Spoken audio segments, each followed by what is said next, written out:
Welcome, welcome, welcome to Prosperous Living with Toyia. I am streaming on both platforms, YouTube and TikTok. YouTube, you can write your questions in the chat. TikTok, 10K, the easy way. You get to come up and we get to talk about your journey and your desires and your manifestation. You also talk about it in the chat on YouTube as well. This is really a manual to living heaven here on earth. That is the purpose of this book. It is a manifestation manual. This Holios Biblios, the book of books, the Sun book, reminding you it's all about you. Because what does the script say? The script says, you are the light of the world. So that book is about the light that shines so bright within you. And so, in order to manifest your desires, all you have to do is write the vision. You can physically write it down or you can mentally. I prefer mentally to do it. Mentally, write it on your heart. That your tablet is your heart. When it's telling you to write it down, it's telling you to impress it upon your subconscious mind, which is the heart of the matter. Write it down, embody it, embrace it, be it now. You don't have to wait. You don't have to try to figure it out. You just have to what? Claim it. Claim it as your reality. Claim it as the thing that you want to experience. Manifestation, how to manifest. You don't need to know how to manifest. You just need to know what to manifest. You need to learn how to train your mind, because you're always manifesting. Manifesting is just thoughts made visible. You're always thinking, thus you're always creating, you're always manifesting. Why do we say that the mind is the creator? Why do we call the mind God? Because the word does.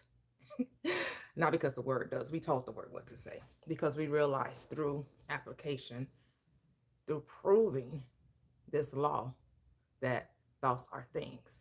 That what you think about, you bring about. That you are the operant power. You are the producer. Hello, hello, welcome, welcome, welcome. So again, I am streaming on TikTok and on YouTube. On YouTube, write your questions in the chat, as well as on TikTok. Make sure to share and like the live, comment, double tap the screen on TikTok. We get to 10K the easy way. You get to come up on the panel and you can talk about your journey. You can talk about your manifestation, success stories, ask questions, talk about how you deconstructed from Christianity if you so desire. Because to deconstruct is to reconstruct, to tear down, to build up. As the script says in Romans 12:2, you cannot be conformed to this world, but what you have to be transformed by how? The renewing of your mind. Don't nothing change outside until it changes within. You want circumstances to change? Then you must change. That's the only way circumstances shift. You have to shift your mind. Hello, welcome, welcome, welcome. It all starts from within. I know we want circumstances to change and we want to remain the same. Well, guess what? That's not how it happens. You cannot think that anything out there is going to change if within here stays the same. It's as within, so without. The without is your world, your 3D, your screen of space. It is always reflecting back to you. You project outward. The outer has no power. It's the world of effects. You affect life with your thoughts, with your beliefs, with your intentions, with your decisions. So decide what you want in life, write the vision, which means just command reality, make a choice. And this is how you prove this law. You do nothing to make it so. You just be. Just be. Hey, Key, welcome, welcome, welcome. Oh, thank you, thank you, thank you. Oh, yes, I'll be delusional. You know what's delusional? You want to know what's delusional? To keep doing the same thing and expecting a different result. That's crazy. To keep thinking the same way, to keep thinking that somebody coming to save you, to keep thinking that you can change the world by begging and pleading and being on your knees and crying out to a invisible creature. To thinking that something gonna come save you, that's delusional. That's delusional. That's crazy. Because I've been there, done that. I tried that. I found that lacking. But hey, you could be crazy because in the world of imagination, you get to be crazy. You get to show up however you want. It's your world. You get to write the vision. And if you want to be crazy and you want to beg and plead to a being outside of you that does not exist, you get to do that because what I do know to be true, that the script says everything is done unto you as you believe. So if you believe that a thing can happen, regardless of who you think the answer is coming from, oh, it'll happen. And so you can give credit to Jesus, you can give credit to Buddha, you can give credit to Krishna, you can give credit to Yahweh, to Yeshua, you can give credit to whoever. You can give credit to the angel, you can give credit to the devil. It does not matter. The only condition to realizing anything in your life is belief. To accept a thing is true and persist in that acceptance. And then what? It becomes your reality. It becomes something you get to experience. That's how it works. Yeah, Chi-Town. Hey, hey, hey. What's up, A-Town? Hello, Marcinda. Welcome. Hello, I am, I have. Welcome, welcome, welcome. How are you? Hey, hey, hey, Keisha. Welcome, welcome, welcome. Hello, Monty J. What's up? What's up? Welcome, welcome, welcome. And so the rules on this panel, on this platform, on TikTok, 10K the easy way, you get to come up, double tap the screen. We don't debate on this live. I'm not here to argue your beliefs. If you believe a thing, you get to keep it.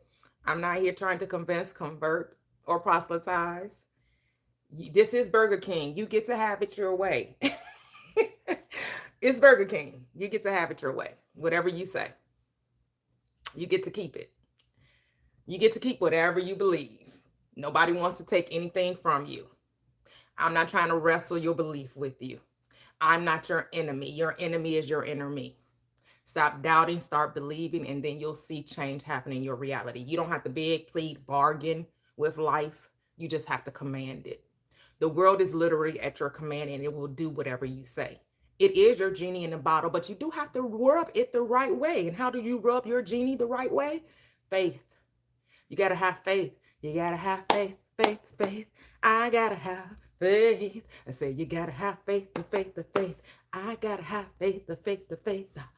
Baby. So you got to have faith. Because without faith, it is impossible to please him before, because he that comes to God, you got to know who God is. But no, actually, you don't know how to know who God is. You just got to know the principle of life. You just got to know how to work the law. You can think God is a sky daddy. It doesn't matter. You can think that God is some being that you know outside of you. You get to do that. The script says, therefore I say to you, whatever you desire when you pray, just believe you received it and you shall have it. You can give the credit to anything.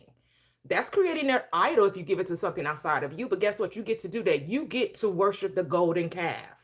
You get to worship things you've created with your hands. You most certainly do get to do that. Because in this world of imagination, it doesn't matter. Nothing has meaning unless you say it does. That's the beauty of this dream. That's the magic of this life, is that nothing has meaning other than you say it does. That there actually are no rules to life.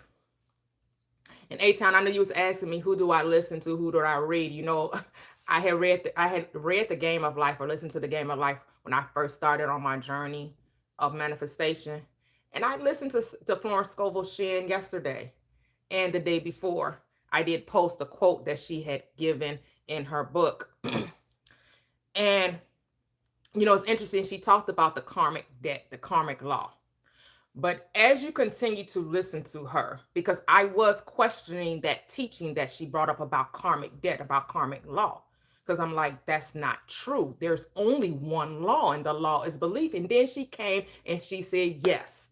As you continue to listen to her audio, or you continue to read her book, she does let you know that the law of grace supersedes the law of karma, which is sin and death, because grace is the law of belief. And that's the only law. When you don't understand the law of belief, you are what? You are obedient to the law of sin and death. That's the price to pay. That's the sowing and the reaping. You reap what you sow. But in the law of belief, you get to what? Repent. You get to revise. You get to forgive, which means you get to change any situation. You don't have to accept it. You don't have to pay the price for a misstep, for a mishap. You can what? Think again.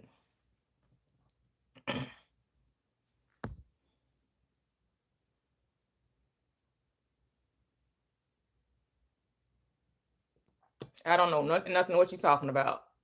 No, I'm only talking about manifesting. That's all I'm talking about. I'm not talking about people doing negative things. So you know why negative things happen? Because it's in the mind of man.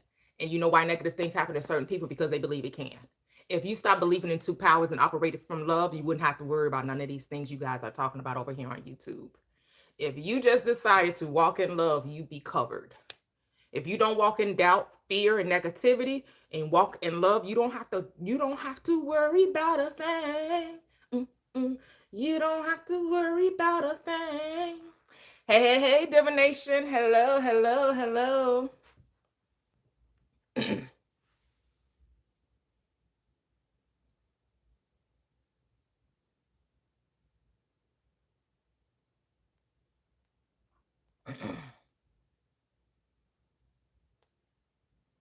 But to me, I don't see an atheist being different from what we're talking about. Here's the thing. Everybody is saying the same thing, whether you're religious, spiritual, or an atheist. We're all talking about the same thing. The atheists would like to deem themselves as scientific, right? They say that they're all is energy. Well, so does the Bible talks about all is energy, but it calls it God. And so does the spiritual, the spiritualists. They're talking about energy too. They call it source. We're all saying the same thing. We're just giving it a different name, right? We say that energy was never created, thus can never be destroyed. It's the same thing we say about God. It has no beginning and has no end. That it is eternal. It is infinite and it can never go away. Well, that's the same thing we say about energy. It cannot be destroyed. It is what? Only transmuted or transformed. We're talking about the same thing. We're just giving it a different name. The thing is, it's not what you call it, it's what, how do you work it? See, people want to be right instead of trying to figure out what works. Stop trying to debate about what's right and find out what works. How can this law benefit you? How do you understand how to make life work for you? At the end of the day, that's all that matters. Are you living your best life? Are you living your best life? And understanding that this manual, this book, this blueprint is telling you just how to do that. It's telling you what happens when you think negatively, and it's telling you what happens when you think positively. It's telling you when you operate in error and when you operate in truth. The error is when you operate in doubt, fear, negativity, believing in two powers, believing that there is a source for evil, not understanding there's only a source for good, that God doesn't look to punish anyone. Punishment comes from you. You're the only judge and you're the only jury in your reality. Everything happens to you as you believe. Is what you accept to be true will be true for you.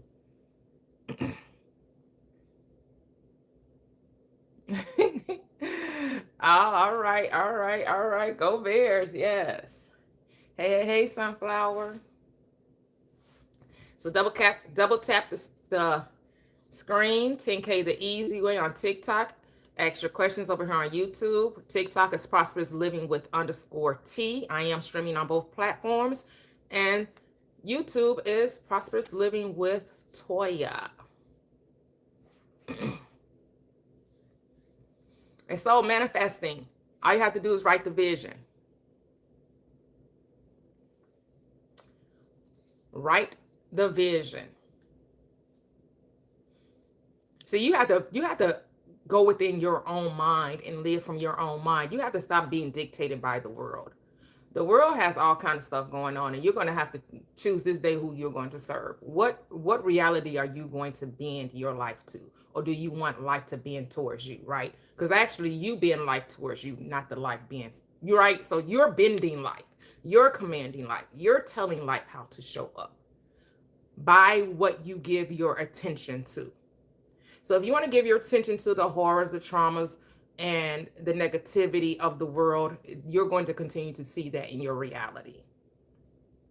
But if you can decide to give your mind, your attention, your focus to peace, joy, harmony, goodwill, compassion, love, that's what you'll see.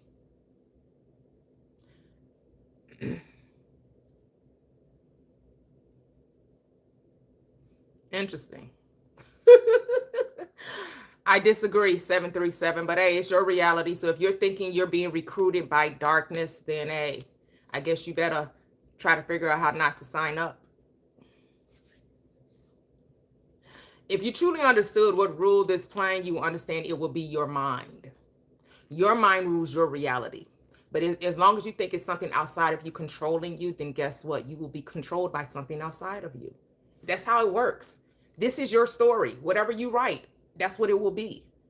That's what we really have to understand. Is what we say about life is true.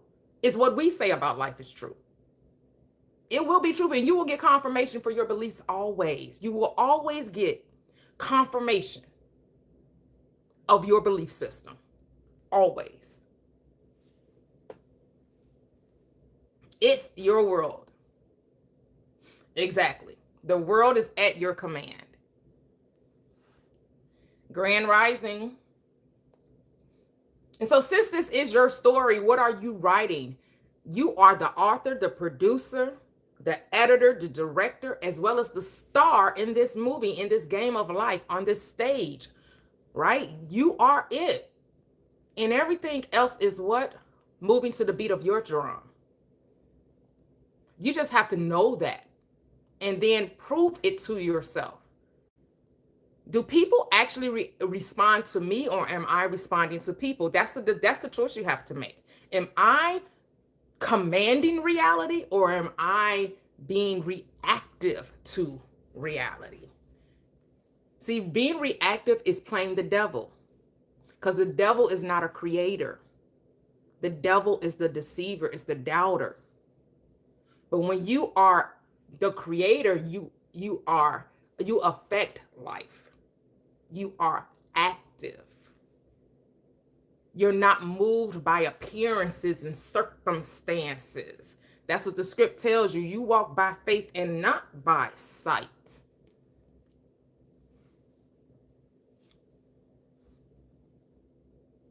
And so you have to decide, you always have a choice. You always have a choice. Choose this day. What story are you writing? The Law of Assumption is taught by Neville Goddard. He used this manual, this manifestation manual, as well as Florence Scovel Shinn, as well as Reverend Ike, as well as Bill Donahue or William Donahue, as well as Emmett Fox, as well as Ernest Holmes, as well as a slew of metaphysicians. And you don't have to use the script. It's not necessary. But it is necessary that you understand the law of mind. The law of mind says that whatever you accept to be true will be true for you. It says that your faith makes you whole, that it is done unto you as you believe. It says in John 1, in the beginning was the Word. What's the beginning? The Word, your intention, your idea, your thought. That's the beginning. And that was with God. And not only was it with God, it is God. And it's God that becomes what? An expression. It becomes form. It takes on flesh, which means it becomes an experience. So everything you experience in your world, you first thought about it. Are you paying attention to the thoughts you think? Probably not, which is why you keep getting the things that you're getting. That's why things keep happening in your reality, because you're not aware of your thoughts. You're not aware of your beliefs. You're not aware of your intentions. That's the whole point of recognition, of awakening, of enlightenment, of remembering who you are, is to master the mind, to recognize you are the operant power and you actually can tell your mind what to think. You can tell yourself how to feel. You actually make a decision. You actually get to choose. Choose this day who you're going to serve. Who are you going to serve? A lot of people like to serve good and evil. They like to believe, they like to continue to operate in duality. The whole purpose of remembering is to transcend duality. Is to understand there's only one. There's not two. Even when we talk about masculine and feminine, that's the two aspects of the one mind. It's still only one mind, just two aspects of it. Right? Consciousness cannot be divided. All is one. Masculine is feminine. Feminine is masculine. They're not different. They're two aspects of the one. It's just so we can explain creation. That's how we decided to explain creation. You have to have the masculine and the feminine, but that's the two operating as one. It's a union. You can't have one without the other. They go together. They go together. Like, I'm married to you. They stuck like glue. They like white on rice. Cannot be separated. You know, white on rice. You know, people say it's like white on rice. You can't separate it. It cannot be divided. Hey, Deniza. I'm glad to have you here as well. Welcome. Hello, everyone. Good morning. Glad to have everyone on YouTube as well as on TikTok. Double tap the screen, share the live, like the lives.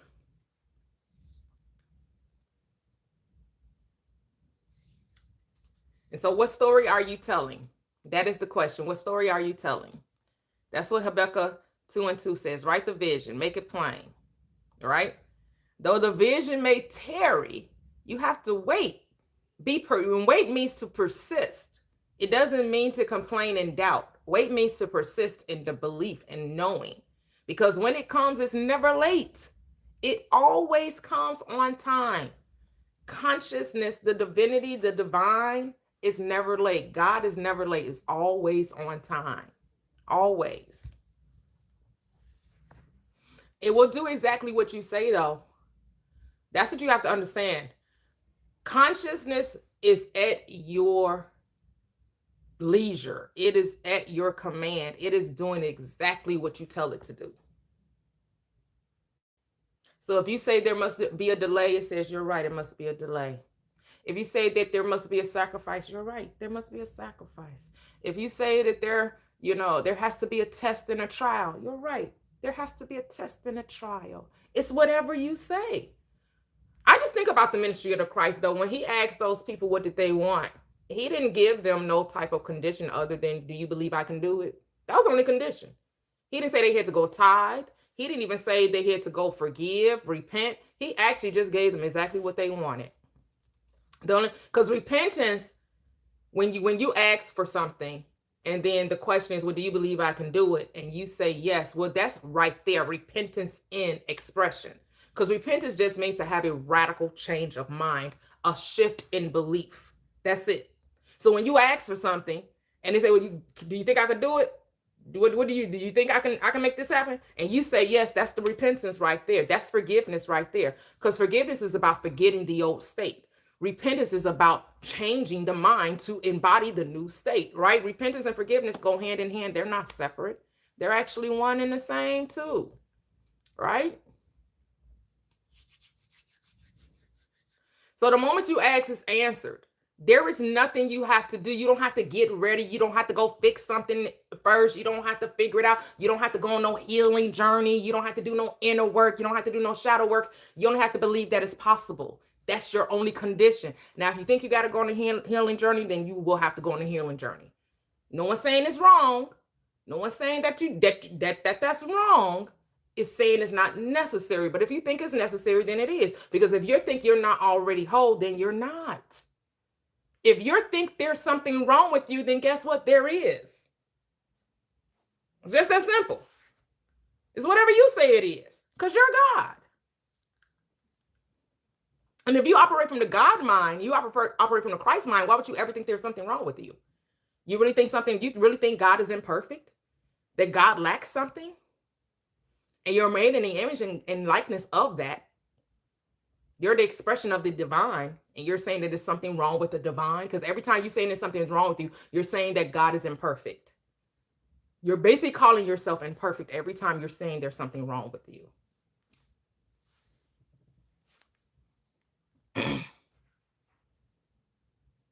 You're whole and complete and you lack nothing. But we keep telling ourselves, no, it has to be more than this. No, it has to be more than this, because that's the reasoning mind. You have to tell that mind, that old state, to settle down. There's nothing to do, there's only to be. But we've been conditioned to do, right? As we always say, we're spiritual beings having a human experience, and we could call ourselves human beings, which means we're not human doings, we're not spiritual doings. We're beings, which means there's nothing to do, there's only to be. Anything you do should be for the simple joy of it, because that's how you want to express your beauty, your uniqueness, your identity, your essence. That's the whole point of doing, to express that you are a creator. Because remember, your doing follows your being. So you never have to worry about what to do. Just know to be. Be still. Be love. Be joy. Be kind.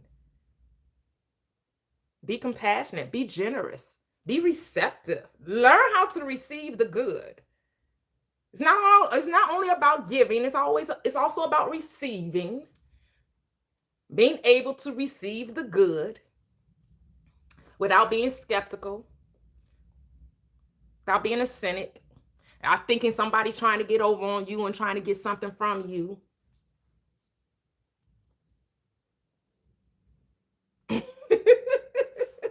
Almost a Christian. I'm probably more of a Christian than Christians are. Yep, when you simply know everything flows. Yes, Marcus. Yes. Hello. Hey, Lorraine. How have you been? Long time.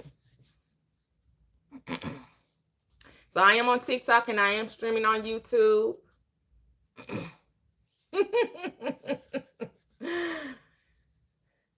Yeah. Because if you're saying to be a Christian is to have the mind of Christ, you're damn skippy. We all have the mind of Christ. My mind is awakened to the truth. So if that's what you call a Christian, let this mind be in you that was also in Christ Jesus, who being in the form of God thought it not robbery to be what? Equal with God, but made himself of no reputation, because he wasn't trying to be seen.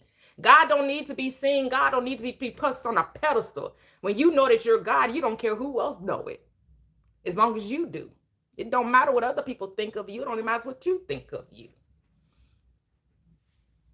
See, Christ let his fruit speak for him. He didn't have to go around saying, I'm God. The disciples proclaimed, thou art the Christ, the Son of the living God. When you know who you are, you ain't got to tell nobody. People will see it.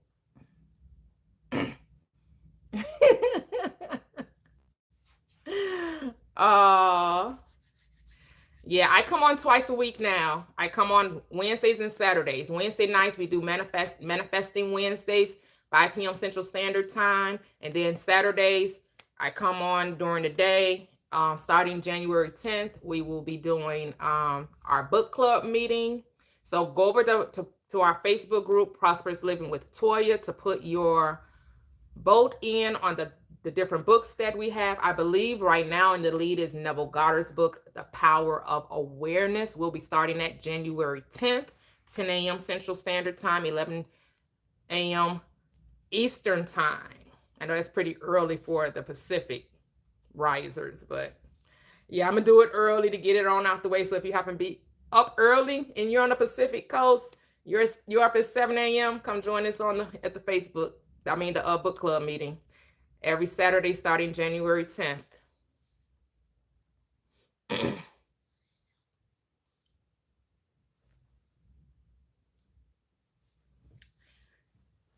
And so we're just here. We're talking about manifesting and keeping it super simple.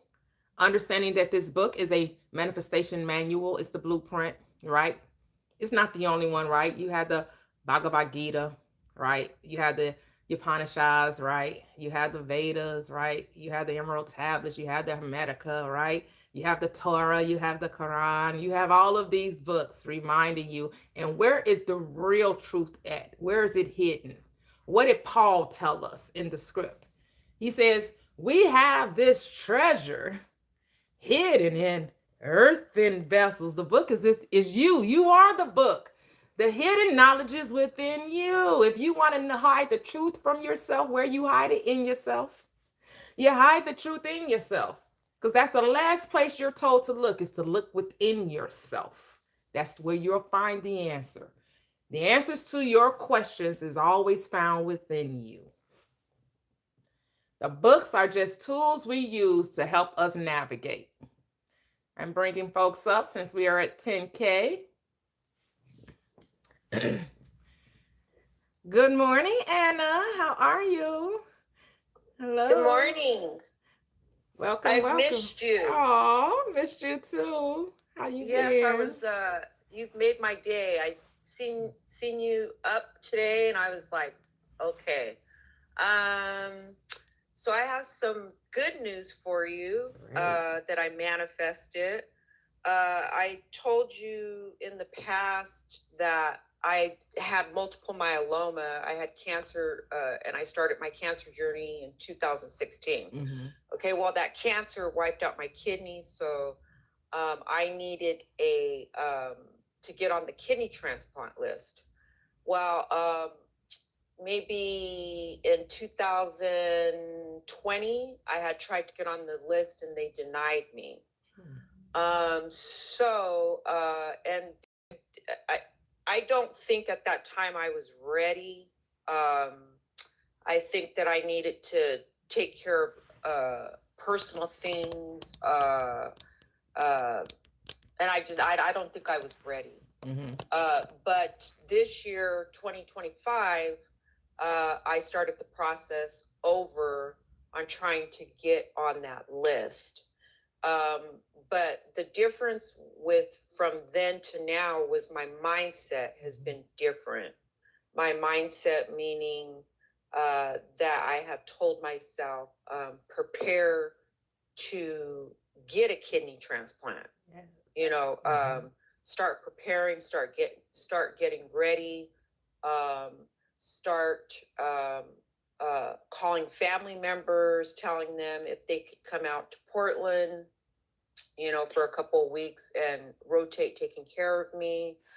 Would they be on my care team list? Mm-hmm. I just started mentally preparing to go on this trip. I look at it as a trip. Okay.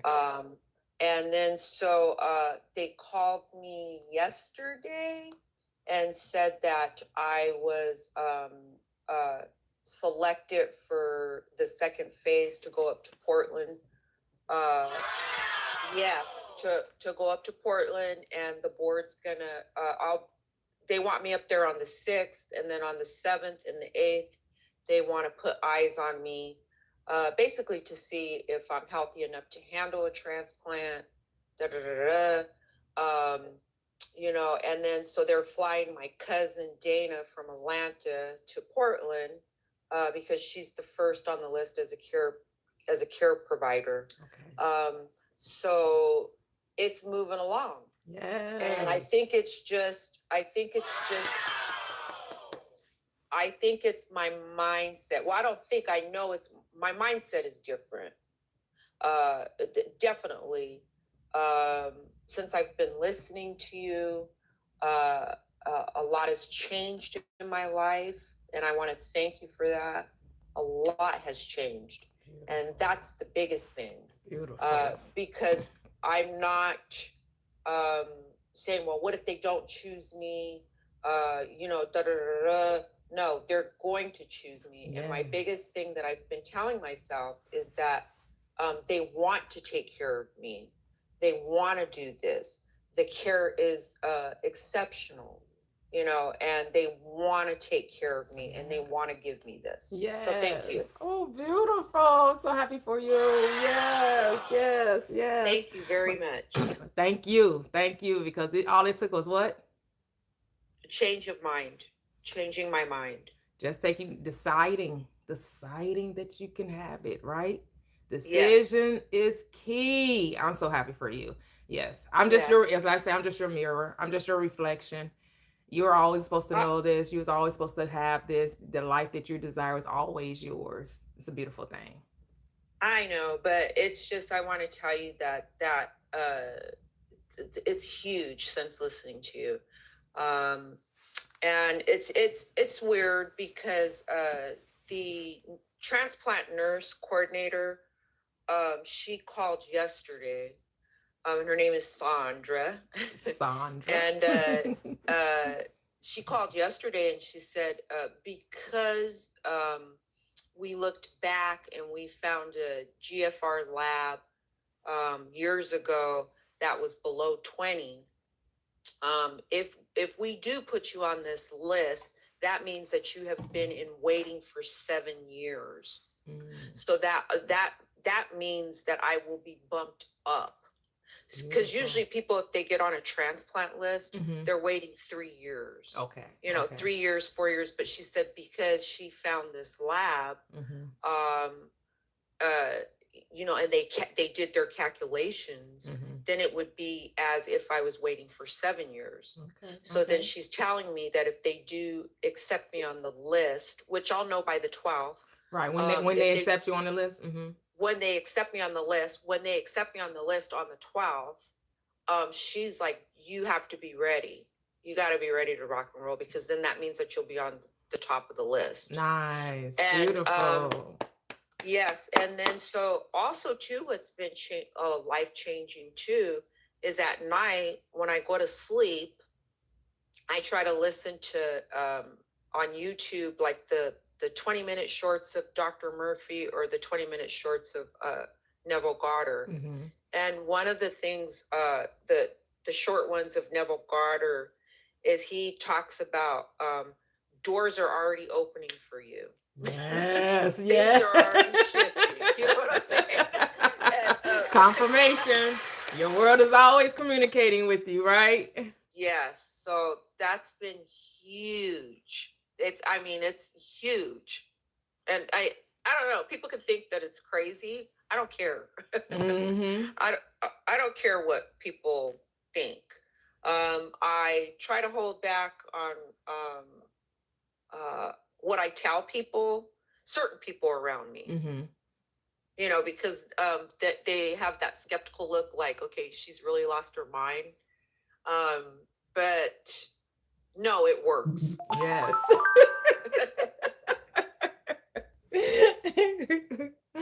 Exactly. It works. Definitely. If you're questioning it, that's a you problem. But this is tried and true. And people can try it for themselves, right? It's not like it's something they have to try to, you have to convince somebody of, Divination, no, I've never heard of Louis Hayes disease list. But I can look that up. No, I've never heard of it either. I know a lot of people, because I was listening to what's her name? Florence Scovel Shinn. She was saying that certain, all diseases come from the mind, and she was saying what different types of, fear and doubt and unforgiveness and anger and all of those things, how they show up in the body. I used to see TikToks where they were showing, it was a book going around saying that it was giving you the different causes for ailments in the body, and was attributing to different ways that you think, right? And if you just clear that up mentally or spiritually, then it'll show up in the body. Well, I absolutely believe that. I believe that. My belief in diseases is that some people have it, but it's what triggers it to come out. Okay. And I got multiple myeloma. They related it to the military because I was in Desert Storm, Desert Shield, and I was burning burning everything with gas, you know. Mm-hmm. So so we were like the burn pit babies. And so because we burned everything. And we were in a medical unit. Okay. Okay. But anyway, so that's how they related my cancer, my blood cancer, to that.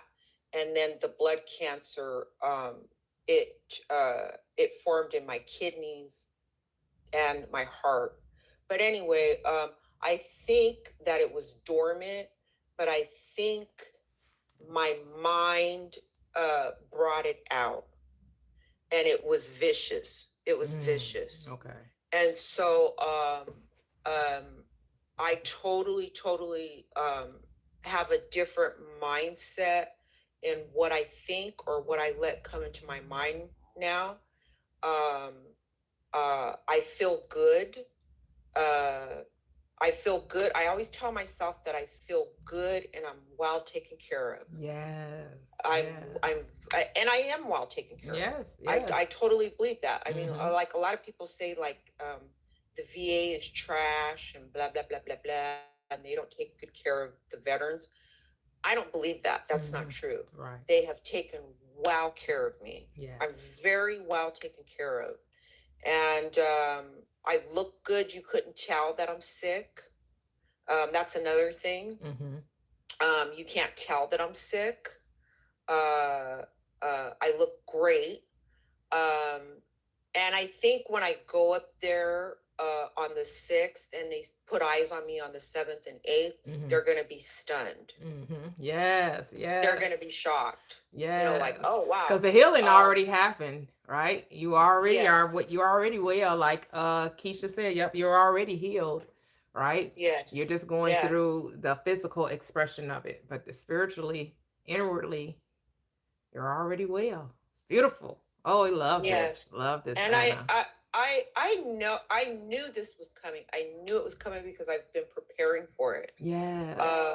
I've been preparing for this for a while, like walking. Like she asked me, the nurse coordinator asked me yesterday. She said, "Well, okay, let's get down to it." She's like, "Can you walk up 2 flights of stairs?" And I was like, "Well, yeah, of course. I walk up to 5 miles." And she was like, "You Yes. do?" I was like, "Oh yeah." I was like, I'm very active. I walk 2 or 3 times a week. You know, Mm-hmm. it's because I've been preparing for this. Yes, yes, yes. Yeah. That's beautiful. So happy for you. Yes. Thank you. Yes. Thank you. Y'all say when the mind gets ready, the body, all things be ready if the mind be so. That's what that's a Dr. Joseph Murphy saying. All things be ready if the mind be so. So your body already ready because the mind is. Hey. Yes, ma'am. Thank you. That's beautiful. Yes. Thank you. Love that. Love that for you. Yes. So I love, that's the whole point of this platform, so we can testify what they say. They were overcome by the word of their testimony, right? When we remind ourselves of the body of beliefs, because that's all we are. We are a body of beliefs, and we are overcome by our belief system. Is what we believe to be true will be true for us. And when we tell someone else, well, you know what? I changed my mind, and that's why my world changed. And then someone, that's all it took. Yes. And all you have to do is do it too. Really? That's all I have to do? Yes. But you have to want it. You have to want it to be different. You have to want it. You have to love yourself enough to want to be different. Right. And the difference only comes with what? A change of mind. It doesn't mean putting yourself down, seeing yourself as less than, talking about how horrible you are, how undeserving you are. No, it's about recognition of the truth. And the truth is, you're already all that you desire to be. Whatever that is, you're already it. You're already whole. You're already complete. You're already loved. You're already loving. You're already lovable. You deserve to have everything because of who you are. It has nothing to do with what you do. And we have to stop thinking that what we get is based on what we do. Is what we have is based on who we are. And when you can operate from that standpoint, man, the world just comes alive to you. And you just understand that peace that peace will come that the world will not understand, because the world didn't give it to you. So guess what? The world can't take it away. Yeah, and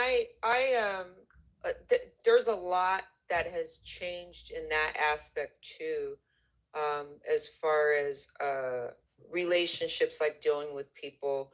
Um, uh, since listening to you too, that's another thing that has kind of enlightened me about, as far as like I want people to be kind and generous and accommodating and loving. And then it's like, well, am I that? Ooh, what they say? Bloop. Bloop. It's like, wait a minute. I want this perfect partner. I want this person to come into my life that's generous, kind, giving, funny, has these certain beliefs. And it's like, well, is that me? Maybe I need to sit down and give that to myself. Because you could attract who you are, not what you want. Yes. And that's, yeah. So I've been like, I'm sitting down, and I'm sitting down right now because that is that kidney transplant. I need to put my focus and energies into that right now. And that's huge, realizing that too, that all these things that I want to see in people, I don't even have them. Yeah, because you can only see what's in you. That's all you see. Your world is your magnified mirror. What you see in others, you can only see it because it's already in you. So yes, you are the generous person. You are the loving person. You are the kind person. Now all you have to do is what? Be it. Be it. Exactly. Just be it. Just be kind. Just be generous. Yeah. Just be, and how does it start? In the mind. First give in the mind, and then you'll give in the world, right? It has to first be in consciousness. So how do you think about others? Are you kind to others when you think of them? Are you generous to others when you think of them? Are you loving to others when you think of them? Because that's where it starts. It starts in the mind. Because you can give people things all day long, right? And that's really not helping them. That's making them dependent on you. But when you give in consciousness, and they show up in the way you're saying that they are, and they show up generous, and they show up loving, and they show up kind, and then you recognize, I didn't have to do anything physically. I only had to do it spiritually. And what's done in secret should be what? Be rewarded openly.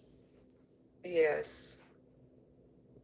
And the other thing too is that I'm like not expecting people to be where I'm at, as far as this thinking process of manifestation, and you can change your mind. Because I have family.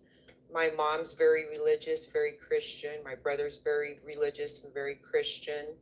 My mom still talks about, just the other day, she was telling me that, she wants to be closer to her kids, and and she wants to help us out, and blah, blah, blah, and hopefully she put it some way that when she makes it to the other side, it'll be better. And I'm like, well, it already is better here. It's better here. But I can't, you know what I mean? Because she's 76, and I don't want to lose my brother or my sister. I don't want to lose them. So I have, so that's why I was saying earlier, certain things I don't share, or I just, I don't know. What's your thoughts on that? Your relationships with your family is just as you assume they are. Mm. They are exactly as you assume that they are. You know, understanding that they're just as much as God as you are. They may just not be as aware of it as much as you are. That's the only difference.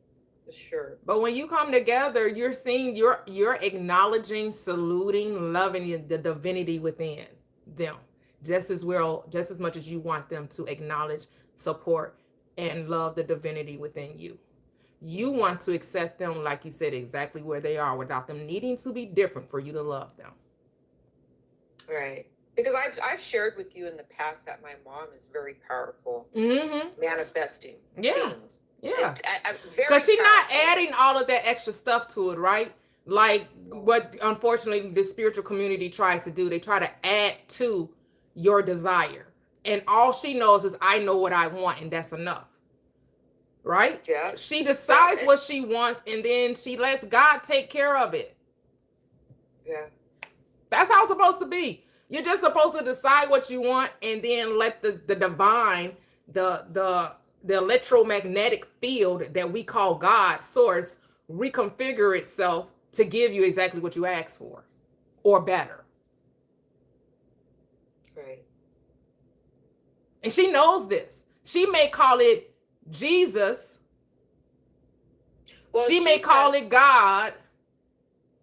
The way she puts it, like, well, I'm just gonna pray, and if it's meant to be, it's meant to be. And it's kind of like, man, you know, like, and then she just, if it's meant to be, it's meant to be. If it's not, you know, but it's always meant to be. You know, it's always meant to be with her. I've watched her since I was a little kid, manifest things through, manifest homes. You know, that woman manifest men.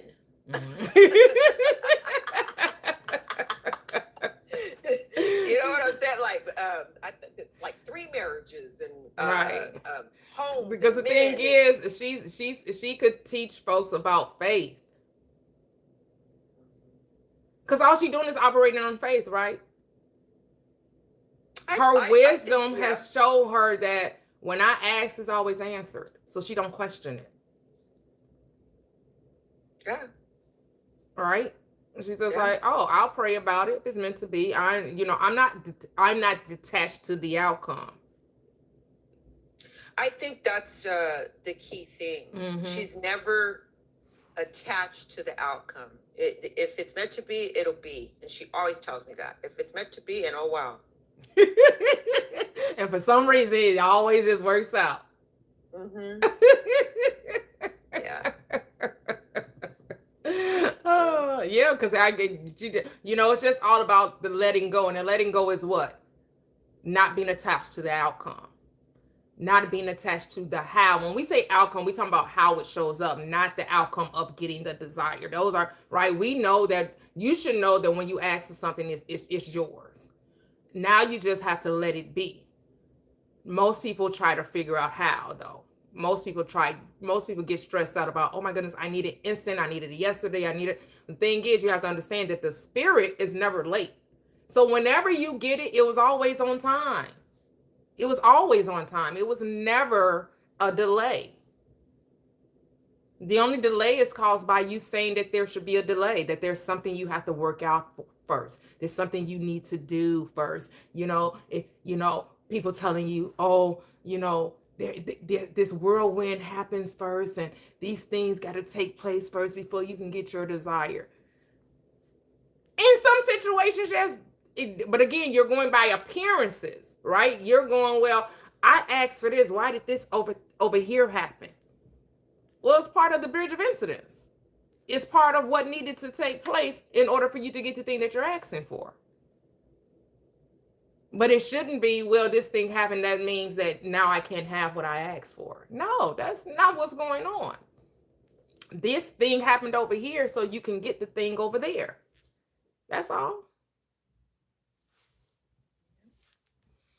Hey, neighbor. Thank you for this morning, Toyia, and I hope you have a wonderful day, and I'm so happy you're up today. Oh, thank you, thank you, thank you. You have a wonderful day too, and I so thank you so much for sharing your story with us. I know it blessed me definitely, and the hearers of this platform. I'm sure it has helped a lot of people to persist, have faith, and believe in self, because that's what it all came down to, right? Yeah, thank you for everything. Thank you, thank you. I appreciate you as well. Hey, hey, hey, Mia, Mia. Hey, Nora. Hey, hey, hey, neighbor. Noreen, you said you have a question. Did you want to come up, or did you want to put your question in the chat? Now it's saying that I can pin comments, but I don't even know how to pin comments. I was trying to see how to pin. I was clicking on a comment.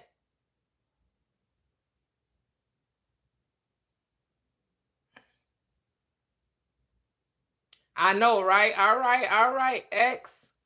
All right, all right. I don't know. It says it up here. Engage with viewers. Green. Yeah, it's saying to pin comments. That's interesting that it's telling me to pin comments even though I have a panel. Okay. Hello, Noreen. Hey, how are you? I'm great. I'm great. Hold on one second before you start. I am on Okay. YouTube, so before you start, let's see. It says right. Here's the thing. There is no separation. So what ego? I don't get into division. The consciousness is one. There is only one mind. There is no ego, then consciousness. There's only consciousness. That's it. Hey, hey, hey, go ahead, Noreen. Okay, so I have a question regarding things changing that looks, I would say, bad when leveling up your mindset. So I had recently started getting back into the law of assumption starting last week, where I really began to change my mindset because I was ready to level up regarding just every aspect of my life because I've had a lot that has happened to me this year. So um, when I really began to take it seriously, things begin to change, but not in the way that I was expecting them to. So um, just 2 days ago, I just randomly got terminated from my job.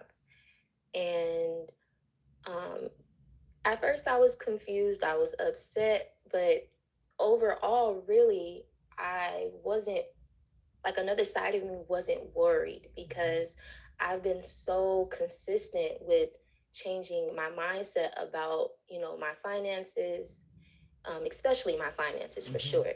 So my question regarding all of that is when you're changing your mindset, is it possible for things like this to happen, like such as getting like randomly laid off from a job that I'm guessing is just no longer in alignment with you since you're changing your identity? All right. So concerning finances, did the job fit your perspective? So say like you wanted to make a certain amount of money, right? Hmm. But in this position, that's not where the money could be made. Because there's always two ways to look at any event in your life, any Right. experience, right? You can look at it, oh, why is this happening to me? Or Mhm. how is this happening for me? It's Right. always the latter because it's never happening to you, right? It's always happening for you. So I'm going to assume you desire greater income. Right. And so you probably would have never left the job on your own. I wouldn't have known. So now you get to go find a job of your dreams. Now But you get to, also, like, my dream is to not work a 9 to 5 either. there you go. So So was that a 9 to 5? it was. I was working at a warehouse. Well, there you go. Yeah. Yep. Okay. Your world is So, working. Your world is at your command. So it's doing exactly what you asked it to do. You didn't even right. like the job. I hated it actually. You sound like my daughter. My daughter was like, a couple of years ago, she had got let go, crying. But I was like, you didn't even like the job. You told me I you hated didn't it. like the job. Like, why are we surprised that you had let go? Because if you don't like it, you're probably not giving it your best effort. You know what I'm saying? Like, if Yeah. you're complaining about it and it's a begrudging type thing, you're probably not thinking the best about it or putting your best foot forward, right? Because you just, for whatever reason, don't even want to be there.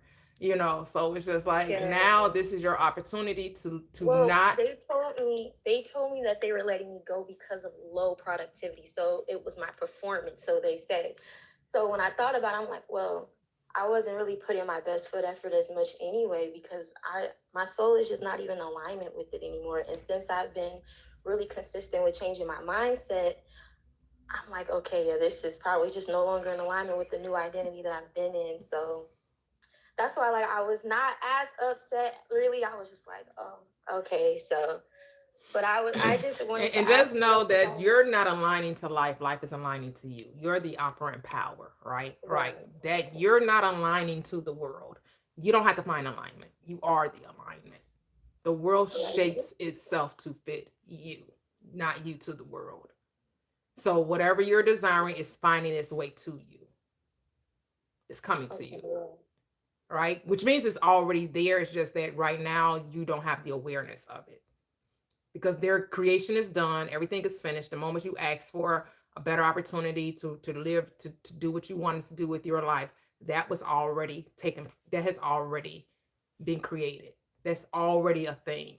Mia she's in the chat. She talked about this the other day because she had a similar, not quite the same, but a similar situation where her job decreased her pay and she decided to leave. But she had always had in her mind her perfect job, her perfect career.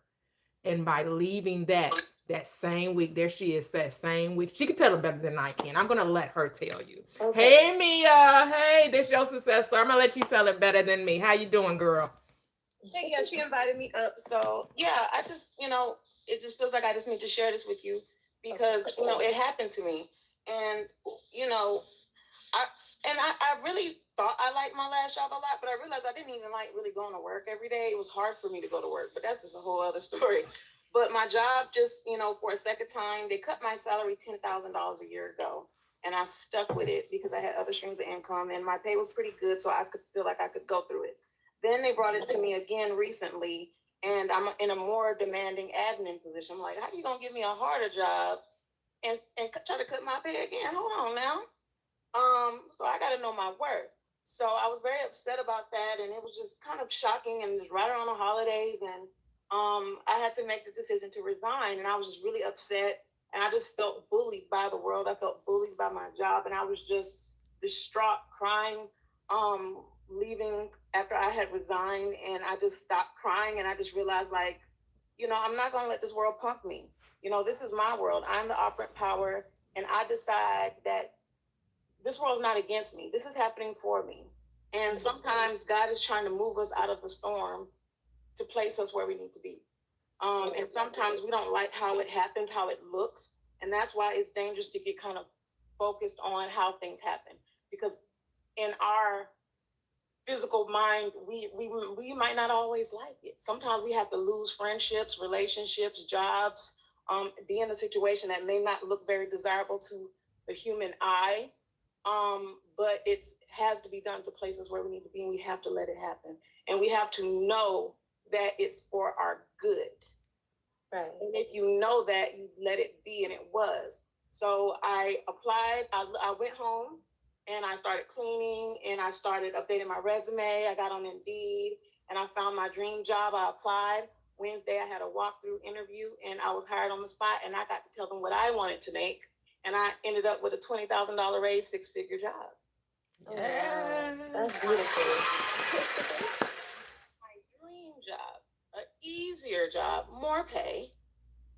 And before I went to that job, I said, look, I am that girl.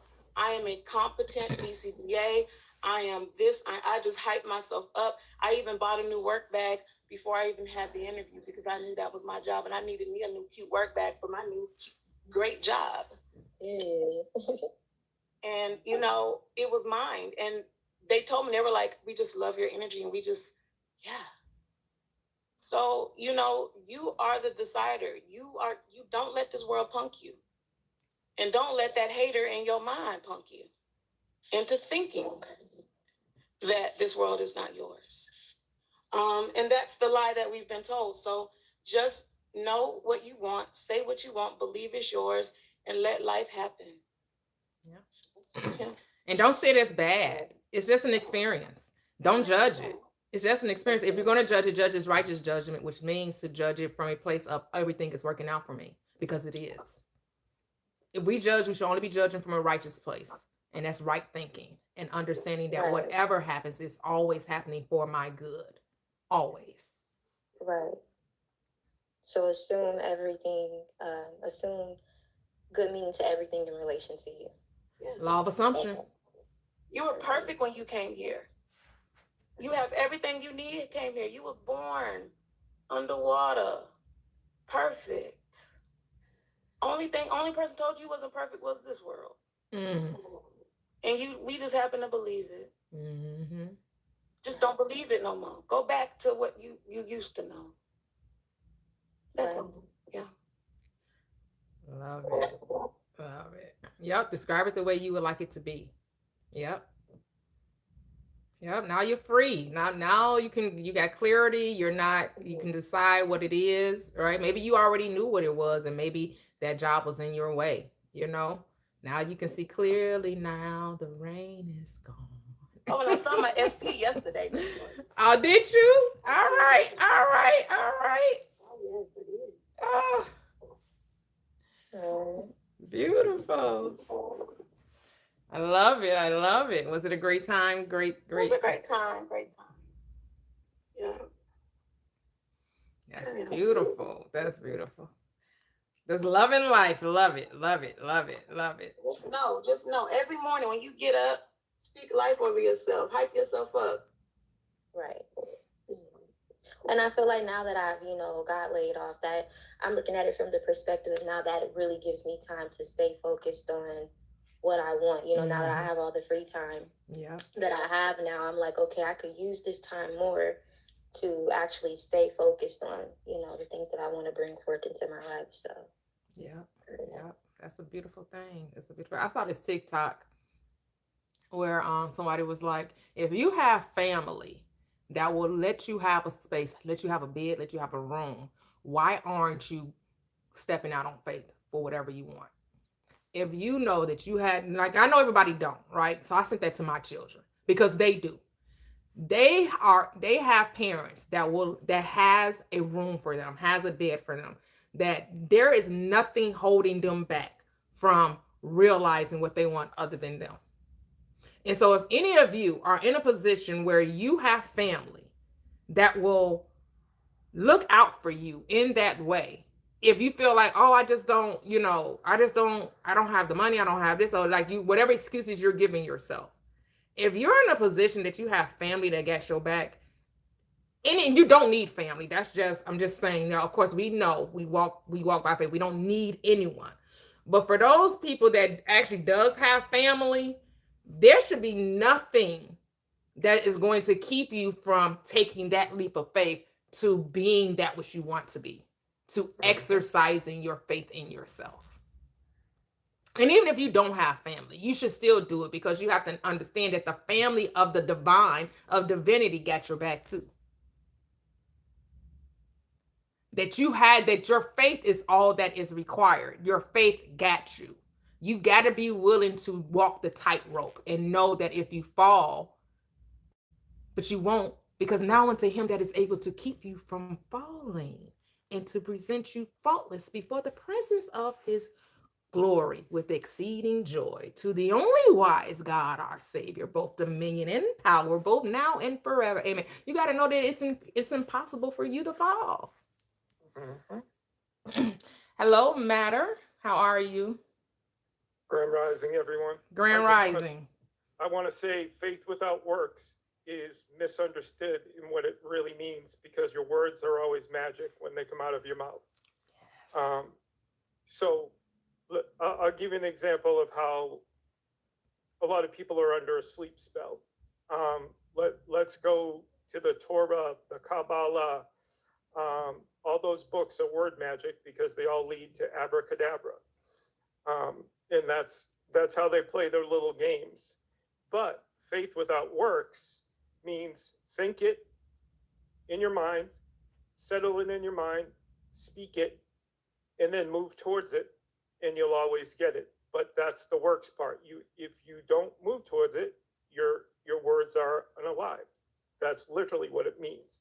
So you think it, you speak the magic words, you move towards your goal, just like Mia did, and you reap the benefits. That's the fruit.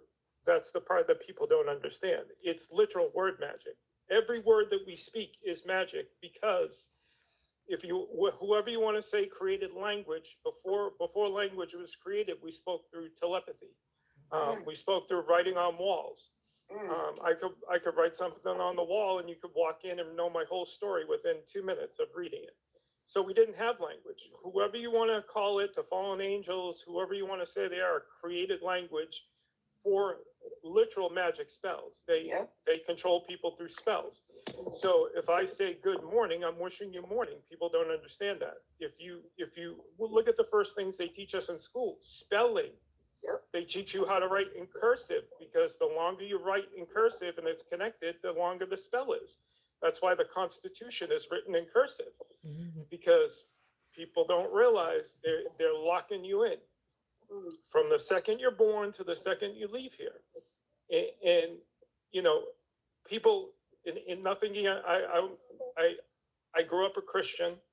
I consider Christ exactly who he is. They changed his story, and he is everything and more that they say he is. His real name, I'm Emmanuel, seed of the mother, seen and unseen. I'll just leave that out there. He came from the source. He came from the womb. That's why you all are the living waters. Women are literally the living waters. Yes. I'll just say that. It's no, because look at you know, this is all I'll say about religion. The beings that run this world are distorted sacred masculine energy. So that's why everything has become father, father, father. Let's make no mistake about who the living waters are, who the womb is. That's why I always try to tell people, you can say Father, Son, Holy Spirit is male, male, male.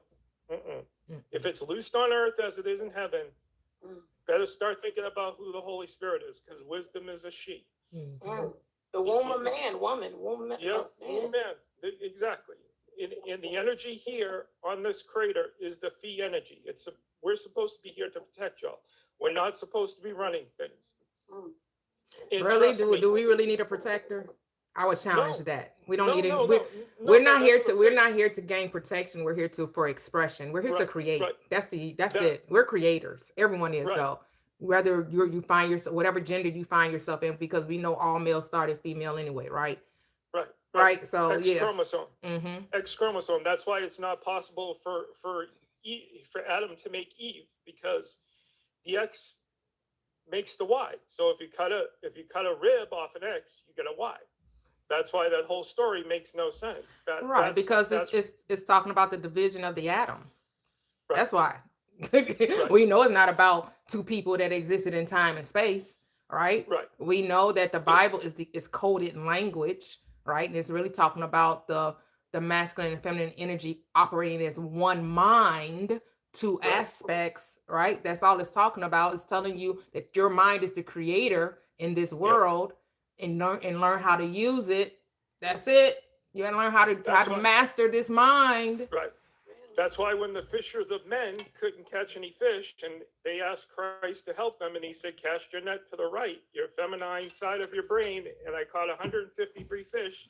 1 + 5 + 3 is 9. Yep. The 144,000. 142,000 genes from your mother, 72,000 from your father is 144,000. There's 12 dimensions, 12 overtones, 144 plus the 1,000 times the triple seed of the mother. She'll be back. Trust me, she's rising. Did she ever leave? No, well, all right, because what I do know, this world is all imagination. It's all a play, it's all a game, it's all a dream, right? And like I posted in my Facebook group and on my timeline, the world is a dream. The best thing you could do is hope to awaken within it. That's all you can do, is to hope to awaken in the dream. So Right. then what? Well, You can command it. that's a lot. That's what's going on. But even in that, if you think about it, and I'll say it very delicately, Mhm. we've never left the womb. That's why no harm can come upon you. Yes. Yes. This Love was made that. for us. This was made for us, and you never left the womb. That's why this is all a burning of your Torah field. It's if you want to call it what the Catholics call it, it's purgatory. You're purging your soul. That's why we're here. And some people are waking up and understanding what's going on. And this place was made for us. That's why I said faith without works is, and I know we can't say the D word on the unalived, because it is, everything's meant, government, entertainment, and that's how these other beings which are here control everything, because if I psyop everything for you, I can eat your energy. And that's what they do. They're parasites. Yes. They're not gods, they're parasites. The only gods here are us. And that's why they eat your aura, your gold radiation, your gold light. That's what they do. And their time is short. Well, is there a they? There is a they. Is there a they? Here's the thing. I'm going to challenge that, and I'm not going to say that it's because we're all right in our own minds, right? But I'm going to challenge what you just said, because from my perspective, there's only one mind. There's only one consciousness. Individualized. Hold on. Yeah. Individualized, and we're all having unique experiences, right? Mm-hmm. And so when you awaken in a dream, you understand that you're the controller. Like as Mia would say, there's only a one-player game in your reality. No one else is controlling you. You're controlling your game. Now you can allow yourself to be controlled. But when you awaken in the dream, now you understand that you are the controller. You are the operant power. And there is no one taking anything from you. You're giving it away. And that there's only one energy. There's not two powers. There's only one. There's only one power, and we get to determine how we're going to use that power. But there's only one. There's no source for evil. There is only God.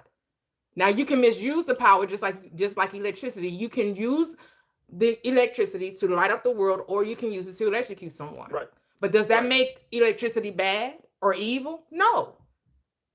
The evil comes from where? The mind of man. Right.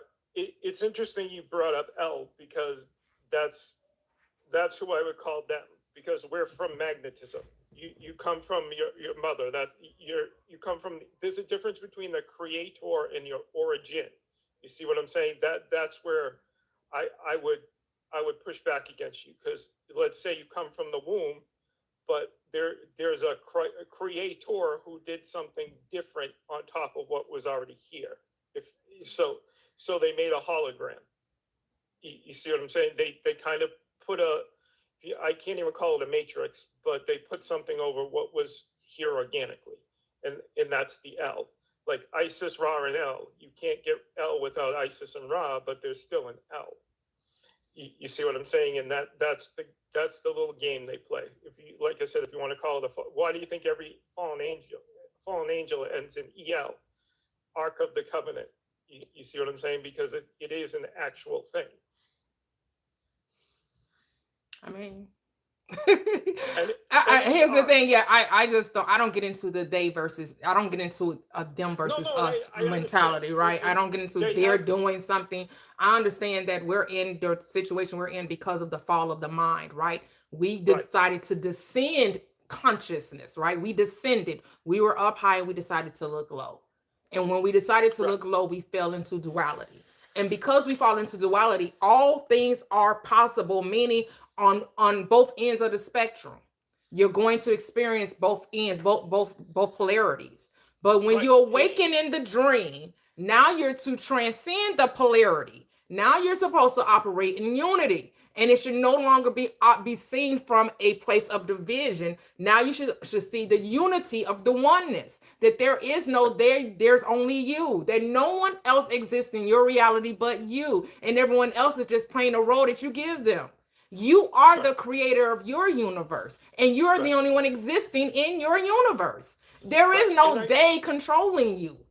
Unless you create in your story what you're doing, you're creating in your story that there's a they, and they're ciphering energy, and they're dictating the world. That's your story, though.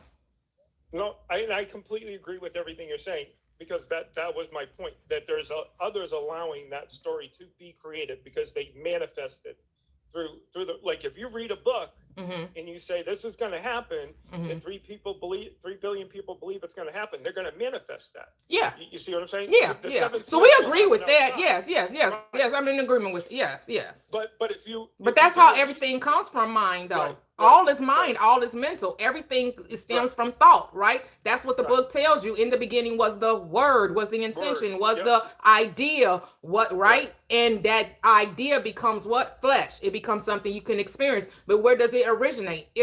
Everything stems from the invisible and then becomes seen. Out of the Right. darkness came a great light. Great. That which is Yep. seen is what are not made by things which do appear. Right. That's why Yahweh says, I create good and fashion evil, because it's all words. Yeah. And that's why I completely agree. Me and you agree 1,000,000% on everything. But there are people who use their manifestation powers to create that other side of it. You know what I mean? That's our free will, right? We can create evil, but evil is the illusion because it's a creation, which means what it isn't real. What's real? Consciousness is the only reality. Everything that's created is the illusion. That's why source is not the illusion. Why? Because it's not created. Energy isn't created. It just is. Yeah.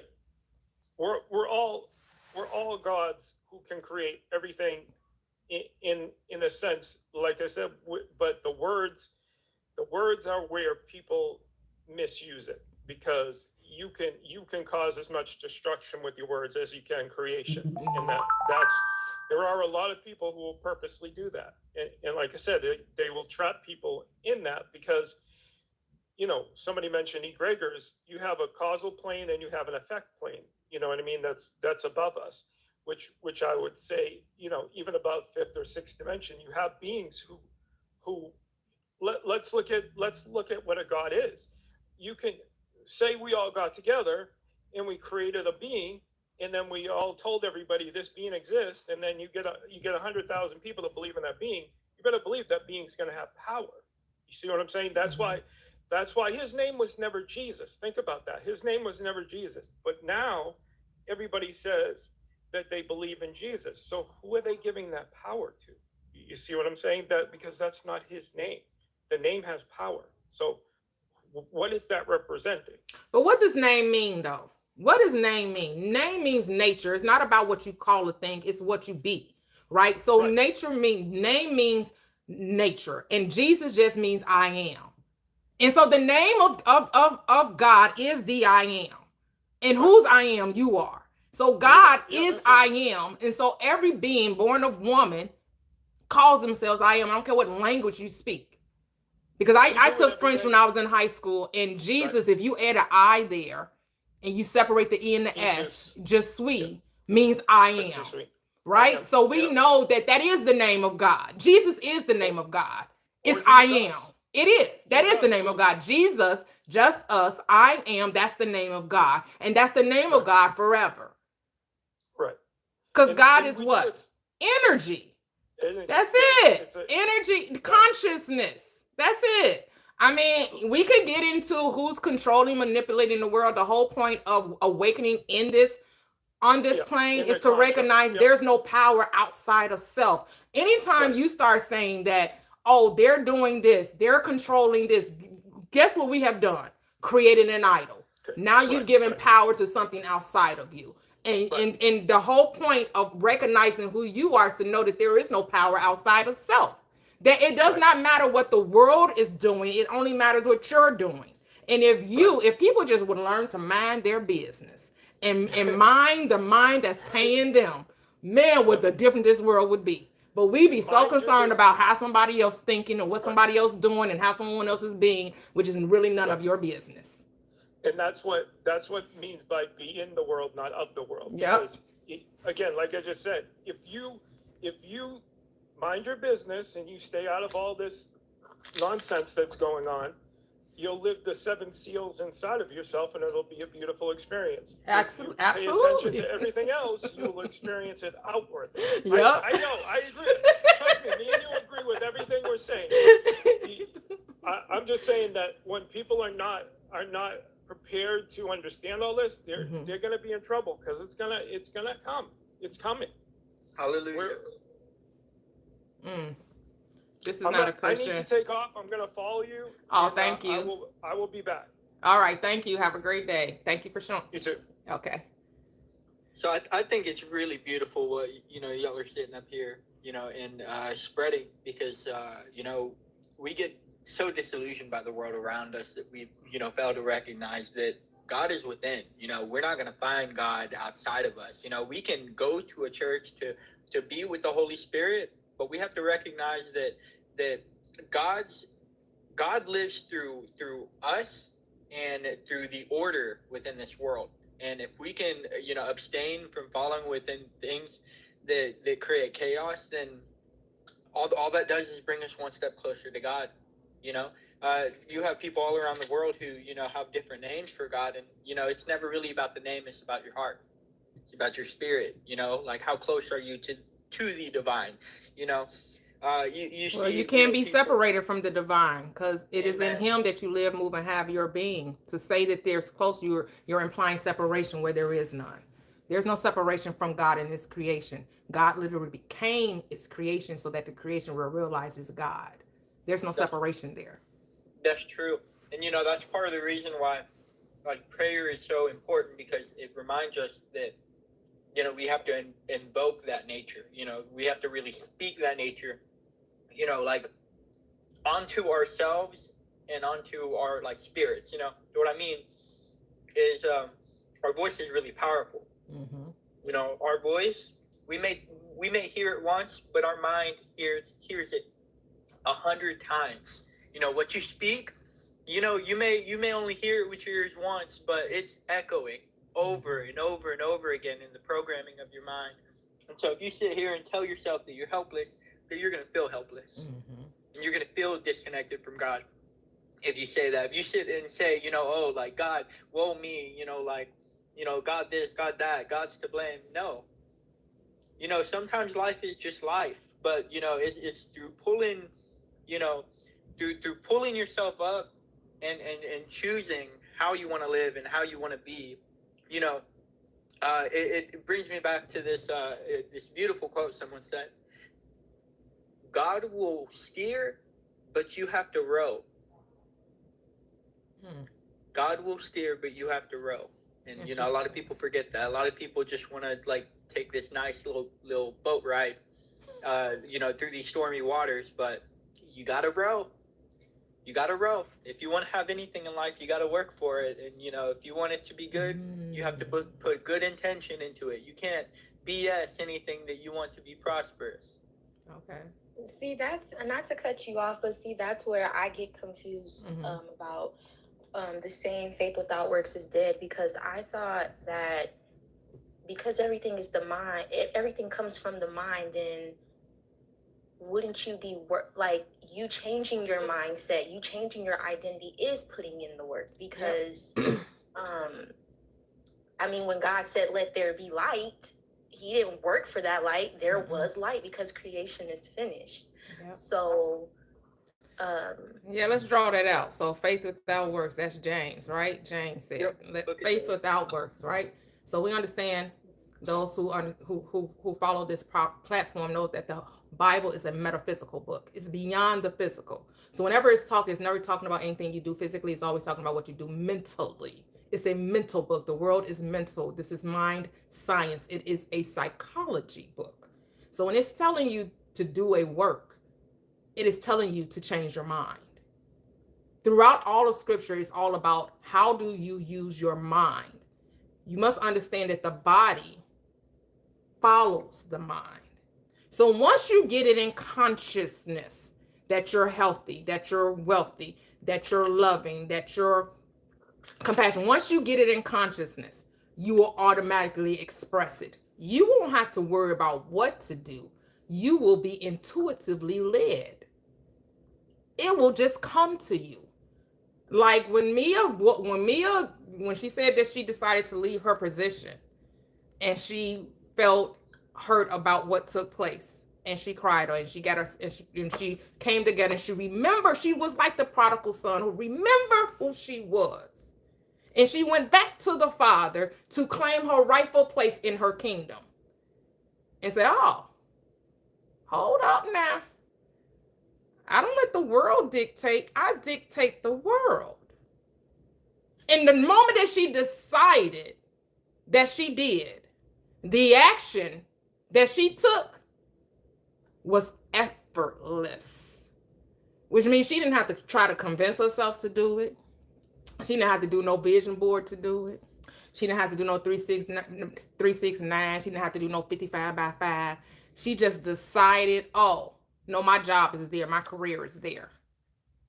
And in an instant, she had found the job that was always hers.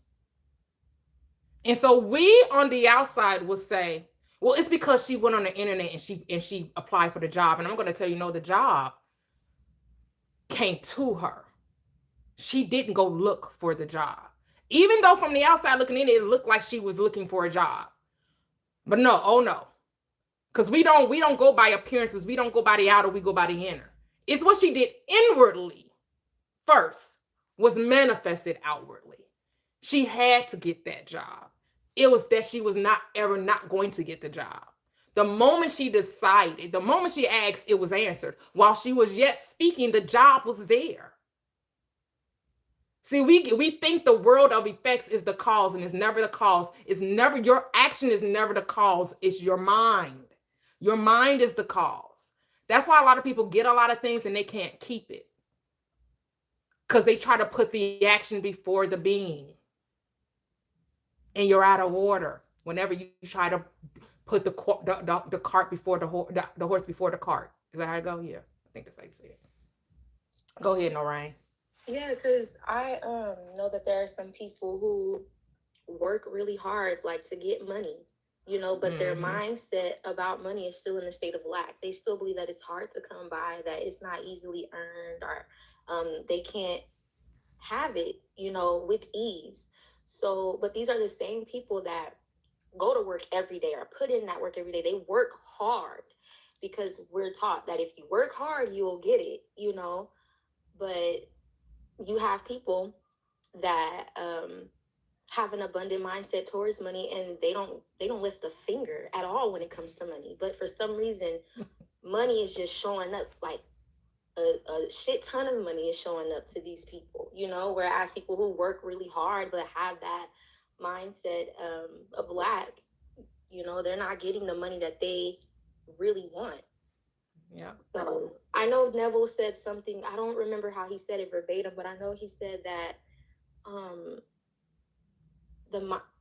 I guess the difference between the poor man and the rich man is that they have the same mind, that they have the same mindset, but I think like they have different arrangements of the mind or the concept of the mind or something like that. I don't remember, but yeah, it's the same mind, just different arrangements, right? We're occupying states.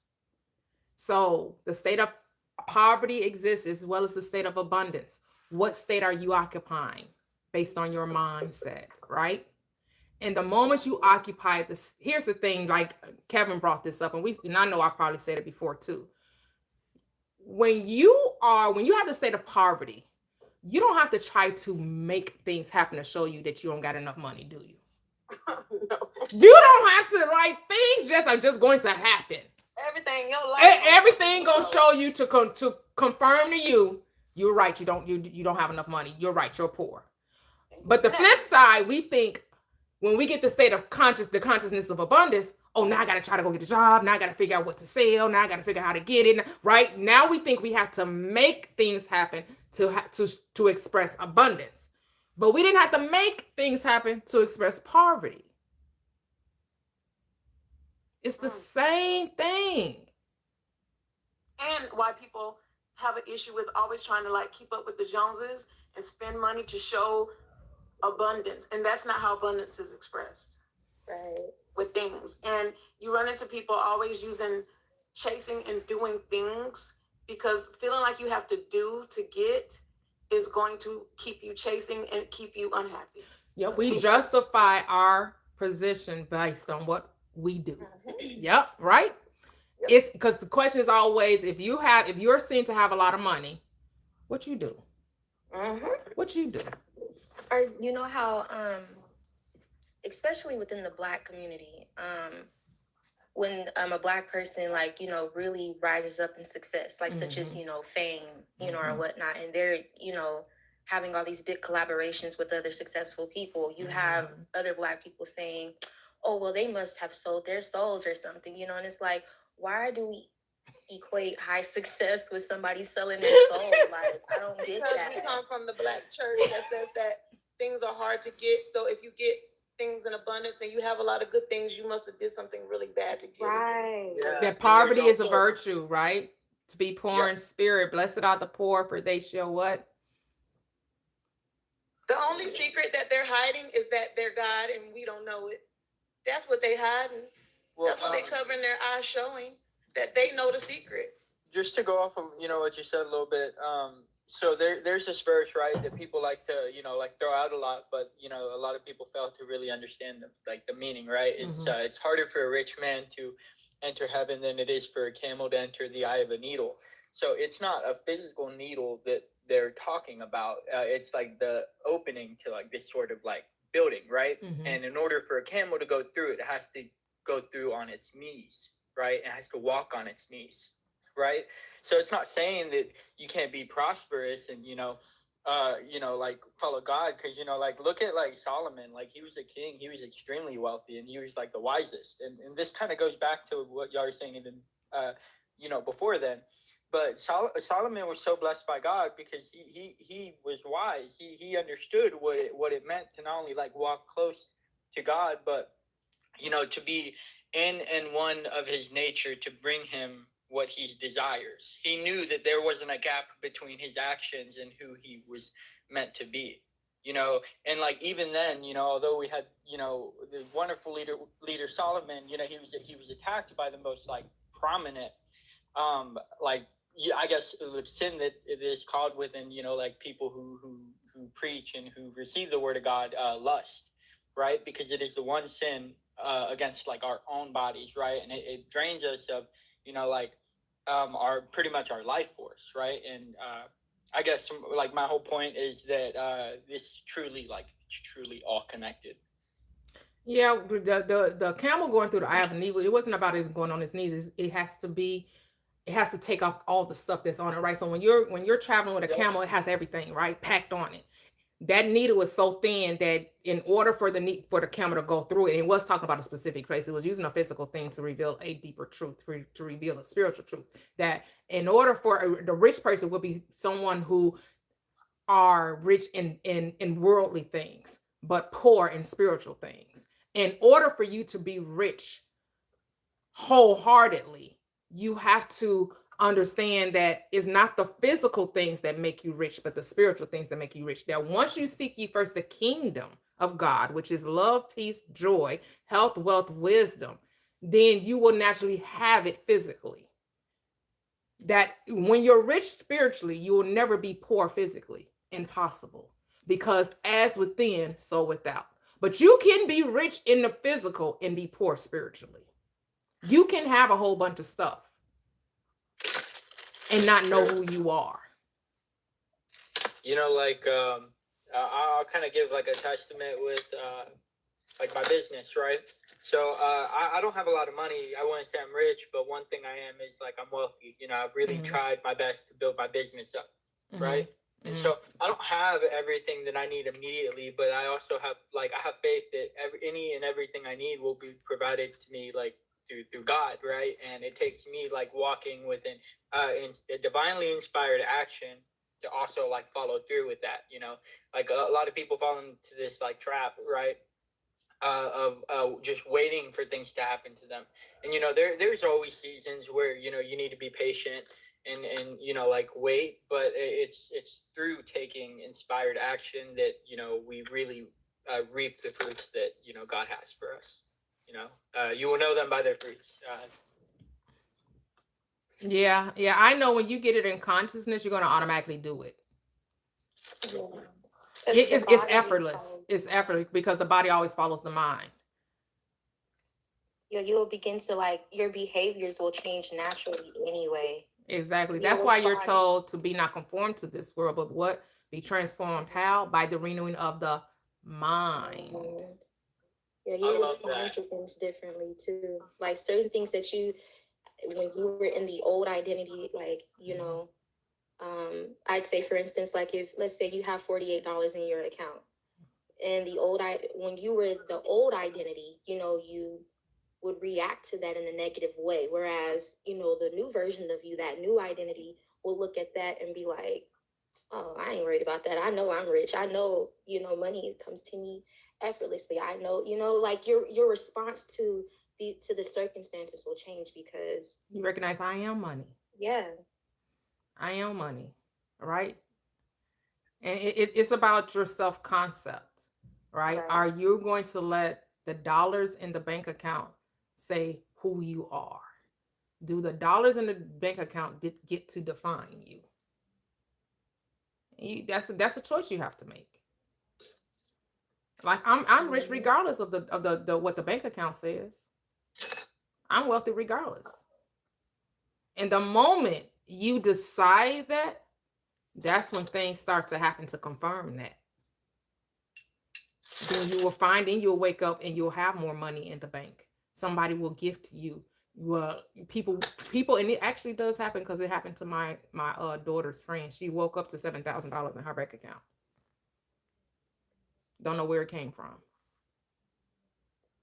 I feel like celebrities, if whether they are aware of it or not, I feel like celebrities, they follow the law of assumption. So like they're Well, really they're talking good. about it now, right? Everybody talking about Yeah, they're manifestation. talking Everybody about talking it about now for manifestation. sure. Everybody Yeah. talking about Yeah, absolutely. That's the conversation of the day. I don't care who, Sierra, Jennifer Hudson, Mhm. the Williams sisters. I'm just like, the one thing that I thought Serena, I saw an Instagram clip with her and her sister Venus talking, and she was like, yeah, I get up and I do my affirmations, and and then I went to Walmart and I got a parking space right in front of the store. And I was just like, are we making a mockery of this? Because you have got to be kidding me, Serena Williams, that you want me to believe that you go and park at a Walmart.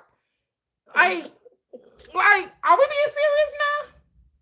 Because you mean to tell me we don't have no Instagram clips? Nobody saying, oh my goodness, Serena Williams is here in Walmart.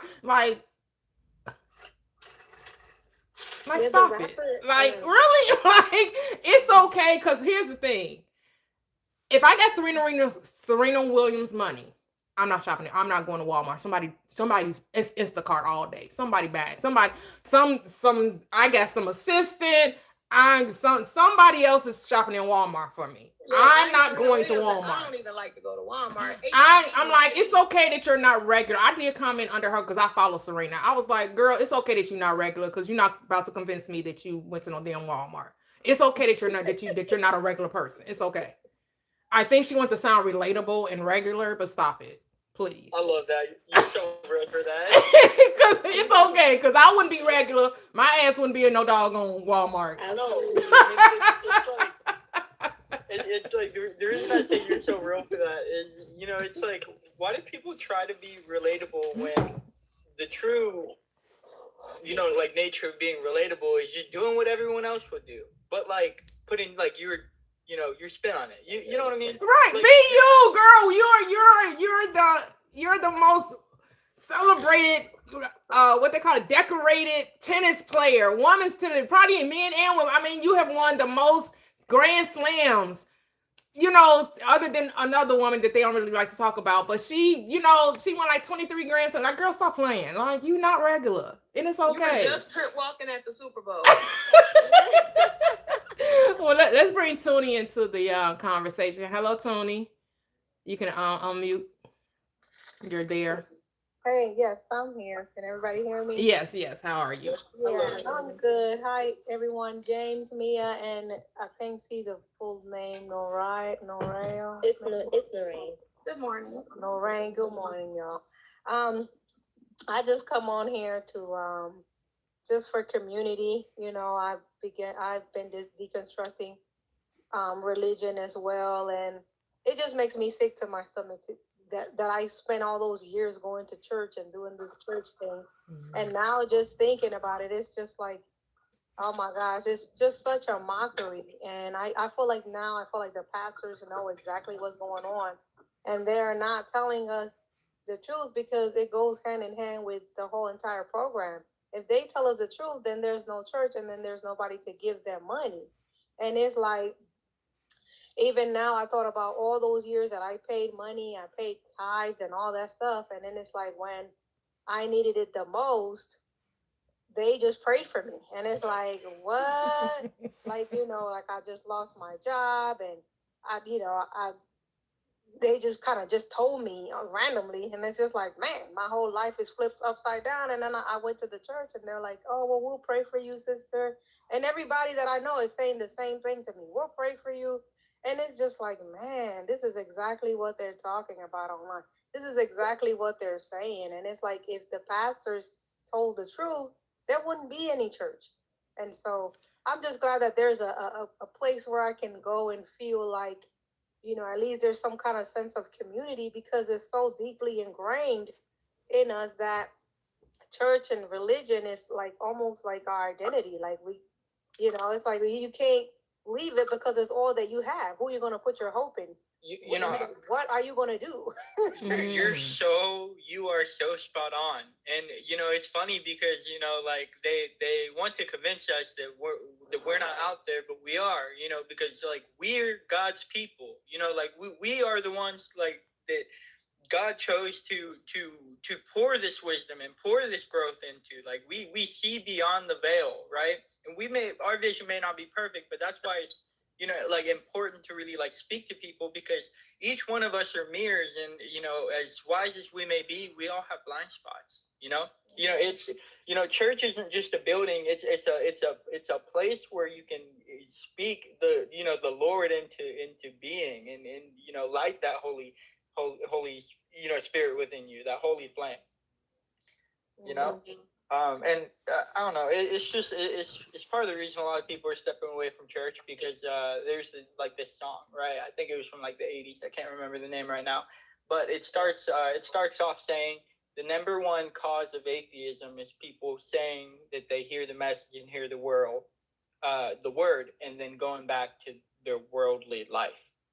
And that couldn't be more spot on. It's like, I don't know. It's But is it a worldly life? Because the other thing that for me is like, we have almost bowed down to this thing that we have not been living, while they know the truth and they have been living. This place here on earth is the heaven, their heaven, and we have been just kind of going along with the program and not realizing that, oh my goodness, here I am waiting for something to crack open through the sky when the heaven is right here.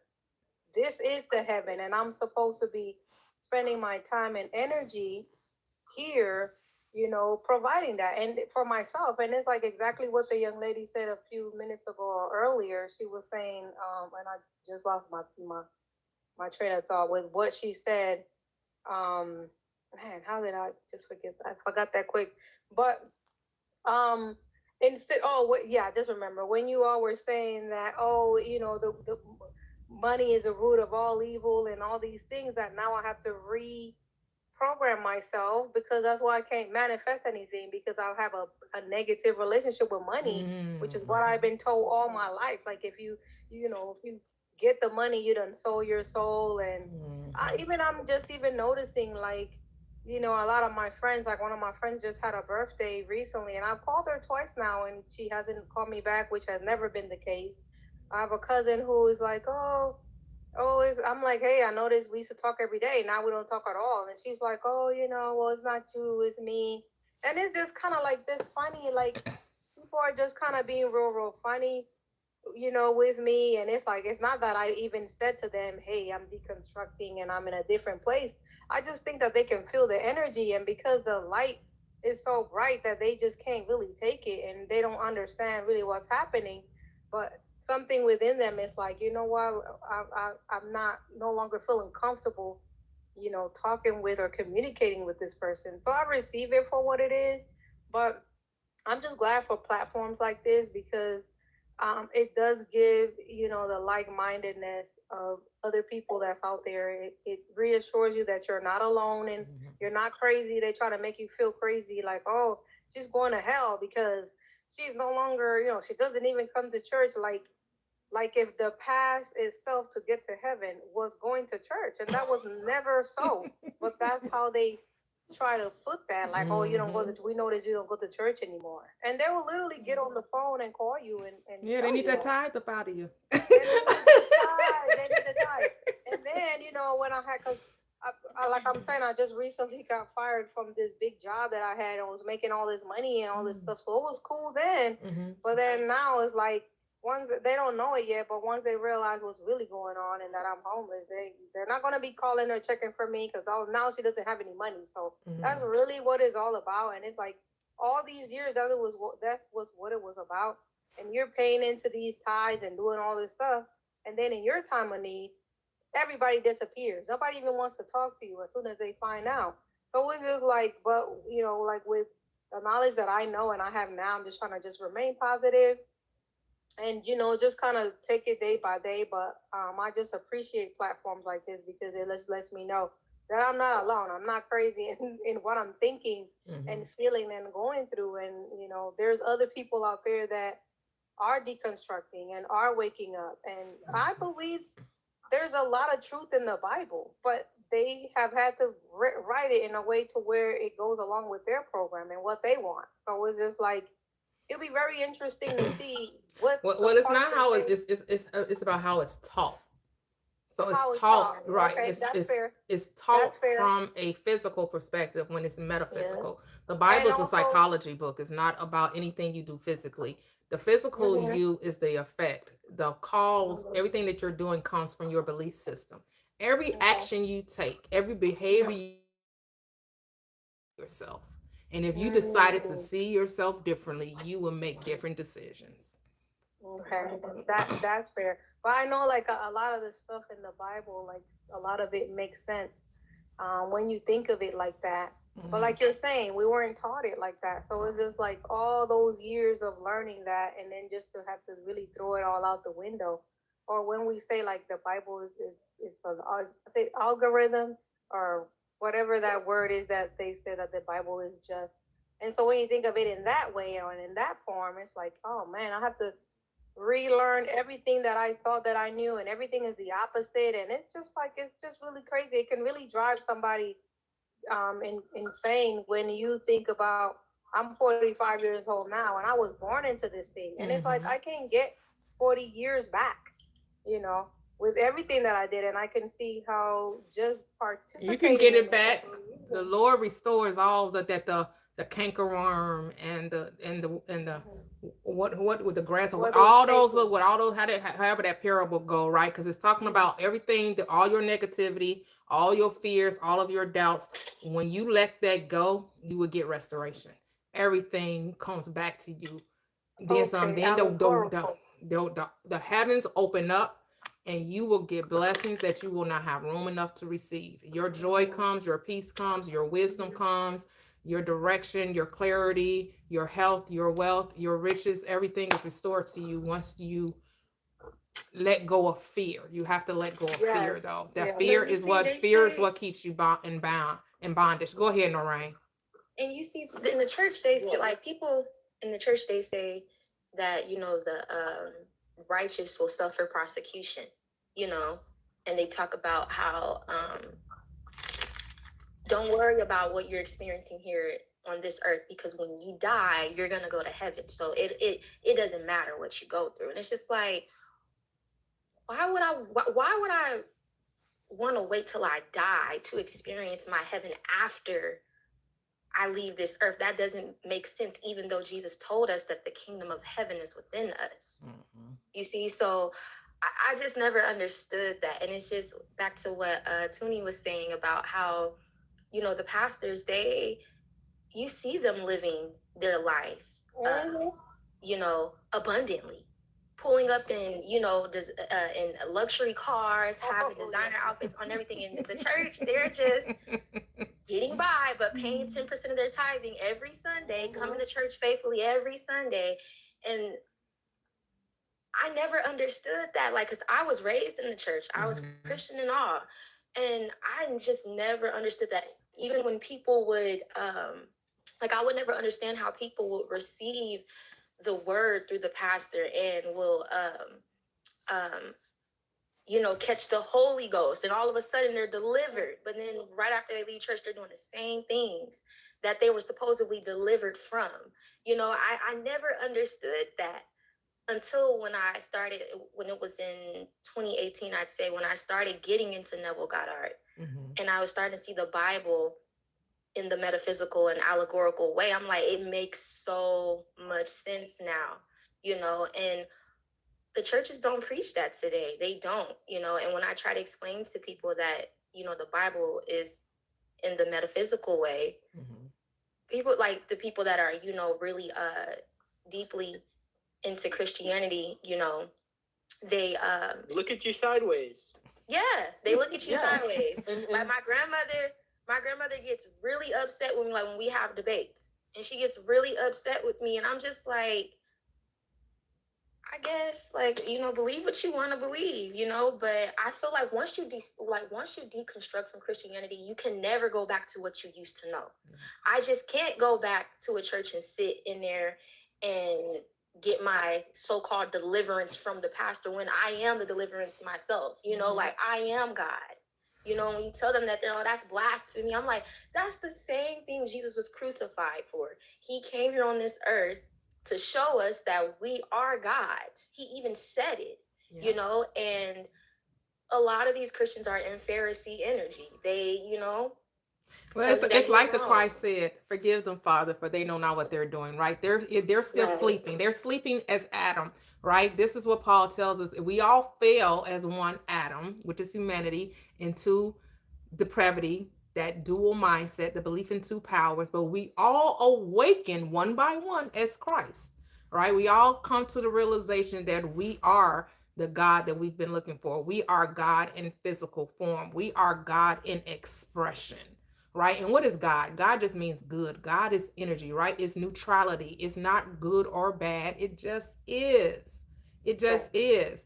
That the evil comes from the mind of man, the belief in two powers. The moment you decided that there was a such thing as a Satan, a demon, the moment you decided to create another God was the moment you gave away your power. But that's the whole point of awakening the Christ mind, is to remember that you are both God and Satan. You are both God and the devil.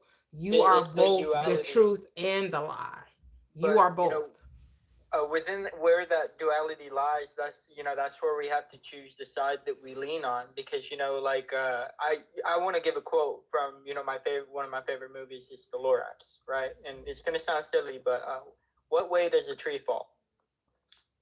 The way it leans, right? And that's exactly how we will fall. Will we fall into into good or into evil, right? Because at the end of the day, are we doing things out of the seven heavenly virtues or the seven deadly sins? But that to me, that's still coming from a religious mindset, because we understand that there is no death. Death is an illusion.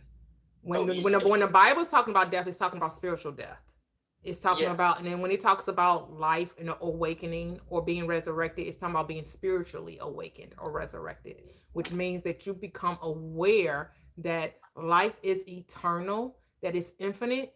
And as the Bible says, for I am the God of the living and not the dead. See, if God is the God of all, and he says, I'm the God of the living and not the dead, then that means what? There's no death. Because there's only life. Life is eternal. Life is infinite. And Nori said it. The pastors can't teach that way. They can't teach it to us the way that we're talking about it right now on this platform, because it goes against what the program is for us to be able to feed into it in the first place. So Yeah, and here's the thing, Tony. This isn't a deconstructing platform, even though I use the Bible. My platform used to be about deconstructing from Christianity. I'm over that. I'm gonna let them have their beliefs. I'm gonna let them have, because I understand that this world is a dream and people get to have to believe whatever they want. And I'm not here trying to convince someone of anything. I'm not trying to persuade, dissuade. I could really care less what the pastors are doing.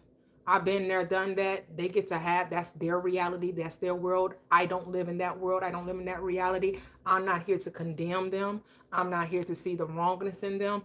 I'm here to say, what do you want in life? And then show you how to get it. Tell you that if you want a thing, you just got to believe that you already have it. And what Mark 11:24 says, therefore I say to you, whatever you desire when you pray, just believe you received it and you'll have it. The only condition in that script is belief.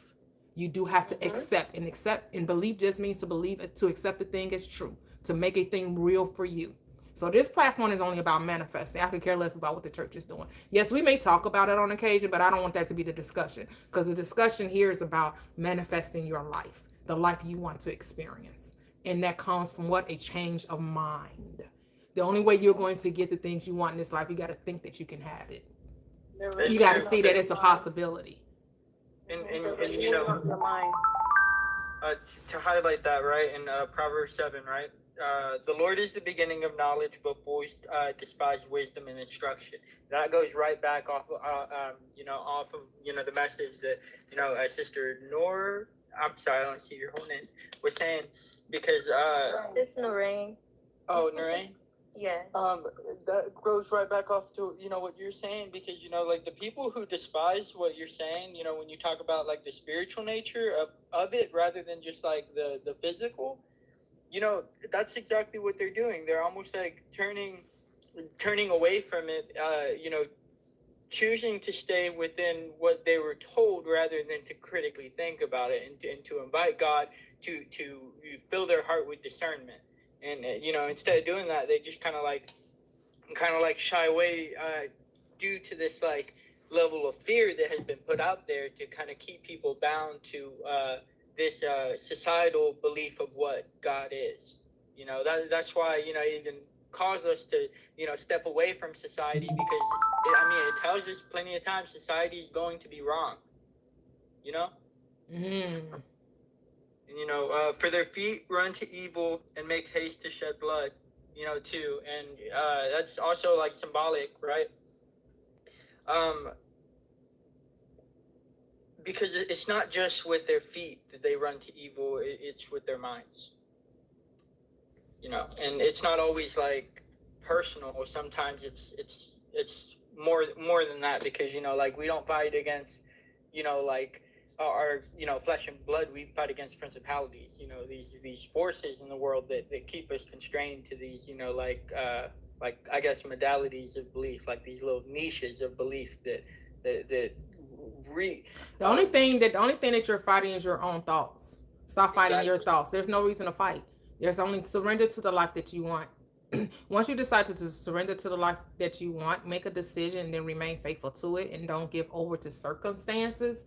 And that's usually most people's plight in life. They look on the outside and want the outside to confirm the inner, but the inner confirms the outer does not confirm the inner. The outer is saying, I'm not going to change until you do. And then you're saying, no, I need you to change before I do. And so now you're battling. Now you're in this forever tussle with your world, because you think the world has power when it doesn't. The world is the illusion. The world is the mirror. It's always only reflecting you, and it's never going to change until you do. As James said earlier, the world is your mirror. So how you expect the mirror to change and you don't? The mirror is only going to give back to you what you give it. If you're not smiling, it can't.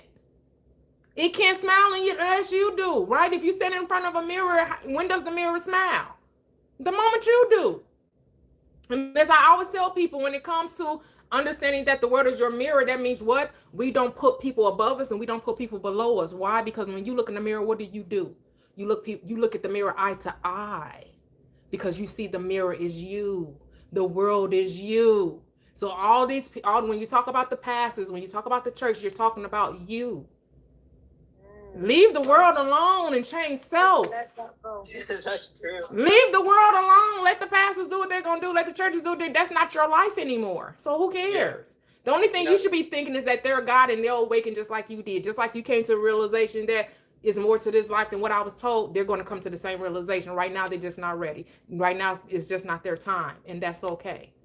And that kind of I just want to say thank you for that, because that kind of just like shed a light onto something like that I was doing a little more, rather than like speaking, like through God and spreading wisdom. I'm really, I was kind of talking about where people go wrong, where I should, be speaking about where we should go right, because it's not like a finger pointing game.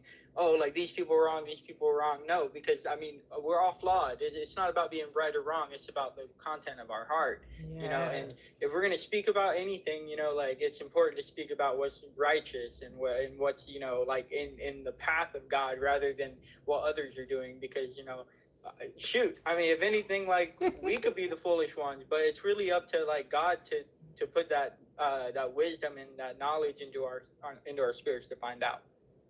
Yeah. You got to keep your eyes on the prize. It's not about what other people are doing. It's only about what you're doing. At the end of the day, it's only about you. Your world is about you. Everyone in your reality is just a projection of you. They're reflecting you. You don't see people. You see your assumptions about them. So you change your assumptions, you change them. Because you're not changing them, you're changing you. What are you changing? Your assumptions. The moment you change your assumptions, the moment you change your thoughts, the moment you change your beliefs, the world has to reshape, reconfigure itself to match you. Because why? It's your mirror. It's mirroring you. That's really true. I had a friend who, I love this friend to death. Like, man, like I just really made a mistake and put her kind of like on this pedestal and took myself off of it. And I just was going through so much stuff, with her, but really by myself, because I was the one that was doing this thing to myself by putting her there in the first place. And so I just thought like, oh, she's a terrible friend. She's this, she's that. And I was saying all this stuff. And then one day I sat down and I wrote it out. I said, such and such person is a loving individual who is very caring and is there for me when I need her the most. And I want to find that. And it's always showing up for me and all this stuff. I basically wrote out the opposite of what my experience had been with this individual all along. And it was almost like I was looking to her to fill my cup, and she was never filling it. So then when I let go and I wrote that down, I literally wrote it down on a paper with a pencil, with a pencil. The next thing I know, 360. It's like as soon as I let it go and I let it be, everything changed. And you're right that it is just in your mind. And that same friend that I was like, oh, she's a shitty friend, and is the same friend who right now, like with the situation that I'm dealing with, it was not even a thing. I called her, I said I got fired. She's like, you're heading to my house, right? I was like, yep. She has opened up her house to me, gave me a room. She didn't have to do any of this stuff. This friend of mine has given me money. That's how it works, girl. That's what you're supposed to come in here talking about. Let's go. That's what we're talking about. Like she's literally like been cooking meals, making sure that I'm eating, checking up on me. This is a friend who supposedly could never even answer my text when I would text her, and she would take like 4 days. She would take 4 days to text me back, and I just be like, this is the shittiest friend ever, but I love her to death. But the minute that I let go and I wrote that and I said, this person is this, that, and all the things that I wanted her to actually be to me, that is exactly what is happening. So it's true. The thing that we're saying is not a lie. It is also very, very true. And everything happens for a reason. And you're the reason. The reason is you. Everything happens for the reason is you. You're the reason. You're the reason for the season. Yeah, like I lost that job. It's because I needed to be pushed out and away from that. My soul and whatever case is no longer. I have. Well, you fired yourself. We say we lost, and then you just fired yourself. You fired yourself from a position that you didn't even want. right? That's what I'll tell Noreen. Noreen, you fired yourself. You fired yourself so you can hire yourself for something else. I freed myself. Yep. Yep. I was like my heart wasn't there anymore, and I was just kind of there. So when they did it, it was like, okay, all right, and it's like, well, it's not like I'm gonna be, necessarily homeless. Like I have some, because I was living at my job. I was the residential coordinator for in the dormitory for the school system. So it's like doing housing and stuff like that for the students. And I have been for the college students, and I've been doing this for about 15 years now. And so, but all of a sudden, it's like I just don't have no desire, no interest. Like I lost, the desire to do that, and I don't want to do that anymore. But what I'm supposed to be doing, I'm still afraid of doing it. And it's like I'm supposed to be out here speaking these things that I'm experiencing, and I'm supposed to be out here going to these schools and talking to these young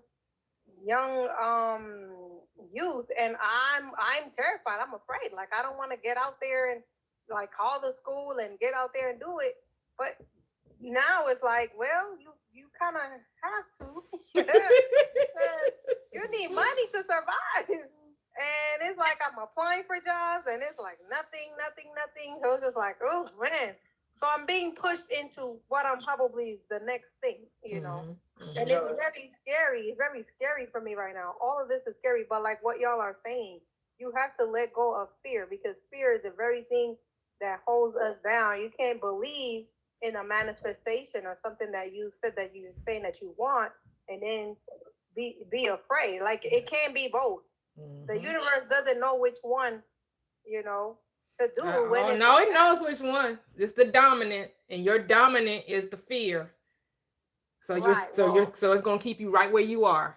You can't move. Right. And so I need to just let that go and be completely at peace with whatever and however my life is gonna go. And don't be afraid. If I lose my car, oh well, then I lost my car. Yeah, because the universe is not confused. You are. God not confused. You confused. You need to tell. Just stop saying you're confused. Stop saying you're fearful. And like you said, let it go. Start like you wrote out. Here's what this is so interesting. You see how you wrote out the relationship you wanted with your friend? Write out that same relationship you want with yourself. That same, all those wonderful things you spoke about your friend. Be your own best friend. Now put it on the paper.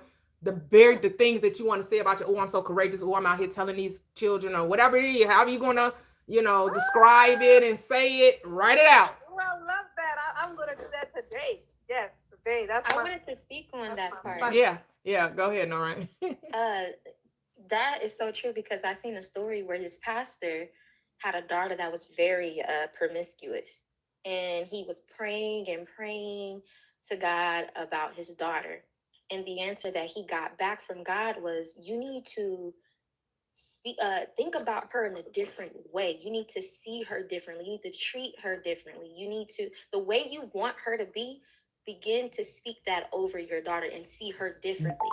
And so that's exactly what he started to do. And slowly but surely, his daughter stopped being so promiscuous. And that's how like we can really it's all us. Yeah. We really can change our situations with people. And I'm speaking from experience because I've done it before. So and you can change your situation with yourself.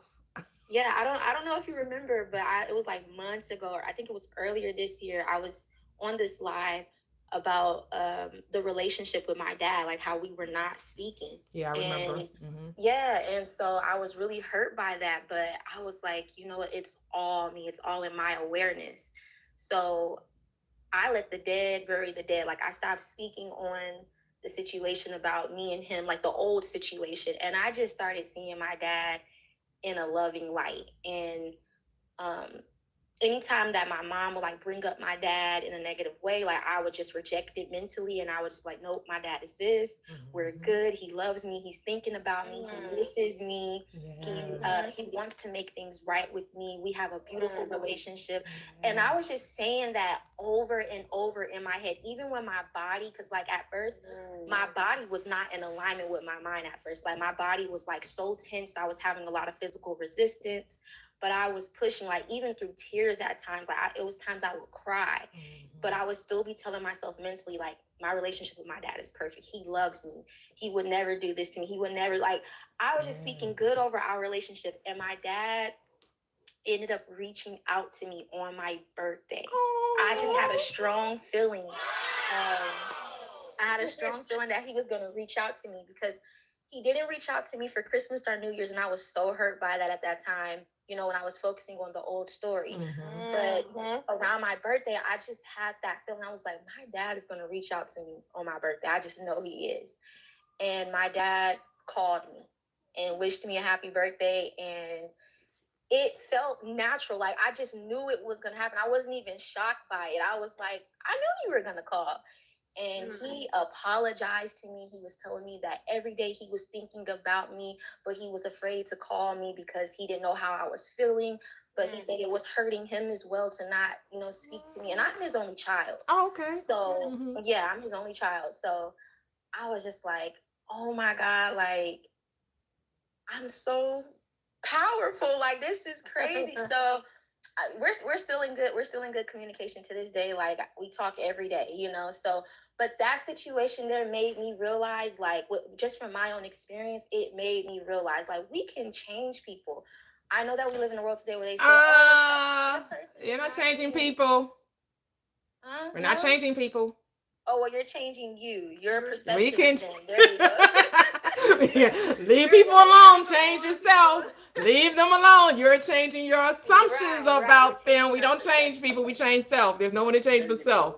Right. No one to change but the self. Wow. Right. Exactly. That's deep. Right. And that's why, like, you know, I used to be heavily into like Shura 7 and like those modern dating coaches today, like when it comes to relationships and stuff. Like I used to, like I have that book called Why Men Love Bitches. Like I used to follow that book and everything, but none of that stuff ever worked out for me. Not why men love bitches. Yeah. That's so funny.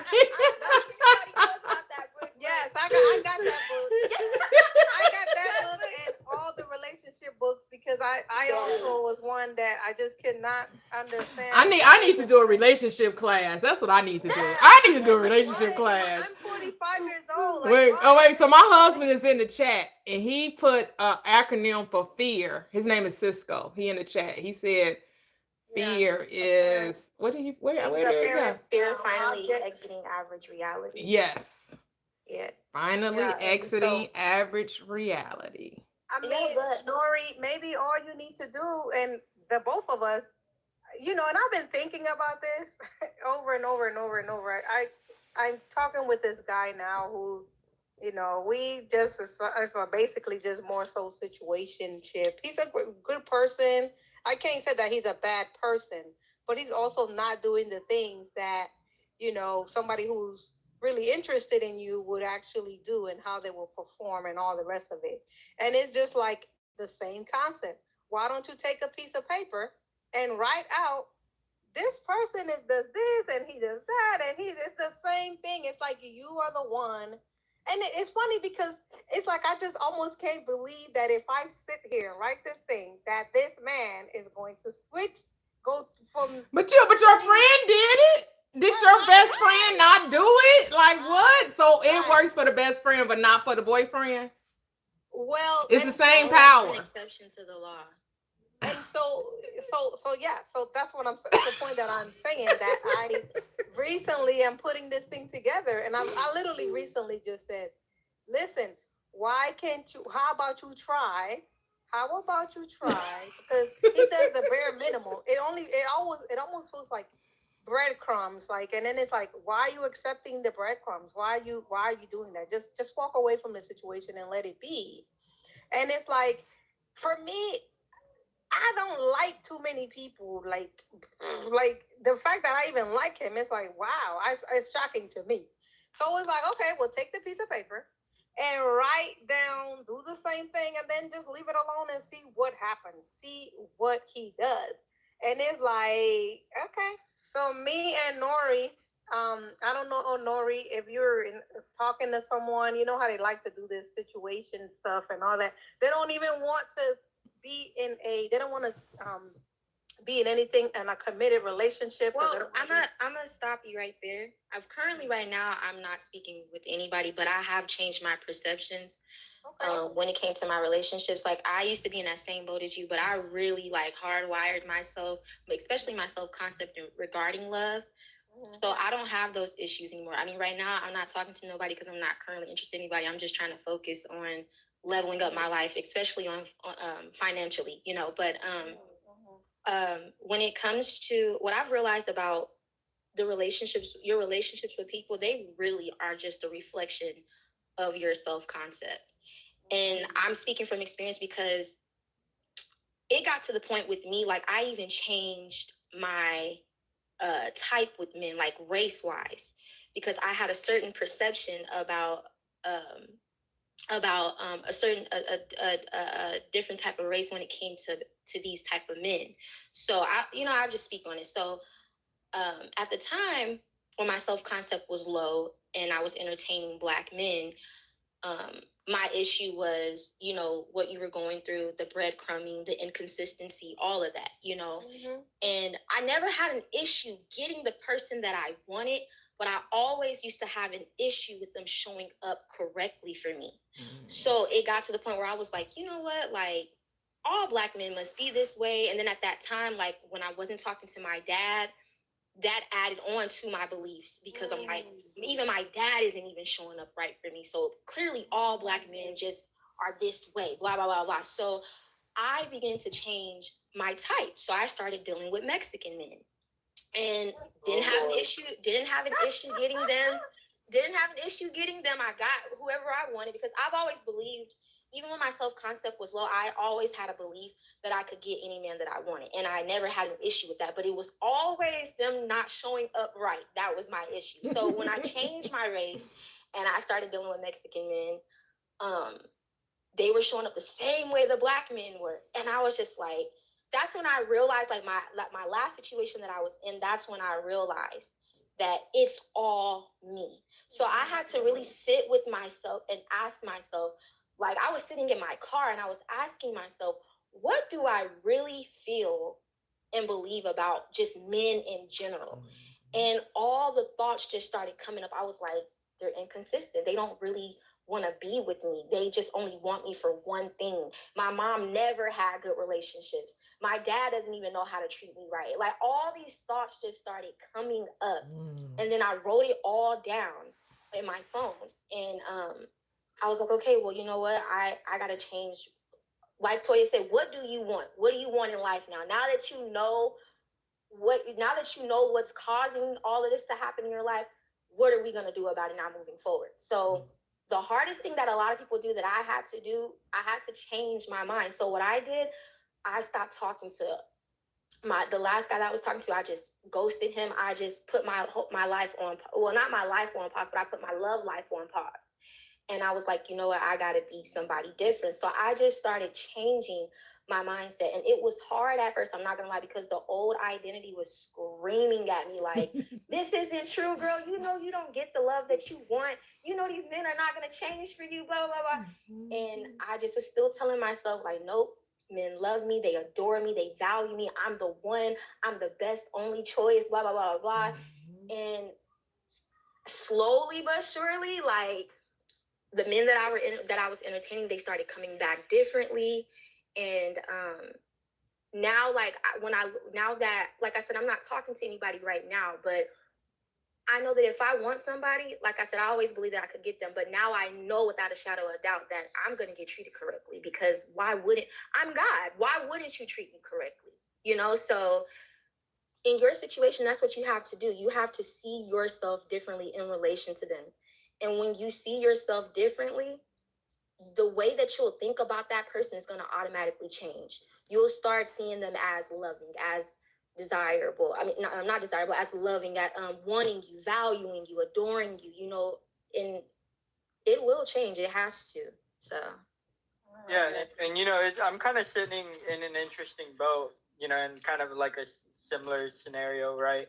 But the reason I say it's different is because, you know, like, and you know, a little controversial, but you know, like I like guys. You know, it's something I've like fought against a lot, and you know, really thought that I could change. But you know, after like years and years, you know, I've recognized that, you know, in a weird way, I feel more myself when, you know, like, and you know, it kind of like, you know, like begs the question. It's like, you know, like where do my problems within like relationship lie? Because I try to lean on like wisdom, but it's not really something I can find in like a lot of people at all, to be honest.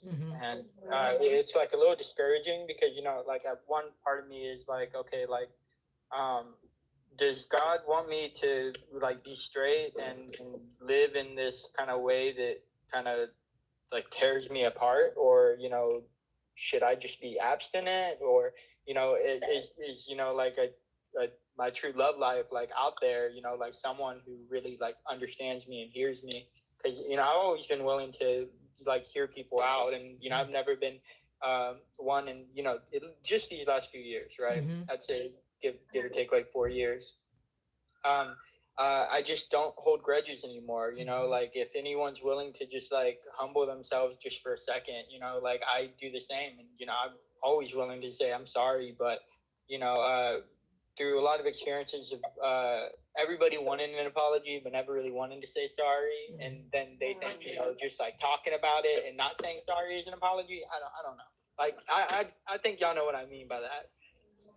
But it's really like leaving me in this weird place because you know, we had our sister, you know, talking about how like she left her job, and I actually just quit my job. I was a manager at Tractor Supply, and I left. They went to write me up because they said I wasn't doing my job, but you know, in truth, I'd been the hardest worker there for like 3 years, and Yep, me too. it's just like so discouraging because you know, I never like to throw like I never like to throw like race into it or nothing, but I'm just gonna be like honest real quick about it. It was just a group of like overweight white women who would sit in the office and just like blabber all the time, and then like point fingers, and then they would straighten up whenever the district manager would come The by. big boss will come. Exactly, and the So thing is, familiar. I had a great relationship with the boss, but then you know, like he ended up like switching, like they switched districts, right? So I got a new boss, and the new guy wouldn't even talk to me because you know I'm 23. He thinks I'm just like young and this and that, but you know, it just got to a point where you know when they went to write me up, I was trying to go back to work, and every cell in my body fought against it. And in that moment, I knew God wanted me to get the hell out of that. My PTO was a week later. My PTO was a week later, and I was going to quit after that week. But I hauled ass out of there, and I could not be more grateful. This coming March, I'm going to be taking my business on the road and traveling across the United States. Oh, I'm really terrified, and like I know I can do it. I'm just where I'm a little worried is because I know God will provide, and you know my business will help. You know, as long as you know I tend to it. But it's kind of just this time moving away from home. I don't really intend on moving back. okay. And that's kind of where this is coming from. Because you know I don't mind taking like a seasonal job somewhere at like a resort where you know I'll work and live and all that kind of stuff. That's wonderful. It's kind of in my plans a little bit, but it's the big change. I'm really trying hard to push myself out of my comfort zone, and it's where all this ties together is that you know like she said, I'm sort of taking like a pause, but at the same time, you know, like I've been like single for like years, but I've taken the pause at is I guess like my approach and how I go at things, because one of the things I've been kind of battling recently with is like lust. Mhm. And like I've been trying to educate myself on it so it doesn't like tear me down and rot away like my energy and my spirit. So Well, the lust thing, that's a religious mindset, right? Because that's someone trying to tell you how you should express your desires. And my thing is, if it's not, if everything you do is doing in love, you can never go wrong. Everything you do it in love for fun. You're not hurting anyone, right? Then there's no Right. wrongness there, right? There's not, and even in consciousness doesn't see things as wrong. Only man sees things as wrong, right?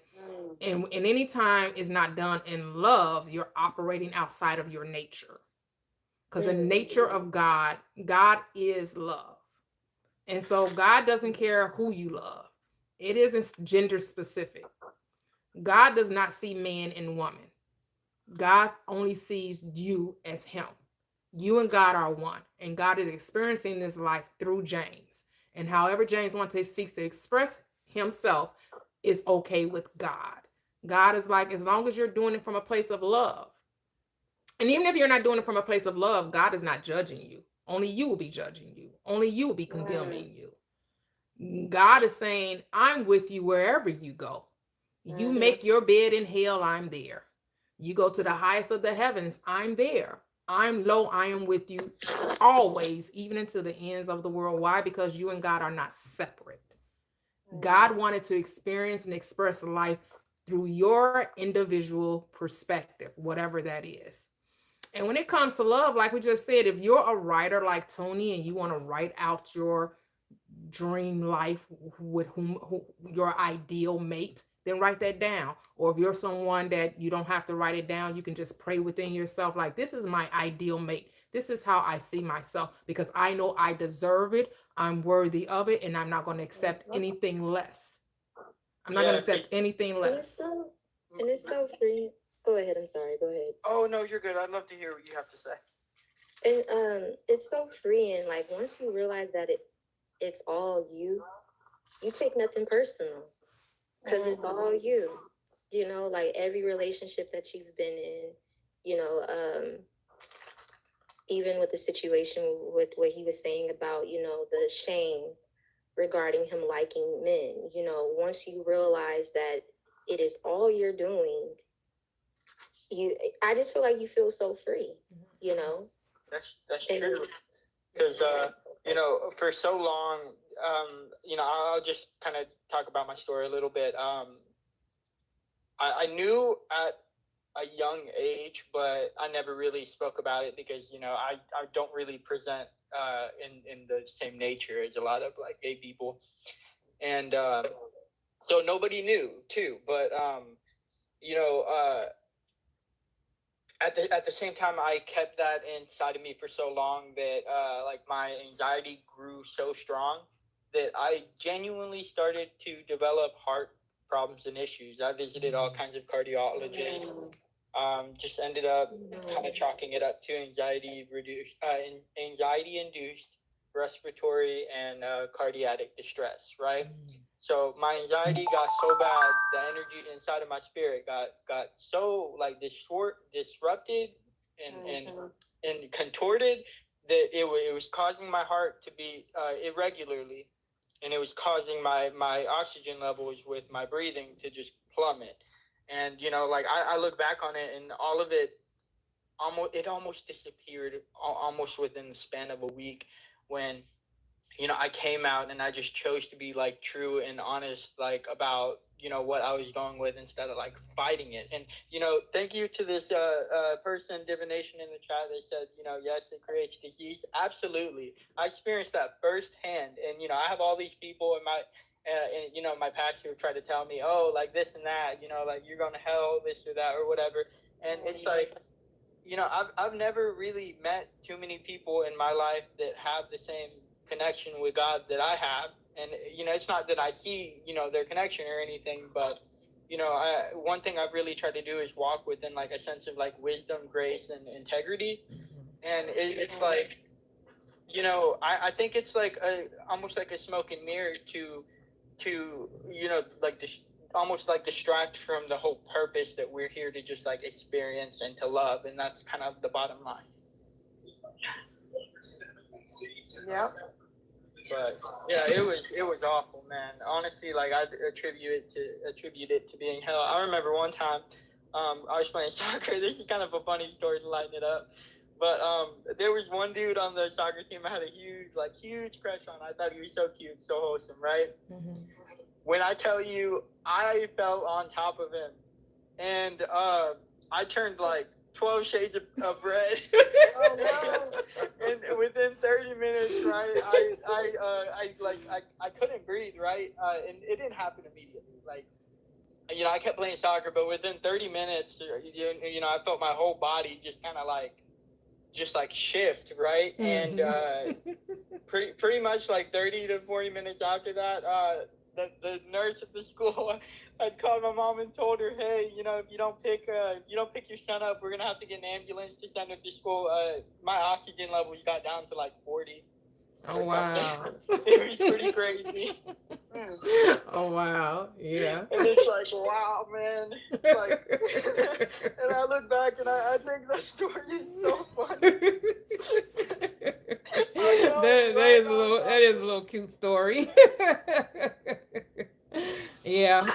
But once you decide to love you, everything else is going to fall into place. That's when you're going to release the shame, the guilt, the emotional torment that you put yourself through. When you find that you're just enough, just the way you are, you're perfect. I always tell people, listen to Bruno Mars's song, Just the Way You Are, because you're amazing. There's nothing you need to change other than your self-concept.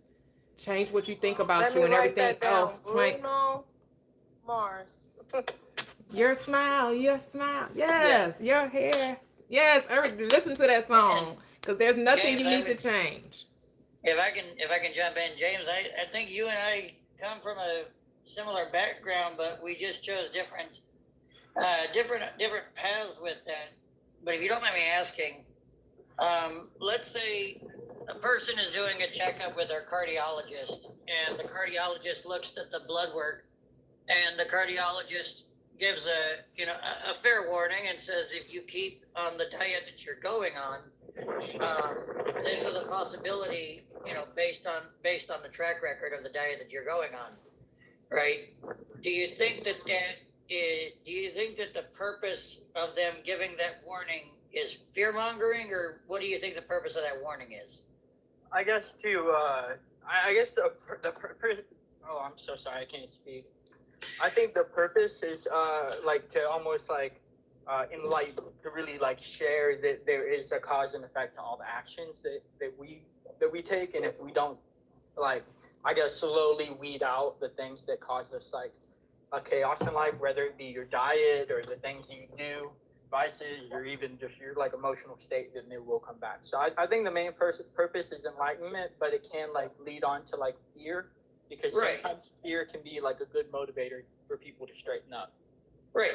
And the reason I bring that back is one thing I've learned, my personal experience is, let's say I found a husband and I was married to that person for 80 years and I had a perfect life in this world for 80 years, happiest person I could ever be. But the consequence of that is eternal separation from my Savior and the one who created me. That's the consequence of that. That's the natural consequence. No, we're not that, doing that. No, Ryan.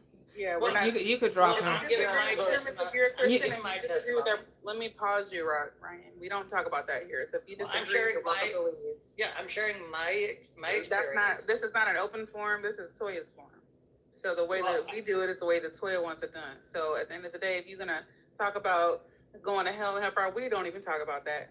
Yeah, So- could I? James brought it up by speaking about the people warning this about is not hell. that topic. That's not what I brought up. No, that's not what he brought up. You drew your own Say that conclusion. You wanted to people- condemn pastors his nagging behavior based off religious dogma, Well, no, he and we're not spoke doing about that. Pastors warning about hell. Ryan, We're if not you doing that. If you disagree, you're welcome He to opened leave. the door. Leave. So real quick, I would actually like to The door like by speak on this speaking to about really. pastors warning about hell. He opened, but we can. Here, hey, let me just like explain something to you real quick, right? I've been there. I get what you're saying, right? I really do, but it's not something that you choose. It really isn't. And the example in the story I just talked about was my entire body fighting against me. And I understand that I'm a spiritual being, but it was all mental, reflecting into my physical body. My entire body fighting against me to the point where I developed respiratory and cardiac issues because I tried to repress who I was, right? Mm-hmm. And when I did, my relationship with God grew tenfold when I just chose to be honest with myself. Yeah. So you know, like that's something, you know, I've heard all my life, you know, and I've, you know, chosen to really stay modest because I'm not like most people. I'm really not, you know. But when it comes to like homosexuality at a base, you know, like, are you following your relationship with God or are you following a relationship with society? We're all sinners at the end of the day, and it could be wrong. Like, I understand that, like, in my life, I want to bear fruit and maybe even like have children.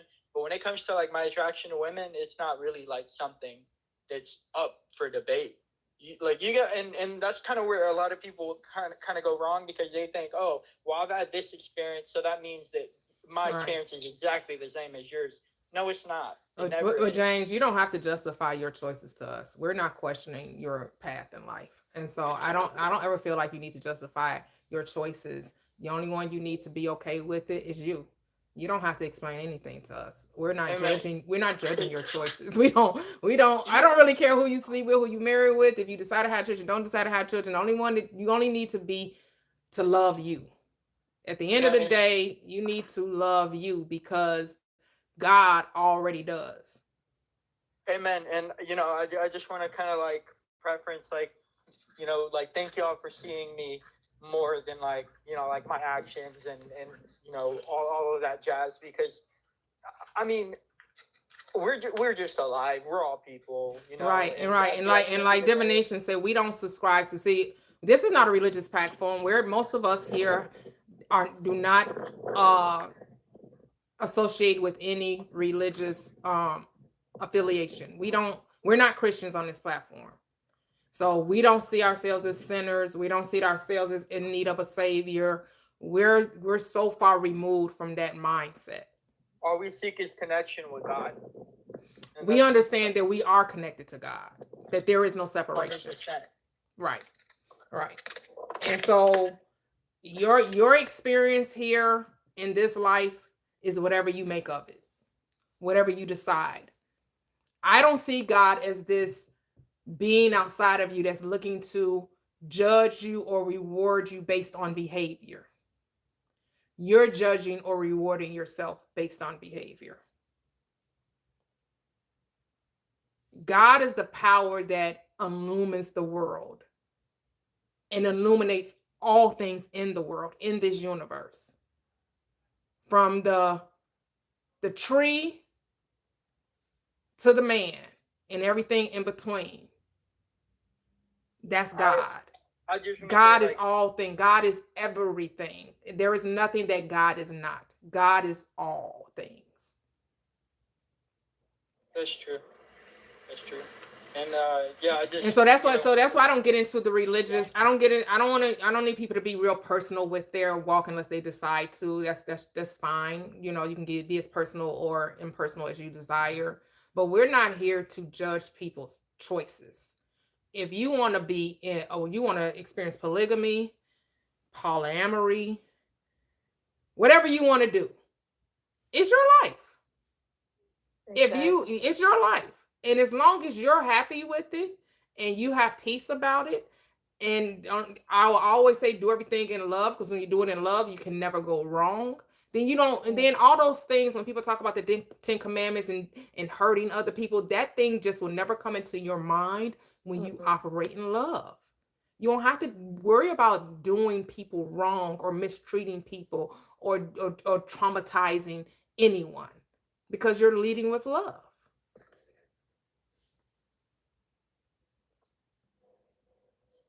And also what divination has said earlier, like, you know, unsubscribe from all these modern dating coaches and all these gurus and stuff, you know, because these people are speaking from their own experiences. They're not understanding that they're God and that their mind is creating all of these things. Everything is an illusion, you know, and nothing is set in stone. It's all malleable, you know. So if your relationships, you know, are not the way that you desire them to be, you do have the power to change them. And I'm speaking from experience, you know. So um yeah, just all this stuff that social media talks about today, like, ladies, if a man is this, or if he's not doing this, if he wanted to, he would, blah, blah, like, just unsubscribe from all of that, because I used to be so deep into stuff like that, and it never, it's still, I You used to still watch. wasn't You used to getting watch that around. Tonight Conversations. No, I've never heard of that. Oh, okay, okay. Mm-mm. I just No, but I used to be I just big had a on, cousin that went to one of those. I think they came. They used to do. They do tours or whatever. They had came to, I think, Erie Crown in my city or whatever. And I was like, Then I started seeing it like on Instagram. I don't really see it on YouTube. I used to see it on Instagram. I was like, interesting, because that one, it was one real popular TikToker. Her name was Keita Rose. Y'all heard of Keita Rose? No. She was associated with that. But anyway, that was a singles thing. It was none of my business because I'm not single. So I would watch, listen to Kevin Samuels, and then okay, I I've had heard to, of him. He's transitioned, right? yeah. Okay. yeah, And and I had to like, I was like, well, wait a minute, hold on. It was not making sense at first. Of course, at the beginning, it was, but then I just didn't like the whole approach that he was on, like, you know, putting people down and making you feel like, oh, if he was, if you know, if he was, you wasn't a 10, or and Kelly Rollins was a 10, and he would say her name all the time, and it's just like, you're doing the same thing that society's doing by making us compare ourselves and all that kind of stuff like that. And there's only one Kelly Rollins in the world, just like how there's one Toonie in the entire world. So the whole approach was not good. And then people say, well, he got karma, and that's why he died on top of that fat girl that he was sleeping with. So anyhow, Oh Lord. like Oh Lord. Oh Lord. that's what happened. But He had a heart attack sleeping on the fat girl. But at the end of the day, there is no rules to dating. Mm-hmm. At the end of the day, there are no rules to dating, and it will be whatever you say it is. If you say that dating is hard, that is difficult, that it's hard to find a good man, it's hard to find a good woman, that I gotta sacrifice, I gotta compromise, I gotta struggle, I gotta fight, I gotta. If you say it, then it's going to be true for you. That's what you will experience. I have a friend that I have a friend that's like, she doesn't, well, now she does, but at first she was very logical. She didn't believe in stuff like this, and she had a situationship with the guy that she was dealing with, and he will only entertain her when he wanted to, and she wanted, you know, a committed relationship with him. And so I told her to change her self-concept and to start, and along with, you know, seeing him differently. And this guy that she was dealing with, he told her that he didn't want anything serious, and he just wanted to vibe with her. Like, he was like, I just want to vibe. Like, I'm not looking for nothing deep, you know. And so she was trying everything in her power to get this man to commit. And I told her, he's not committing because, one, your awareness is not on that. You don't even see yourself as somebody who can be committed to. I'm like, so that's why you're attracting this situation. So start seeing yourself as a woman. Every man that you run into wants to commit to off bat. Commitment is easy. It's not a hard thing to get, because social media today, they try to tell us that it's hard to commit. It's hard for someone to commit to you. I'm like, that's bullshit. No, that is not. You know. So she began to see herself as somebody that is worth committing to. And this same guy who said he didn't want nothing to do with her and all of that, literally is the total opposite. The total opposite. He just asked her not too long ago to move in with her. He had just got his own place and asked her to, yes, like, that's what I'm saying. This is like, this stuff is real. It is so real. And even this, I don't know if you guys know, I know it's a popular thing on Instagram. It's that Pop the Balloon series, where those people, like, yeah, that I feel like that is so crazy. Like, what is Pop the Balloon? What is that? So So it's it's it's a show where it could be a show or a program or whatever where they give you a balloon and they'll have like a guy to come on if the audience is a bunch of girls, so there'll be like 5 or 6 girls with the balloon. The guy would come and ask questions or whatever whatnot, and if the girl is not attracted to him or doesn't like him, she's supposed to pop the balloon. So sometimes the guy would come out there, and if he may not be attractive or whatever the case may be, and all the girls will pop their balloon before the man even opened his mouth, and that is very Okay. And they Okay. So it's a shame dating on show. dating. It's a dating Yeah, show. It's a Okay. It's a dating dating show. show, Okay. Okay. yeah, but I'm like, you wouldn't even go on stuff like that if your self concept was top tier. Why would you need to go on a That's dating true. show to try to find somebody and pop a damn balloon? Like, that doesn't even make sense. Like, but when they pop the balloon, sometimes they get in their ego and they start judging one another and shaming each other. It's funny, but it's is funny. it's definitely a funny show. But when you don't understand who you are, like, there's so many people in the comment sections that you can just tell, like, they believe in what this world teaches today about what love is. And I'm like, y'all don't even know what love really is. What it is. Yeah. And it's true. Like when I have a funny story about that pop the balloon thing and your self concept. I was at a lounge one time, just kind of hanging out with a friend, and they were actually filming at one of those pop the balloon things, and they asked me to be a part of it, and I thought in my mind, oh, I'm gonna win because I'm finer than every female in this building. Number one, that's how I was thinking in my head. So anyhow, I start to play the game or whatever, and the guy, of course, I didn't pop my balloon, but ultimately the guy ends up picking which one he, ultimately wants to be with or whatever. So anyhow, to make a long story short or whatever, the guy ends up picking me, and I end up winning the show or whatever.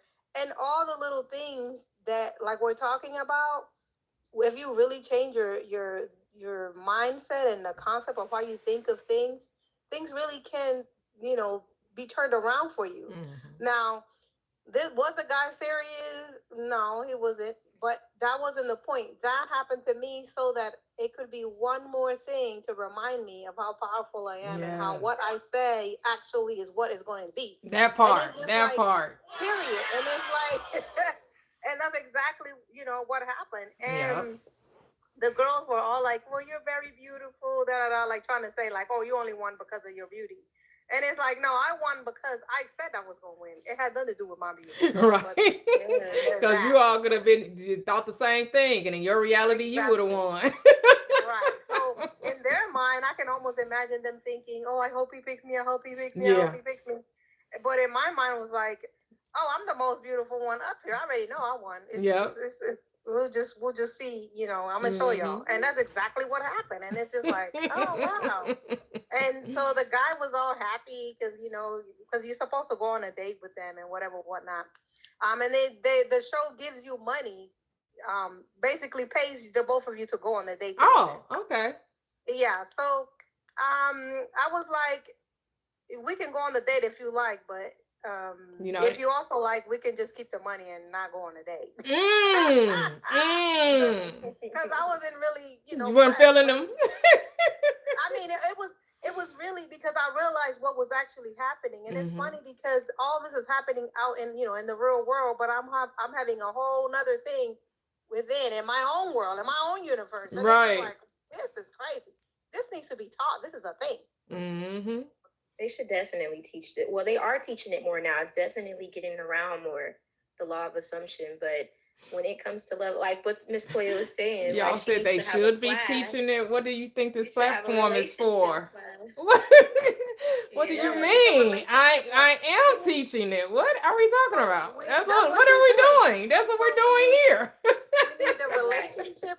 We need the relationship one, and then we need the one to teach.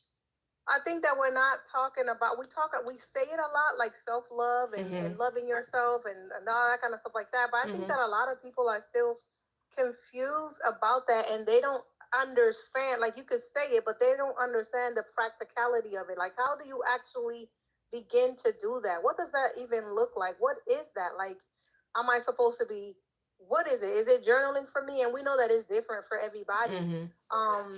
For some people, you know, it needs to begin with the self-concept of how they feel about themselves. Like, do you need to change? Well, not for anything? some people, for everybody. It all For begins everybody? with self-concept.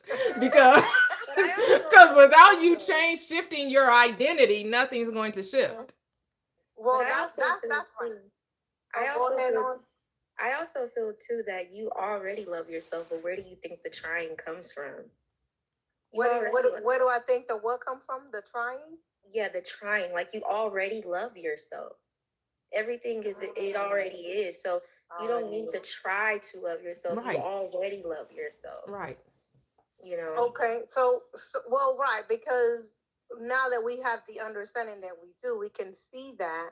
But I can also see, you know, way before you get even over there, it's like, what are those small baby steps, like in terms of teaching this thing that, you know, can make it to where people can actually receive it and even understand what is happening. Like, what are the Right. things about yourself that you don't like?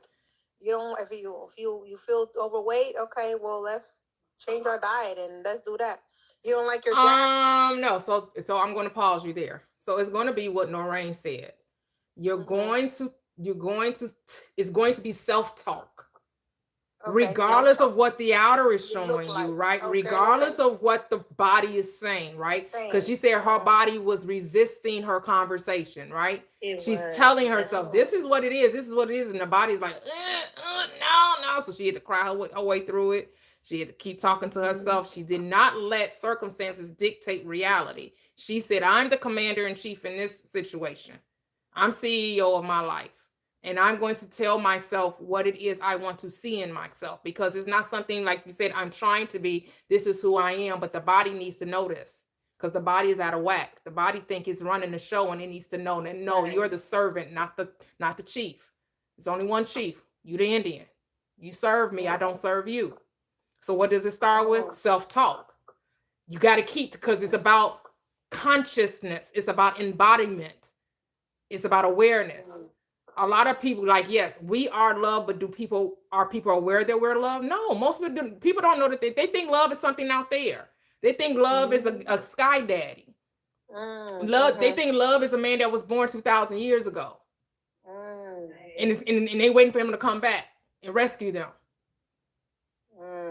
They think love is found in, you know, the Quran, or it's found in the Torah, or it's found in the Bible. That's what people think love is. Okay, so then the start then is that self-talk and how you talk to yourself every day. Are you graceful? Are you kind to the kind words that you're saying about yourself and to yourself? Regardless of your shape. Regardless of what the outward looks like. Okay, that's because if you're telling yourself, I look the best I can be, then the moment you accept that, then whatever needs to take place will take place for you to look the best you can be. If you're saying I'm this shape, I'm this size, and you keep filling your cup up with that, then what? It overflows. And then what? The outer must resemble the inner. Okay. As within, so without. Okay, so we're basically saying more so not attacking the physicality part of it, but doing the mental and the self-talk and the changing of that first. So like the manifestation first, and then everything else has to follow, because you already are you're already there in essence. Yep. In essence, like we're saying, you're already loved. So yep. It's like it's not about recognition. It's about recognition. Do you recognize that you're loved? Oh, do you accept that you're loved? Most people don't. Most people don't accept that they're loved. They say everything else is love but them. And that's what religion tells you, right? To them, self-love is selflessness. And I'm going to tell you, self-love is selfishness. The world's going to tell you selflessness, and I'm going to say, no, it's selfishness. Yep. And why you say that, selfishness? Because it's about you. Other people don't exist. You don't see other people, you see assumptions. about people. That's why your assumption about your friend had to change. Why? Because your assumption about her changed. The moment you start assuming that she was a great friend, she became a great friend. When you were saying that she was a shitty friend, she's a shitty friend. Because that was your assumptions about her. You wrote the script. You wrote out the role for her. She's playing a role in your movie. You're the star. Not only are you the star, you're the producer, you're the director, and you're the author. You wrote the script saying, this is the type of friend that I have. And you say, oh, damn, she's a shitty friend. She fucked up. Damn, she takes 3 or 4 days to call, to text me back. She don't show up for me every time I look for her. I can't find her. And then the moment you decide, oh, no, hold up, wait a minute. She's actually this type of friend. Her role changed. The part that she played in your reality changed. Is that not the same person, though? Yeah, it's the same person. So my mindset. So in other words, nobody exists, and I'm the one that gets to dictate every single thing with everyone. So that's why when like Nori's saying, the guys that, you know, in her mindset, she had to change that. They do show up and they obsessed with Yeah, because it's no one. It's not your mom, not your sister, not your brother, not your daddy, not your uncle, your cousin, your brother. It's no one but you to change. No one to change but self. It's your thoughts. It's your assumptions. So who's the one thinking that? It's you. It's all you. When these people come into relation to you, you're the one perceiving them as such, whatever that is. So who has to change? You. So when they tell you like, don't change the person, you know how like we try to sit like we'll want to have a talk with the guy, or we want to write all these paragraphs. You know, you're trying to change that person because you're trying to get them to see something, but they're only reflecting you. That's why when we would lash out at these guys, like, I'm speaking from experience, I would cuss them out, lash. They looking at me like I'm crazy. Like, what is you talking about? Like, girl, what? Because it's all in your head. It's all you. You know what, Nori, you might be right, because so like with the guy, you know, at first I was like, this man, I'm gonna tell y'all, and I know that he only approached me because I was in a place where I'm just like glowing and embodying love. And so I'm out with like 5 girlfriends at a happy hour. And we're sitting there and he just walks in and he begins setting up, and then he just starts playing the saxophone. And apparently, I guess the restaurant, you know, paid him to come and play. And we're outside, and it's like a very beautiful day. This is in April 4th to be exact. And we're out there having drinks or whatever. It's just us, all 5 of us, you know. And I'm with some beautiful women. I'm not with, you know, I'm with some beautiful women. So he's done playing the saxophone, and I'm literally about to give this man away. I asked one of the girls, like, oh, you know, he's attractive. You want me to hook you up? And she's like, oh, no, like she was too good. So anyways, okay. Fast forward, he's done playing, and this man literally pulls a chair next to me and starts talking to me like they were not there, like they didn't exist. And I'm like, what? Okay, so why did you, out of all of us, like, how did you even decide that? So anyhow, the girls are like, check please, and they leave, and we stay there and we talk the whole night. They closed the restaurant down, and we ended up leaving or whatever. So from the beginning, I was like, I want relationship, I want this, I want commitment, give me this, give me that.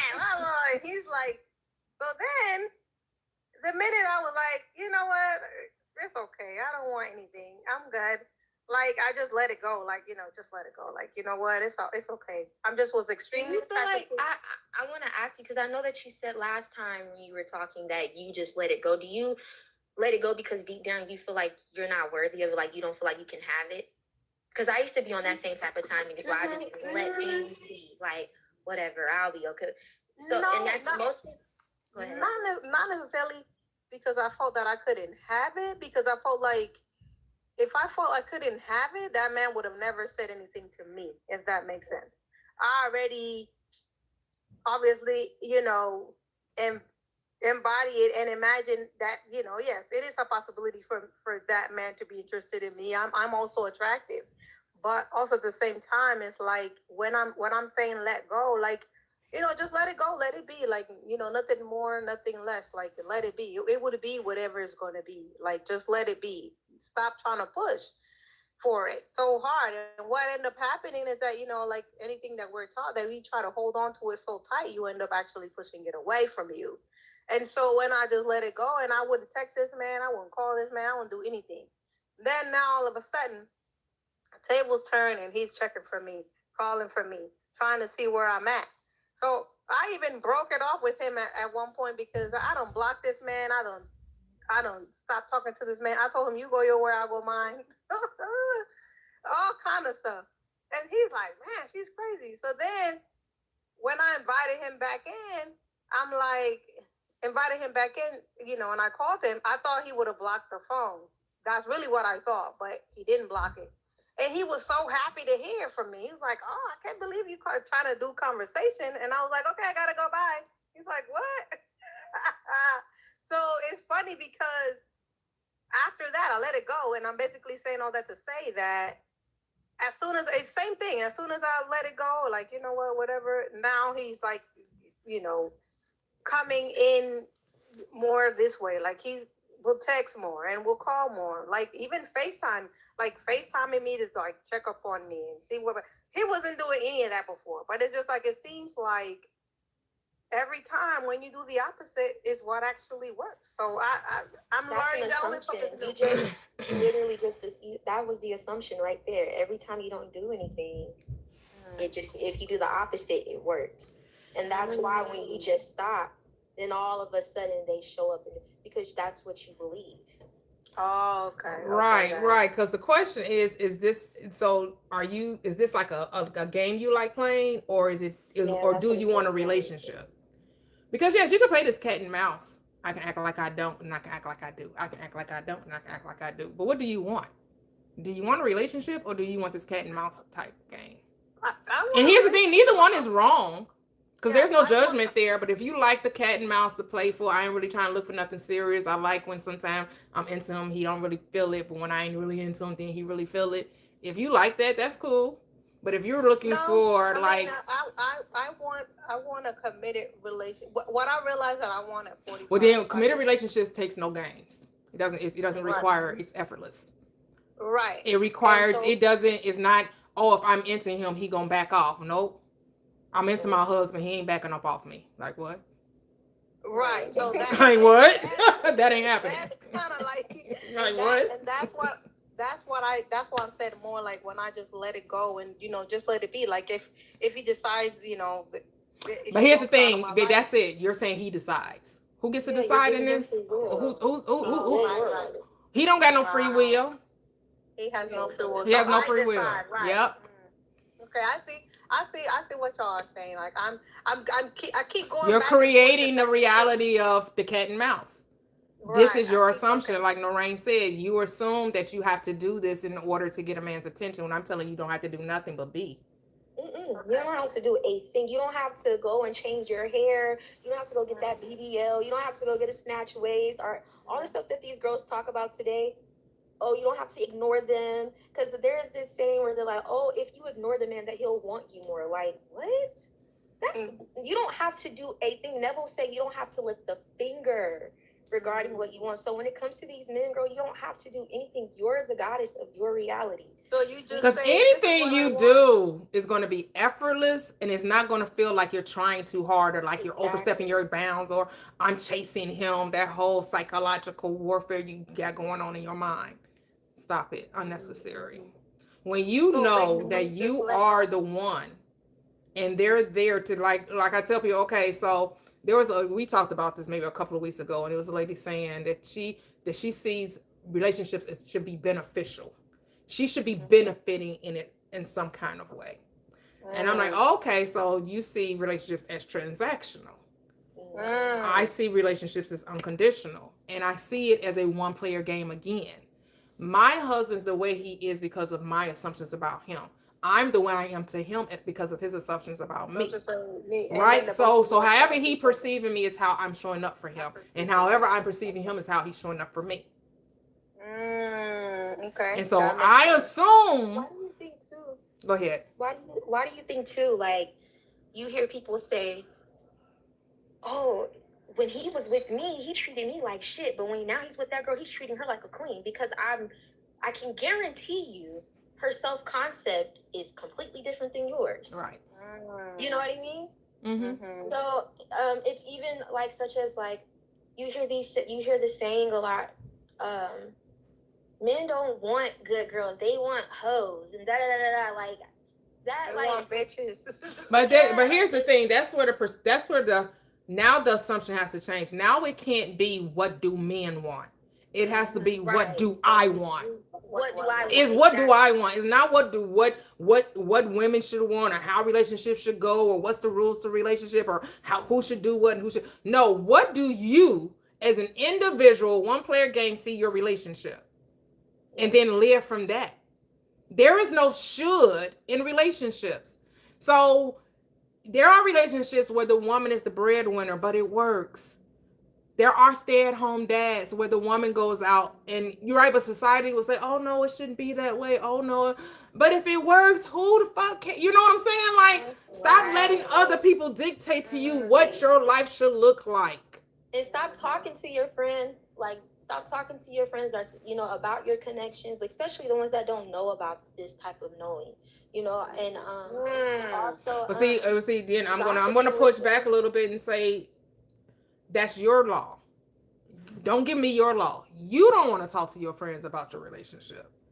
That don't need to be my law, because I don't believe that anyone can mess up my relationship. Like, what? No one has the power to do anything to my relationship. Like, what? You know, the only reason why I was saying that is because sometimes if you're not strong, like, I'm not saying that she isn't, but especially when you're trying to consciously change your mind, and you are surrounded by people who may think otherwise, I just say limit that, so like if you're used to talking to your bestie every day about how men ain't shit, but you're consciously trying to change your mind, limit that conversation, limit that if you're not strong-minded yet and thinking differently. Why are we having a conversation about men ain't shit?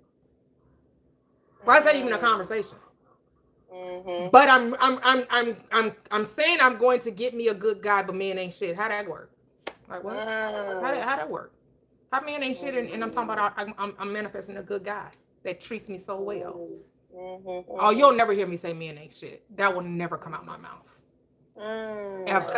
Because you attract what you already think, okay, that makes sense. Because that's double-mindedness. How are men shit, but except yours? All men ain't shit except for yours. Oh, right. You the exception and everybody else is. No, if you think men ain't shit, guess what? Neither is yours. Then men ain't shit. That mean ain't nobody. That mean all men ain't shit. Like, like what? Because you just said all men ain't shit. That mean all men. Because that's the reality that you put in. Right. You have to remember, you're always telling a story. You're always telling a story. You're always writing a story. Always. Yep. You get what you say. What do you say? But we have Kevin. We have an older gent, my brother. Hello from another mother. How are you, Kevin? Are you there? You got on mute. Or maybe. Hey. Yes, I'm here. Hey.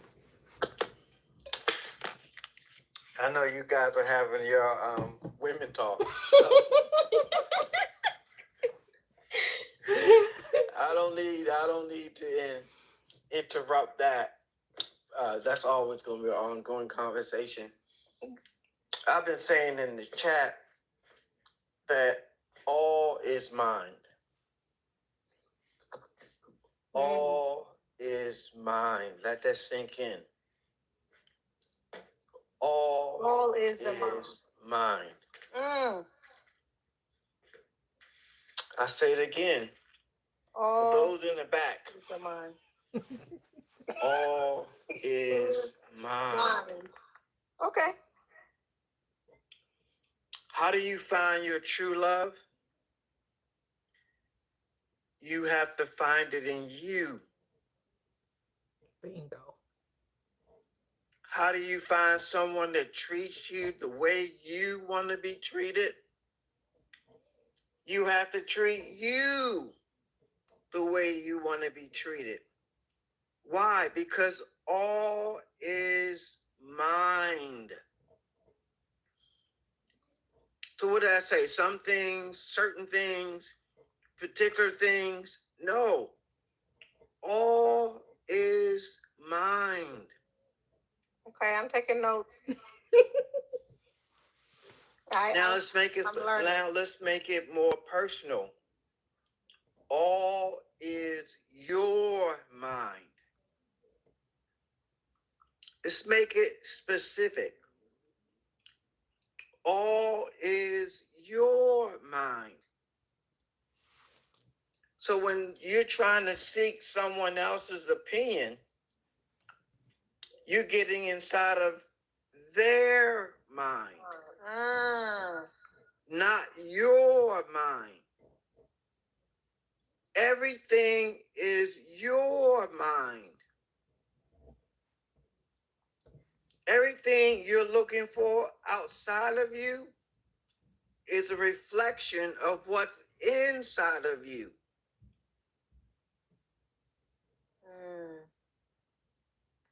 As within, so without. All is mind. The first commandment, there's only two. Christ said there's only two commandments. They're all summed up in the two. Love thy God with all thy heart, all thy soul, and for all thy what? Mind. I don't want to go to the second commandment, which is like unto the first, which is the same as the first. Before you get there, you have to love thy God with all thy mind. Where is God? He's in you. Mm-hmm. That's true. Well, if he's in you, all the love that you will ever find is you. Mm-hmm. You already have it. It already exists. It's already there all the time. Can you give me something you do not have? Nope. No. I don't care how bad I want it, or I don't care how bad you want to give it to me. You cannot give me something you don't have. So what do you have? You have love. And you have to be aware that you are love. You're not separate from love. Love and you are one and the same. And your first responsibility, the first thing you have to give an account for is loving you. Mm-hmm. If you ever say, if I could just find somebody to love me the way I love me, or the way I want to be loved, and you're 3D, you're saying, I know that's right, but they're looking for it from you. You want the desire, you want it from yourself. If you're saying, God got me, God got somebody for me, or you say there's a pot, there's a lid for every pot, you're the lid for your pot. You're the lid for your pot. Just like I say, you are the reason for your season. Anytime you try to think of or put a God outside of you, you're creating separation where it doesn't exist. Right. There is nothing outside of you. I'll unsilence his text message then. Yeah, there is no outside of you. In me, the speaking to you, I can speak to you and speak to me at the same time because we're one. Mm-hmm. I'm a part of you and you are a part of me. That's how it works. So if you see something in me you don't like, all you got to do is change you. If I see something in you I don't like, all I got to do is change me. That don't mean I got to get on the phone and talk to somebody about you or gossip about you. Just change me. Because that's where the source is coming from. All I'm doing is looking at a mirror. That's all I'm doing. That's all of us do. We look at our own mirror. And too many times we see a stain or a spot on the mirror that we want to get rid of, and we wipe the mirror instead of changing the person in the mirror. Look at the person and look at you first, the person in the mirror.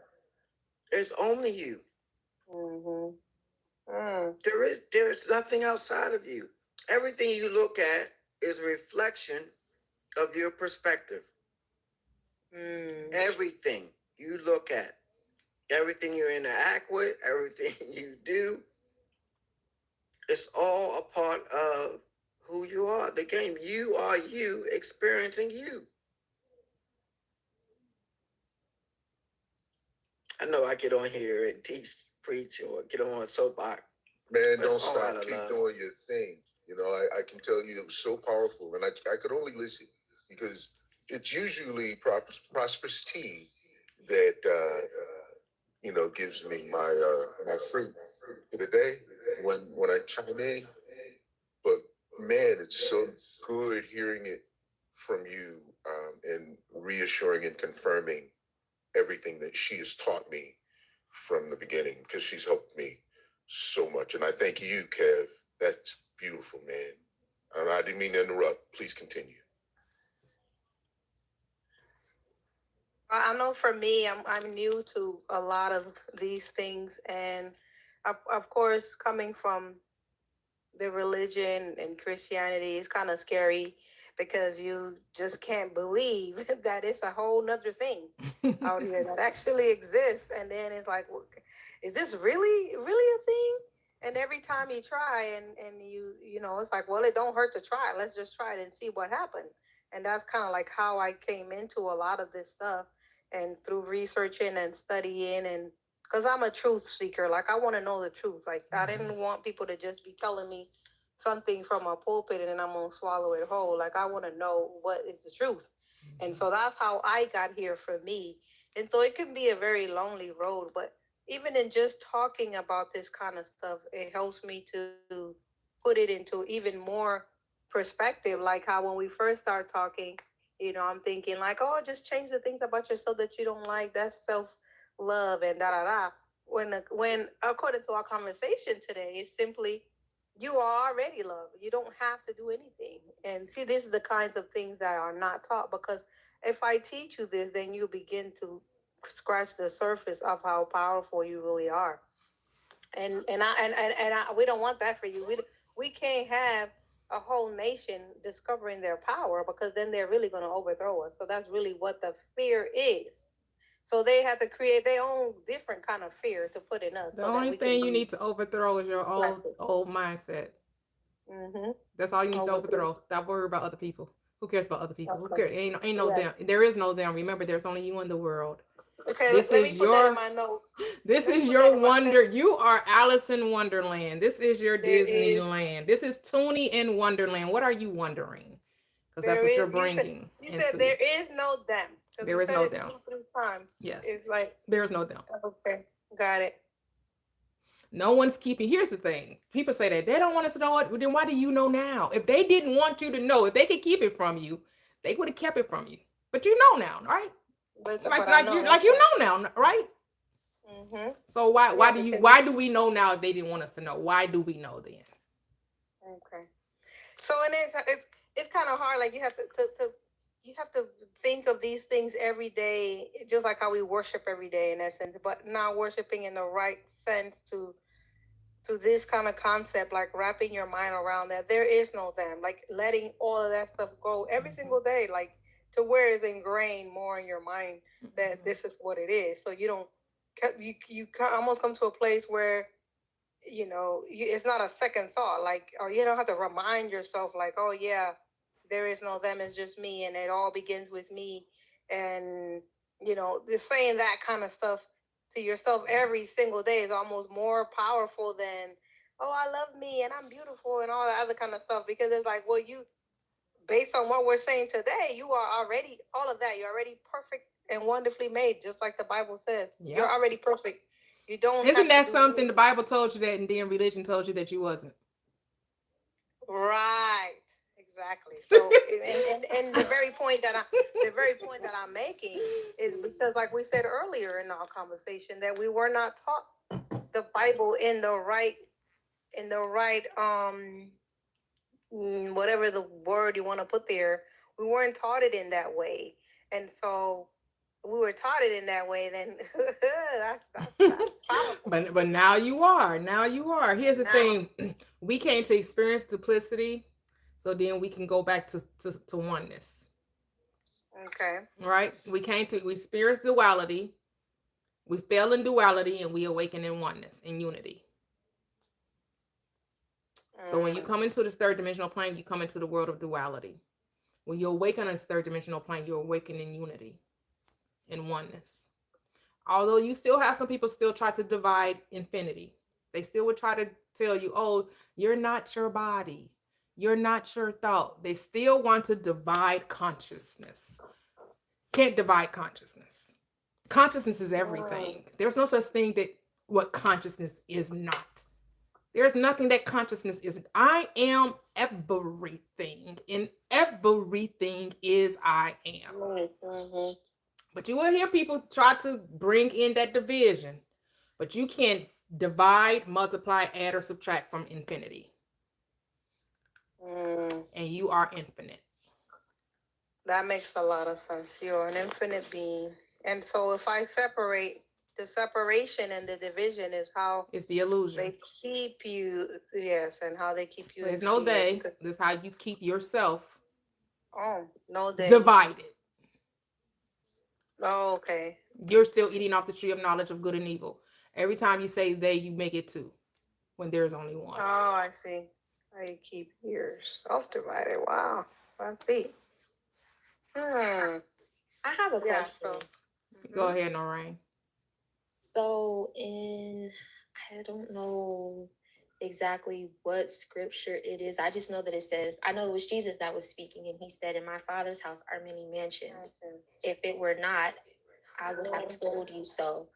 And I think it says, I go to prepare a place for you. Now, I know that first part, metaphysically, it means within your mind that are different states of consciousness that you can choose from. Mm-hmm. But the part where he says, I go to prepare a place for you, what does that mean? Your imagination goes forth. Yeah, your thoughts. So, oh, somebody's on speaker. When you decide what you want, right? It's like when Neville talks about going to Barbados, right? He wants to go to Barbados. You remember that? Right. And he went to Abdullah and said, hey, I can't. He's like, you're in Barbados. You're in Barbados. Like, nothing's happening. Nothing's taking place, right? So I went to sleep, and I could smell the sea salt. I could see the palm trees. I could feel the air, everything. He went in imagination. He went to prepare the place mentally, fourth dimensionally. Third dimensionally, his body was still in New York. But fourth dimensionally, he was in Barbados. So he went to prepare a place. And if I go and prepare a place for you, I'll come again and receive you unto myself. So who's the me? The body. Now I'm going to receive the body, because where I am, there you must also be. So wherever I am in consciousness, the body must follow. Got it. Okay. So when you decide that you're abundant because you see yourself abundant, now the body has to take you to that abundance. So now that body has to express abundance now, because you're consciously abundant. Even though third dimensionally, you may still be experiencing in your mind, from your appearance that you're in a poverty state, right? But the moment you embody the consciousness of wealth, your world has to now reflect abundance. So you went to prepare a place of abundance. And where you went and prepared that place of abundance, now your body, your everything in you has to come in what? Occupy that state. Right. Also, what did he also mean when he said, I am the way and the truth and the light? I think it's anyone who comes through the Father must come through me, or something like that. I am the way, the truth, and the life. No man comes to me. That's the Father within me draws him. So who's the Father? Your awareness. You are the truth, right? When Noreen speaks of herself, you say, I am, right? So when you say Right. I am, you're saying, I am the truth. I am my own truth. So whatever I believe to be true will be true. I am the way. I am the way into every manifestation, regardless if it's good, bad, ugly, whatever it is. I'm the way. I'm the reason for the season. I am the light. Well, I'm the light of the world. I am the life. I give life to every situation. How? Through my attention, through my focus. And nothing is coming to me unless what? I draw it. My awareness is drawing everything to my experience. I am the magnet, right? That's what it's called, the law of attraction. I am attracting life to me based on what? My assumptions. Right. Okay. Got it. It all begins and ends with you. Every story in the Bible is the same story. From Genesis to Revelations, it's telling you what you think about, you bring about. As a man, Proverbs, as a man thinks in his heart, so is he. You are the cause for everything in your world. Why? As Kevin said, all is mind and all is your mind. Everything that's going on in your mind will be going on in your world. So if you want to know what's going on in your mind, look at your world. Right. But if you want things to change in your world, you look in your mind. See, your world is telling you where your mind was. Your mind tells you where your world is going, right? What the world will become based on what's going on in your mind. See, that's the thin line, right? Because I can look at my world and say, I see poverty. But in my mind, I see abundance. So now it's, well, who you're going to believe? Whose report are you going to believe? What your senses detect or what your mind says? Well, what does the script say? I must walk by faith and not by sight. So when I'm deciding to change my reality, I now have to live from within and let the world catch up to me. I don't catch up to the world. I don't change the world. Remember, I let the world catch up to me. Right.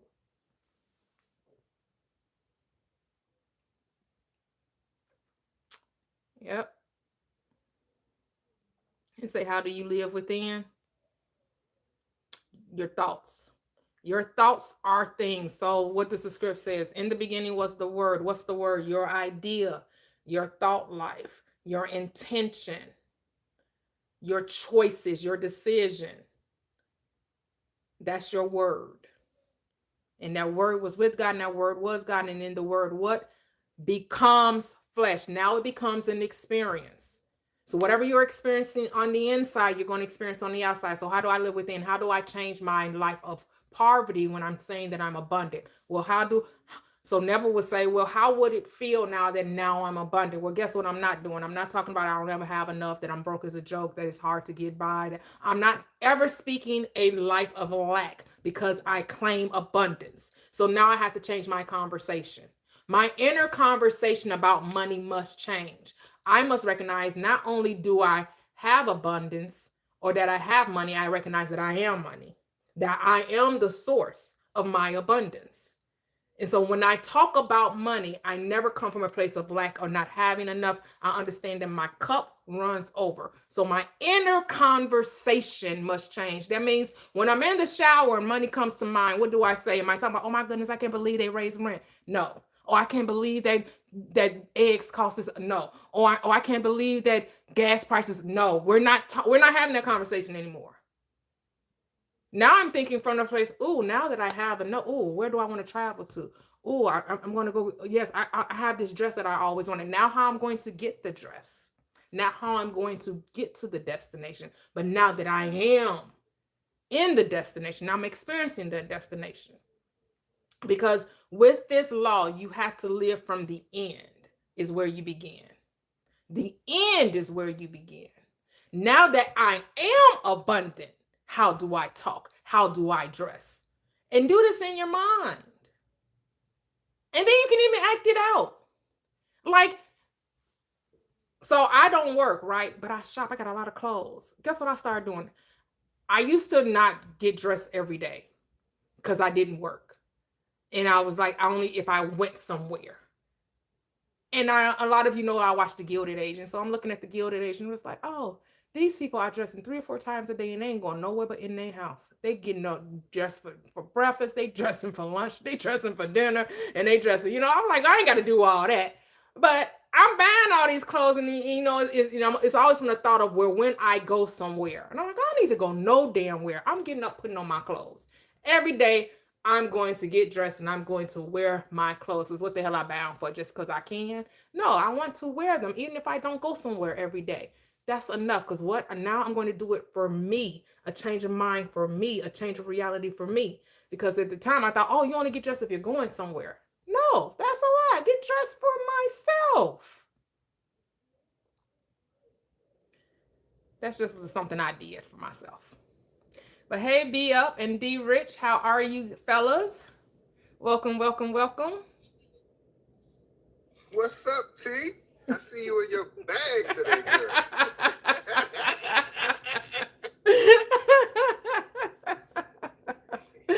How you doing, Miss Toyia? Oh, I'm great. I'm great. Thank you. Thank you. Awesome, awesome. Thanks for letting me in the Facebook group. Oh, of course, of course. Yes, yes. All are welcome. Join our Facebook. Well, I come to share news. Okay, okay. So, I laid myself off. Look at you, laid yourself out. Look, wait a minute, D-Rich, you about the 4th person talking about a shift in jobs. Like, this has been the running. First, Mia started it. Then, like, everybody has been talking about these shifts. Like, Divination was just saying, oh my goodness, there's definitely a shift going on. Okay, tell us about it. What's going on? So, I won't call out my job name because it's a public platform, but what I will say is that the place I worked, you know, I had a great salary at that time, at least what was great for my past mindset. But, you know, for periodically from time to time, they would have layoffs. And my wife was like, they're never going to lay you off. You make this company too much money. And I was like, no, not only going to lay me off, they're going to pay me to leave. Yeah. Yesterday was my last day. And I got a package that would take care of me for the next year. Woo! Let's go! Well, what other people were saying, I had a lot of joy. People was like, why are you so happy? You know, this is such a sad time, and what are we going to do? And I was like, well, I already know where I'm at. I already know what I'm doing. I've been living in this place mentally for quite some time. The physical is just catching up, and this is just one of those stages taking me to Paris, where I want to take my wife in. Well, I shouldn't say one, where me and my wife live right now, currently in my headspace. A week trip to Paris where she can just do what she wants, eat, shop, have the experience. Let's go. Congratulations, brother. Thank you, man. Y'all know y'all my family. I love what you do with this group. And, you know, I've shared so many stories, but I figured I'd come and share my latest, right? And, man, I love what you do, man. The way that you've been breaking things down for them, you know, is always spot on, especially when you said we're born into the duality, but we wake up to singleness. Come on now. you teaching here today, girl. You hear me? Oh, I did have a seminar. Yeah, that's what I was telepathically asking you that because that was going to be my question when you stopped. I was definitely going to ask you about that seminar. Go ahead. Come on, I am working them through the progress. So you know, I start off with like you know, the question was, who am I in Christ? And I was like, well, Christ has like 4 characteristics, and I had them go through characteristic types. And it's a journey to lead them back into oneness, like what you do. But I know I can't, you know, with the group I'm working with, I just can't jump on them, you know, day one. So they loved it. I spoke for 4 hours, you know. 4 hours? Look at that. 4 hours. You put that work in, as they say. Look, they paid me for coming. Look. And You know, and I thought I was just talking to normal people, right? No, it was an audience of nothing but pastors, bishops. Look at that. Because here's the thing. They want the secret sauce. They're not going to get it to their parishioners. They want the secret sauce. They ready to level up and understand this magic that we are working with. Come on. And they want me to come back and do 2 or 3 more. So I got. Woo! Look at that. Look at that. Look at that. Anyways, man, but what you doing? I love coming up in here. I love when people who are kind of early in the early stages come up and they ask you questions, how you make things so plain. You know, it's like when I watch you, I know I'm just watching a reflection. When I hear, you know, Kevin speak, I know I'm listening to a reflection because those are the things that we do naturally. So I'm always honored and, you know, I appreciate you. I don't know if people come up here and let you know, but I know you probably sing your own praise. This is just a reflection of what you've been doing lately. Because you're doing the damn thing, girl.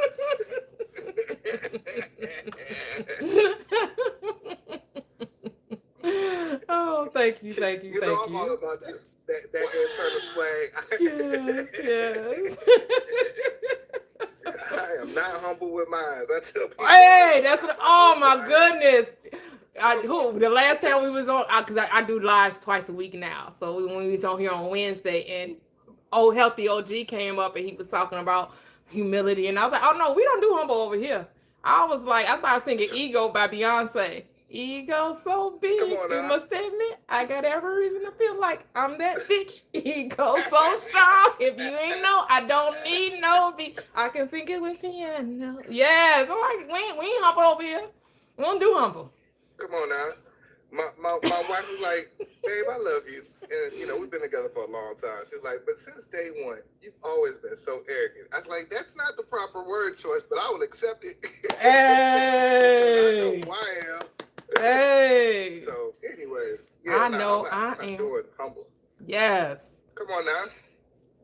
Anyways, man, thank you for allowing me to come up and speak. You know, I just wanted to share my recent story, right?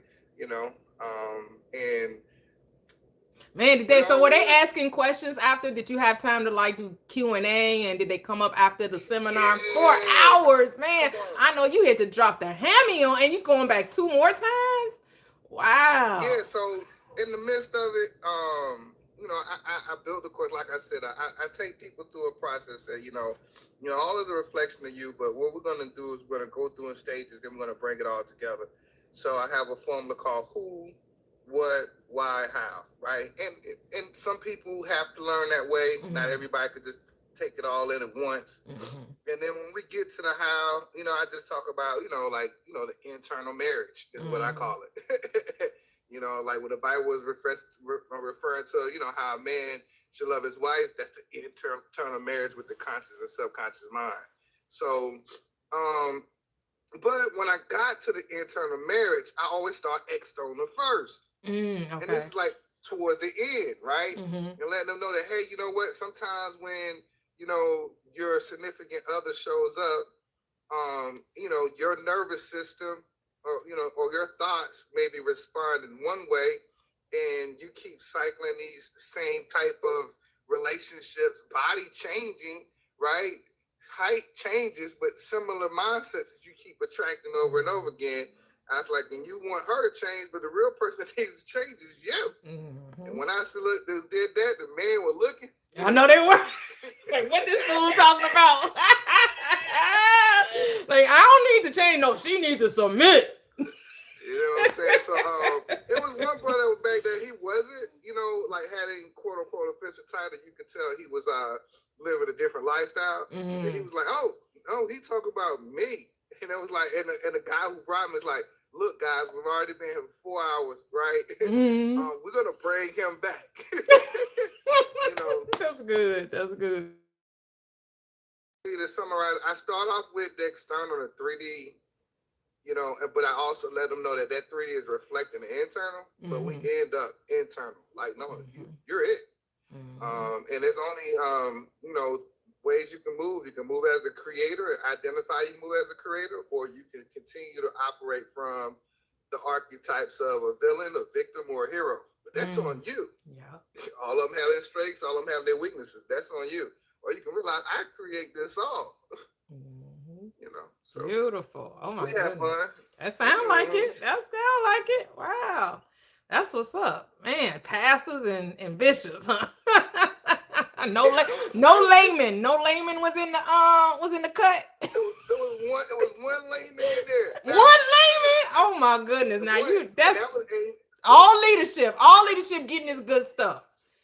You should have asked them. So, are you gonna bring this to y'all members? Did you ask them? Are you gonna, from my understanding, because the guy who brought me, he offered it to, members and multiple churches. I was like, I'm just gonna show up. I'm gonna let you handle all the logistics. That's none of my concern, right? I'm only gonna show up with the message, right? And a way for you guys to contact with me if you want me to come back in the future. So he put the logistics together. He said he put it out to all the men in the community, but these are the people that showed up. Now, here's the thing. I didn't know any of their titles because I told him I don't want to know who's in the audience. Now, if you want to ask them at the end to introduce themselves, allow them to do so. Right? I'm just coming with this message because I don't want to be swayed on. Right. So, now they introduced themselves at the end. Matter of fact, what's even magnificent, I would say? My Cash App still blowing up. I got money today. Woo! That event. Look at that. 2 weeks ago. Woo! Let's go. That's what I'm saying. When people were saying that, the church wouldn't have no money, people will still pay for this. The church don't have to not tell the truth. And the money will still circulate. People will still bless other people for this knowledge. It happens. The money will still flow. It will still be in circulation. It will still happen. Here's the last thing. I'm sorry, I know I talked about money. I didn't ask for a dime. I just showed up. The problem is when you don't provide any value and you ask for money, but you gave value, so they was willing to give money. Yeah. But they had already paid up front, right? No. Oh, okay. I thought you said you got paid for it. I did. I did. Okay. It took donations on the spot. Oh, really? Oh, all right. Let's go. Free will offering. They call them free will. Let's go. Let's bless the speaker. Let's go. Free will offering. Open up them pocketbooks. Let's go. They know how it go in church. They know how it go. Let's bless the speaker. Let's bless him. When I went down there, we talked about, and he was like, I want to make sure you get paid, the guy who brought me, right? I was like, okay, cool. I'm going to let the universe handle all this. The God in me is handling all this, right? The God in me knows exactly what I need and what I saw in my business. Now, you want to talk about so I'm going to give you a small story within that story. So before I went, I built a small site for them, called it SeatKey, right? Had the, the programs in there, had the pricing in there, and I have, an associate, and she was reviewing the site. She's like, oh, this is good, especially for this one event. I created how ChatGPT, you can create GPTs within ChatGPT. I created a GPT within ChatGPT. So if they want to go back in and ask themselves follow-up questions when I'm not around, they can use that.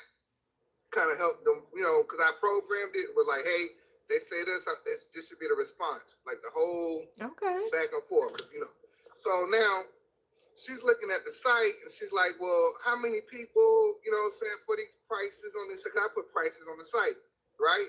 How many people for, and I was like, I don't know, whoever show up. She's like, no, only 20 to 25 for this price. I was like, all right, cool, whatever. So later on, the guy who's coordinating the event, he called me, right? And he was like, this how many people showing up. It was the same amount of people she said, right? Now, I never showed him the site.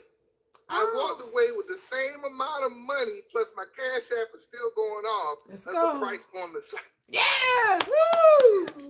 Look, it works now.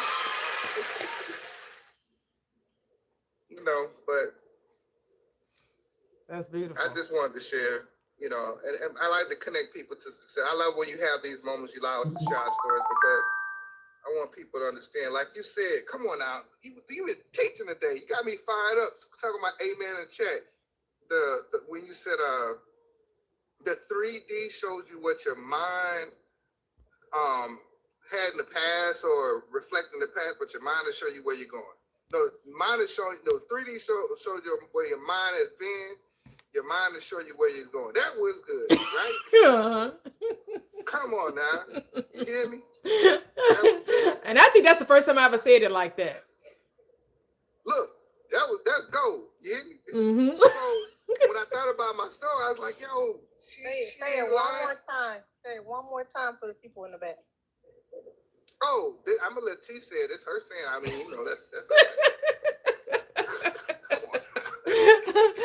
right. The 3D is showing you where you've been. Your mind is showing you where you're going. Yes. Now the speaker in me could turn that to a whole speech. I know, right? So you can break that all the way down. Break it down. Break it all the way down. Oh my God. Oh, and my husband just reminded me that I did. So we were talking on my last live. I know Kevin Potter remember he was on the last live. Because we do Wednesdays, we do manifesting Wednesdays every Wednesday night, 5 p.m. Central Standard Time. If you guys want to come back and join us, because I only go live twice a week now.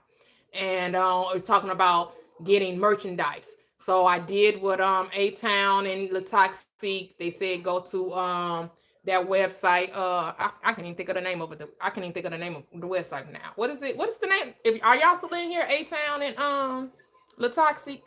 Are y'all still here? I forgot the name of it, the name of the website, but I went, they don't have the products available yet, but I went and I did some merch. So I have Printify. Thank you, Latoxic. And I took one of my sayings and I put it on a t-shirt, fall in love with you and they will too. And so I got mugs, I got t-shirts, and I got oh, that's gonna hit. A hoodie.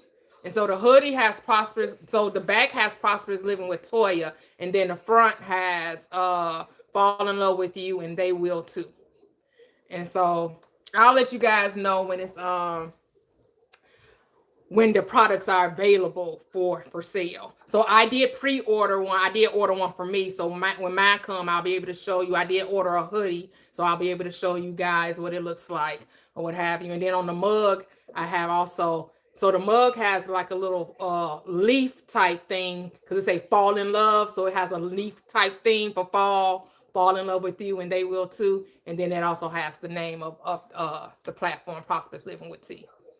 Oh, that's amazing. Yeah. That is amazing. Yeah. So I gotta think of some other sayings. I may use that saying what I just said. I gotta start writing this stuff down. You know, your 3D shows you where you've been, your mind is telling you where you're going. Like hey. When you tune in, it just flows out, you know. Like I remember I used to write a lot of poetry. And people are like, how can you write a poem so fast? I'm like, look, man, my grammar sucks. My spelling sucks. And I own that when I say sucks. I don't care. Right. I'm a creator, right? But when these hooks come out, they flow like water. I don't know where they come from. I'm just tapped in and letting it go. That's it. So I will share this with you.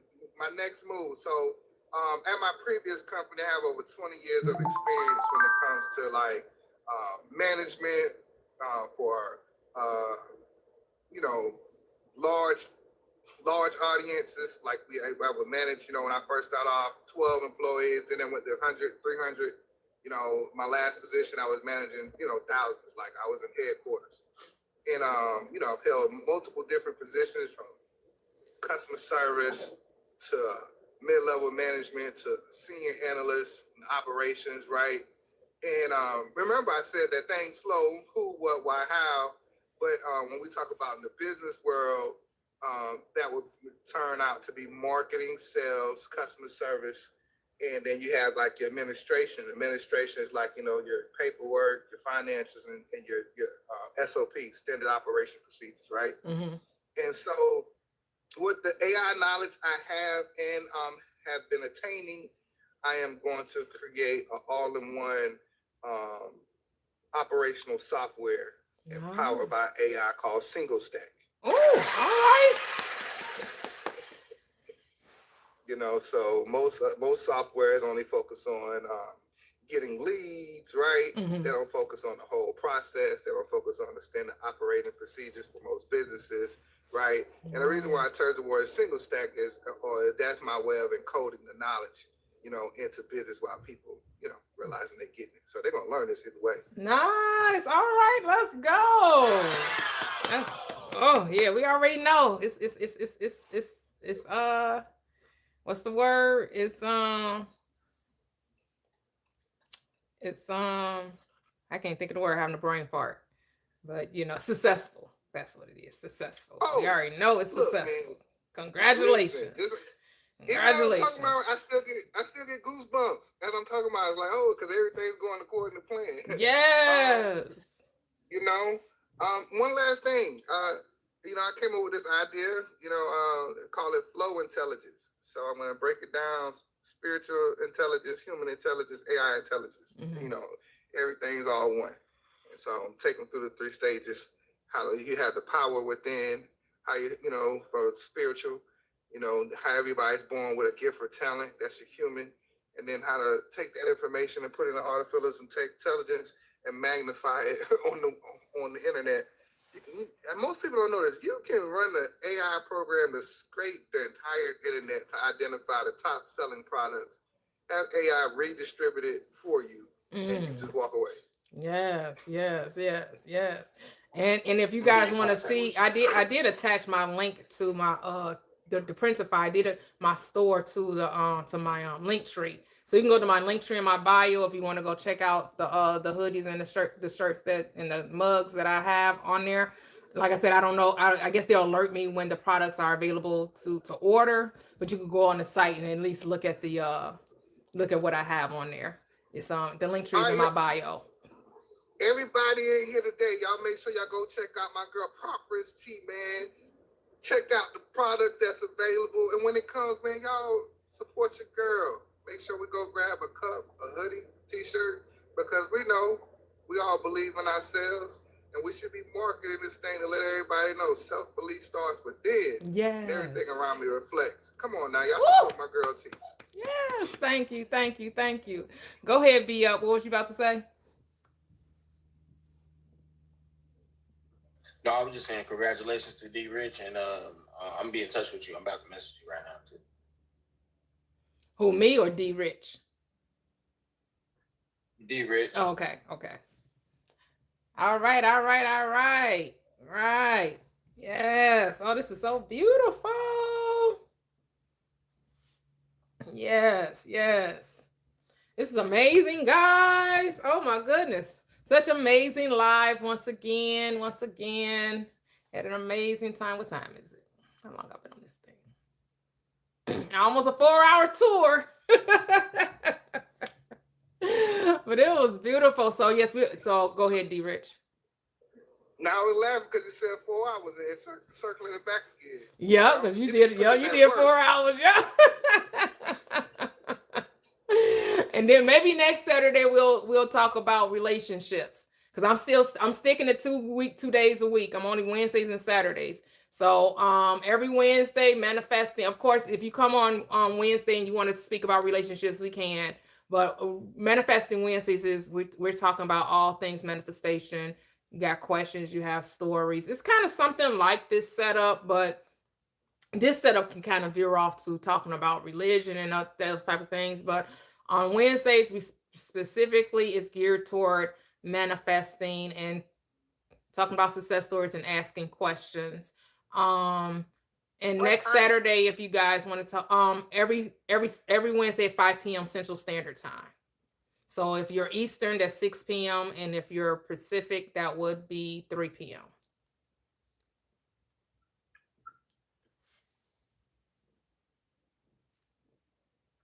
And then Saturday morning. Yeah, Saturday mornings, that can change. It depends on how I feel. I don't have no set time for that. That could be anytime between 10 and 12 p.m., 10 a.m. to 12 p.m. It depends on how I feel on Saturday morning.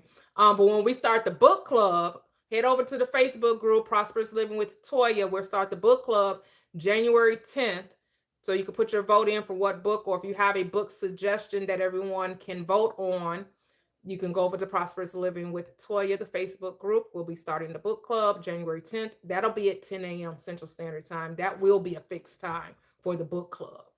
And so What right day? now, the book that's in the lead is Neville Goddard's book, The Power of Awareness. There are other good books on the poll. I don't recall all of them. I think The World is Your Mirror is one of them. I think a couple of books by Dr. Joe Dispenza. I think Wallace D. Waddles. So it's several books to choose from. Right now, Neville Goddard's book is in the lead. The Power of Awareness. Yep. Oh, the January 10th, 10 a.m. What day? You That's said a January Saturday. 10th. That's a Saturday. Oh, Saturday. Okay. Yeah, every Saturday starting January 10th, we'll be doing the book club. And then also I have free books in my bio as well. In the link in the bio, I have the 30-day transformation journey. I have the recipe for life. That's a manifestation book based off the scripture in Mark 11:24. Therefore, I say to you, whatever you desire when you pray, believe you have received it and you shall. It's based on 4 steps. 4 steps is really 1 step decision. It says desire, whatever you desire, that's you deciding. When you pray, that's you deciding, acknowledging that what you're asking for already exists. Believe, that's acceptance, that's deciding that it's yours.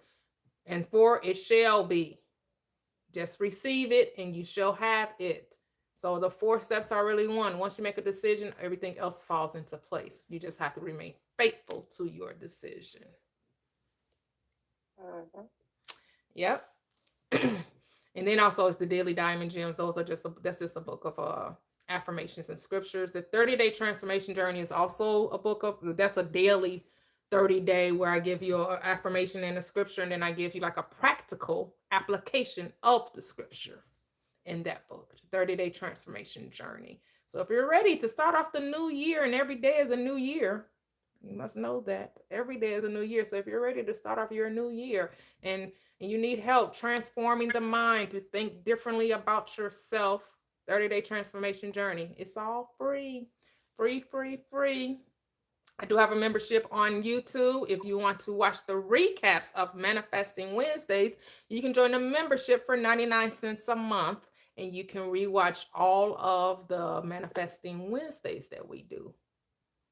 The recap will be on. And now I do all recaps. I have all about 1,800 videos on YouTube. Go subscribe to my YouTube channel. Watch all the videos. Most lives I've done, you'll find the recaps on YouTube. Just on Manifesting Wednesdays, that's 99 cents a month. That's the only thing I charge for, the recaps for the Manifesting Wednesdays. Go ahead, Noreen. I have a question. Why is it that when we're changing our mindsets, the body resists so hardly? Like, so for my situation with finances, like when I'm speaking in my favor regarding finances, I feel like a really tight feeling in my chest. And like the more I continue to, think in my favor, it's like that feeling in my chest continues to get tighter. I'm not sure why that happens. Yeah, it's twofold. It's because we've been told that life is a struggle. So you've accepted that in order to change, you must struggle for the change. And so your body says you're exactly right. You want change, there has to be a struggle first. Things are always done according to your belief. But if you assumed that it would be done, that it's light and easy, that you stop thinking that life is a burden, but understand that life is light and easy, and you truly accepted that it was light and easy, you wouldn't struggle against yourself. You're basically telling yourself, oh, I can't have this with ease. There has to be a struggle there first. And so your body is always going to confirm your belief system. Always. But how do you... And of course, you also hear people talk about, because here's the thing, when I was listening to Neville Goddard and Dr. Joseph Murphy, There was no, oh, your nervous system has to be regulated. Oh, your body is fighting against it. Like, you didn't hear that. That's a new concept that we've added in today's language, because we always want to make it seem like we have to get a there has to be a hurdle we have to get over. There's always this thing we have to climb. There's always, we got to walk through the fire. We always, like, everything has to be a difficult task. And so that's, your body has been conditioned to that. Yeah, if I could add on to that, Mhm. T, you're correct. They never speak to it. In my background, that's them analyzing the process. Like, the mind, right, and then the end results is the habit, right, and that sequence of that repeated thought created a repeated behavior. Relationship conscious, subconscious.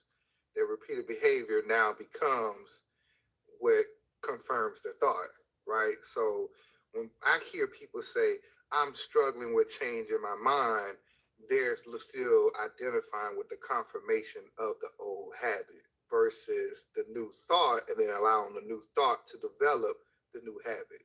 I'm not here to tell you guys how and when that habit formation will change, right? Unless someone asks me questions, I'll be like, okay, you can't go from A to Z, right? Where you're at. It's like a baby who's learning how to walk for the first time. We know the ability to walk is there. The baby will eventually walk, but the baby goes through stages. So when people are like, hey, I can't manifest from A to Z, my mind thinks, oh, this is the person's mind that's in that baby analogy. They're learning how to crawl. They're learning how to walk. So eventually they're going to think of, I'm crawling, left hand, right hand, left knee, right, knee. Then I'm balancing. Then it's left, right, and then it's like I'm not thinking about it at all, because their mind is still processing things in steps until they can get away from the idea of processing things in steps. So when you hear people say like nervous regulation and all that other stuff, what they've identified is, hey, you know what? This process that's internal has a physical manifestation, and the nervous system is just a physical manifestation of that process that connects the conscious and the subconscious. So then they put it into their language and talk about it. As we always said, it is the same process, right? Novell keeps it simple. Adula keeps it simple. But some people are still crawling, so they're like, hey, how do I go from step A to step B? But you're right. It is simple as making a decision and continue to make that mental decision, and the habit will form on its own. Yep. It will take over. And the thing Right? is, when you find your body resisting that, stop struggling. Let it go. Give your mind to something else. You're trying to force yourself to believe you're rich. You're trying to force yourself to believe that you should have these finances. It's not about force. It's not about struggle. It's about surrender. You have to be willing to surrender, which means let go. Stop trying to make it so, because it already is. I thought you're changing your self-talk though, because that's what I'm doing. Changing my self-talk regarding money. So okay, so what is your self-talk like? Money comes to me easily and effortlessly. I have plenty of money. Just like, Okay, so so you're saying, but here's the thing. When you're not saying affirmations, what are you saying about money?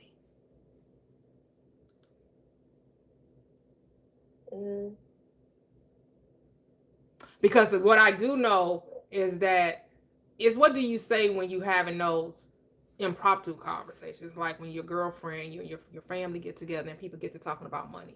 What's your conversation then? Are you complaining? Are you still complaining about it? Are you still talking about how you don't have enough? Are you like, yeah, you right. Yeah, inflation is or something else. Yeah, they don't play us enough. You right. Yeah, I saw that. Yeah, my this cost so much. Yeah, I don't know why they went up on my rent. Yeah, that car note. Yeah, do you get in those type of conversations about money? About the struggle of money? Trying not to. I used to a lot, but I'm trying not to now. Trying? Is trying doing? Is trying being? Because the question is, you're either having a conversation or you're not. Are you having those conversations?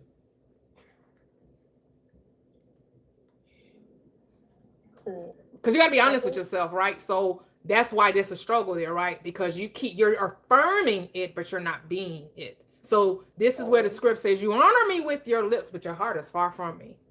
You don't really believe that you deserve it. So your body is like, you're right, you don't.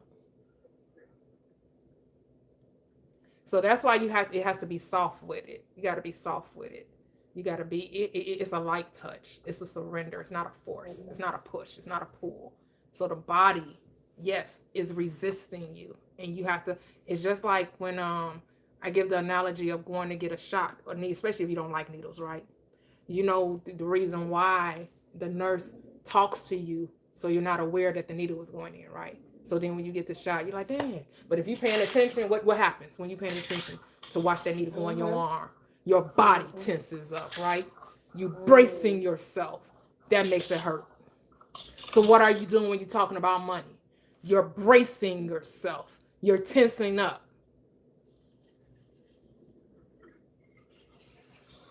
So the best way we've discovered through study, when you want to change a new belief, is to do it right before sleep. Right before sleep, because that's when that reasoning mind that wants to argue is at abeyance, and that's when your body is most at rest, because you're about to go to sleep. And there's no tension in sleep, right? Right. Your body don't ache in sleep. But I thought that feelings and emotions don't matter, though, when you're speaking in your favor. They don't, but you say that they do. This whole conversation is about, because you're saying your body is reacting to your mind, to your thoughts.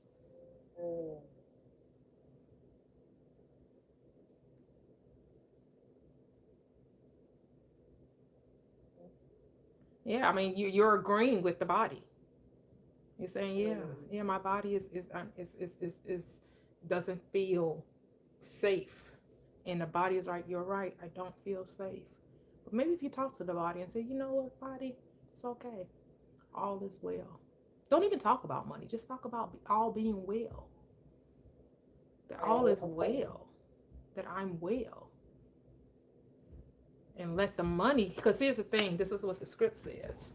When you seek first the kingdom of God, of your good, and all of your righteousness, which is all of right thinking, all the things get added. And what's the thing? The money. So when you love yourself, when you're easy with yourself, when you experience joy and peace and love, and if the thought of money is bringing tenseness, well, that's not the kingdom of your good. You're seeking things and not God. Good. Right, okay. So if you put the focus on the good and let the thing go, the thing has to show up. Because it's impossible to be in the kingdom of your good and suffer lack. They don't go together. Okay. So your focus should be joy, peace, love, ease, security, safety, compassion. And let the thought of money go. Will be added unto you. Yep. Okay, got it. Yep. Did you want to say something, Kevin? Yeah, you said it already. Oh. Well, at nighttime, the nighttime, you're saying to do this at nighttime. Are you saying that at nighttime is when you should have these thoughts and things? Yeah, as you go out to sleep. Yeah, as you go out. What exactly are you thinking just before you fall asleep? Thinking about the best thing that as Philippians 4:8 says, whatever things are lovely, whatever thing is true, whatever thing is noble, whatever thing is just, whatever thing is a good report or praiseworthy, honest. Think on these things. Think on whatever is good. So I love my life. I appreciate my life. I'm so glad that I'm safe and warm, and I'm glad I have this beautiful bed to lay in, covers to snuggle in. It's such an amazing day. Today was a beautiful day. Tomorrow will be just as great. Like, go to bed with the lovely thoughts on your mind. How you want your life to be. Yes, appreciation. Because appreciation brings expansion. right? When you appreciate, that's when you talk about a house appreciates what is add value, right? Value has been added to it.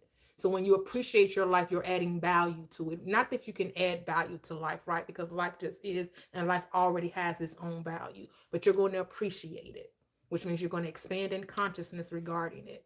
Because that's the whole point of our experience, is to expand in consciousness. You don't add to consciousness. You can't multiply it. You can't take away from it. You can't divide it, but you can appreciate it. Okay, so our experience is to expand in consciousness. Appreciate your life as you drift off to sleep. Go ahead, Kevin. Yeah, you wanna What? you wanna learn to see with your awareness, not with your eyes. Let me give you an example of that. Let's say you had a bank account. You had a checking account in which you pay all your bills out of that checking account. And you look in the checking account, and it didn't say $0. It said negative something. Right? If it sounds like I'm coming down your street, it's because I am. Definitely coming down my street. That's right where I'm at right now. You know what I was saying in my mind, Kevin? I don't know nothing about that, but go ahead. Yeah. You don't need to know. Trust me, you don't need to know. So the negative, whatever it is an illusion. It's only reflecting your belief.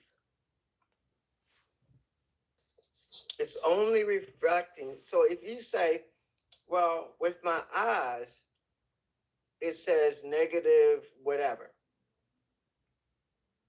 But with my awareness, it says $10,000.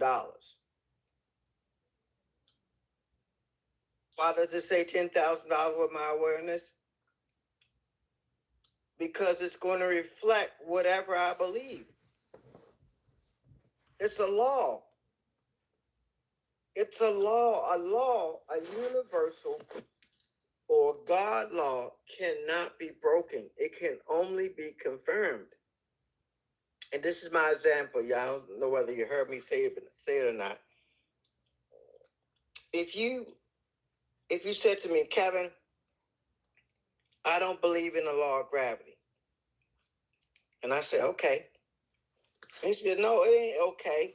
I'm going to get on top of this 5-story building and I'm going to jump so I can prove to you that the law of gravity does not exist. I said, okay. And you get up on that building and you jump, setting out to prove the law of gravity doesn't work. Now, when you jump, you may break something, but it won't be the law of gravity. It can only be confirmed. A God law can only be confirmed. That negative balance can only exist if that's what you believe. If you believe you don't have enough, it has to reflect it. It has to. It's a law. If you believe I said, look, I don't care what this balance says. I'm looking at it with my awareness. It says $1 million. It has to reflect that. And you may say, well, Kevin, I don't know how it's going to say $1 million. I have no way of understanding how it's going to say $1 million. And you're supposed to say, great, because it's not your business. God don't need your help. He needs your faith. Woo, say that. He's talking happy.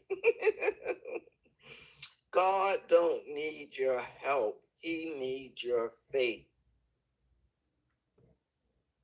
Jesus said, thy faith have made you whole. Your faith made you whole. What did it make you whole in? Your finances, your health, your relationships. Wait, whole is non-exclusive. Yes, non-exclusive. Meaning whole is everything. Whole is everything. Lacking nothing. Lacking nothing. When you're living in a house full of stuff, from a bed to sleep in, the sheets to put on it, blanket, furniture to sit in, TV to look at, food in the cabinet, and you're thinking about lack, are you kidding me? Lacking what? There is no lack. There's no such thing as lack. You're sitting, you got clothes to put on. If you go to your closet and you say, I have no idea what to wear. I got so much stuff. I don't know whether to wear this shirt, this blouse, this pants. I don't know whether to put on these shoes or one or the other 50 pair of shoes that I got. You're in abundance. You are abundance. It's who you are. And you see with your awareness.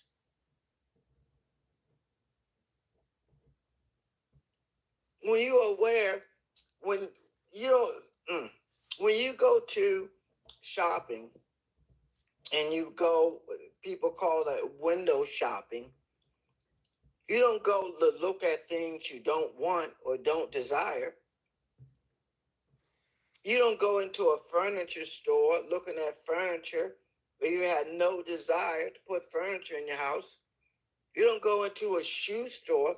Now, whether or not you got the money at the moment, that's not the point. You don't go look at things you don't want. Do you put your TV on a channel you're not interested in looking at? No. You always select something you have an interest in. Because that which you desire comes into being. Always. Always. And if it's something you don't prefer, you change what you prefer.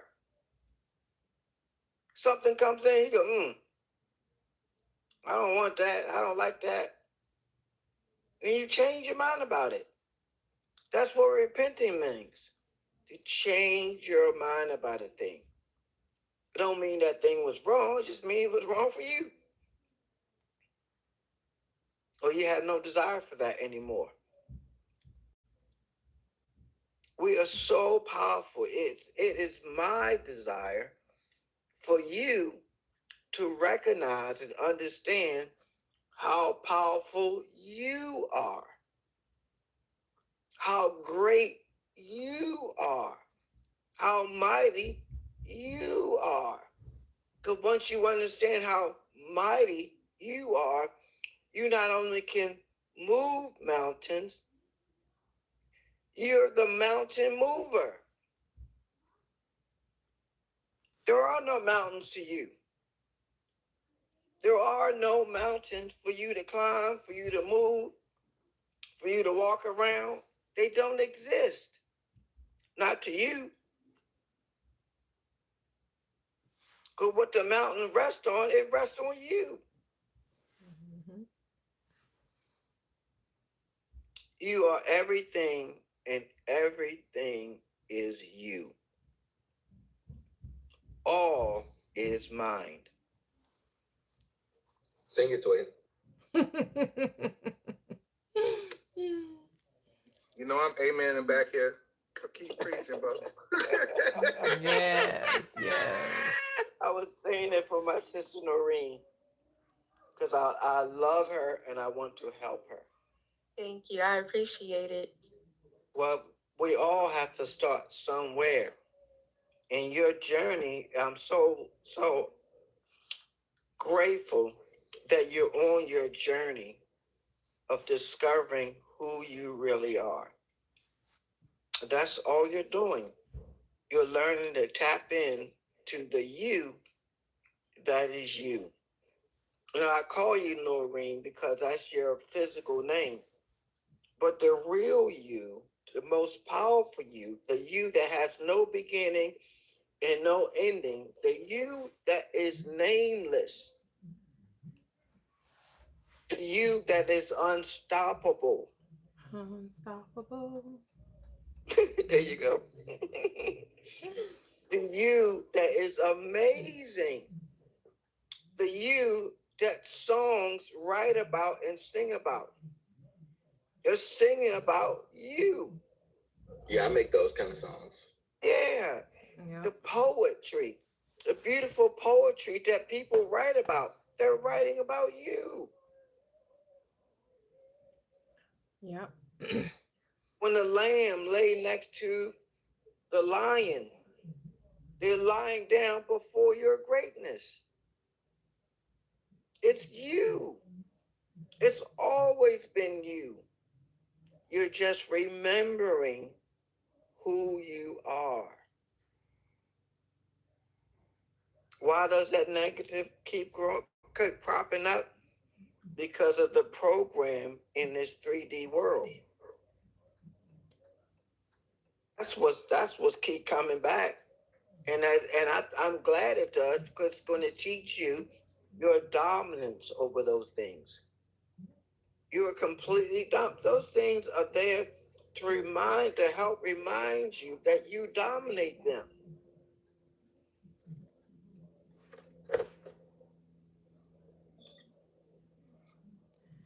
Yeah, we give too much significance to things that don't matter.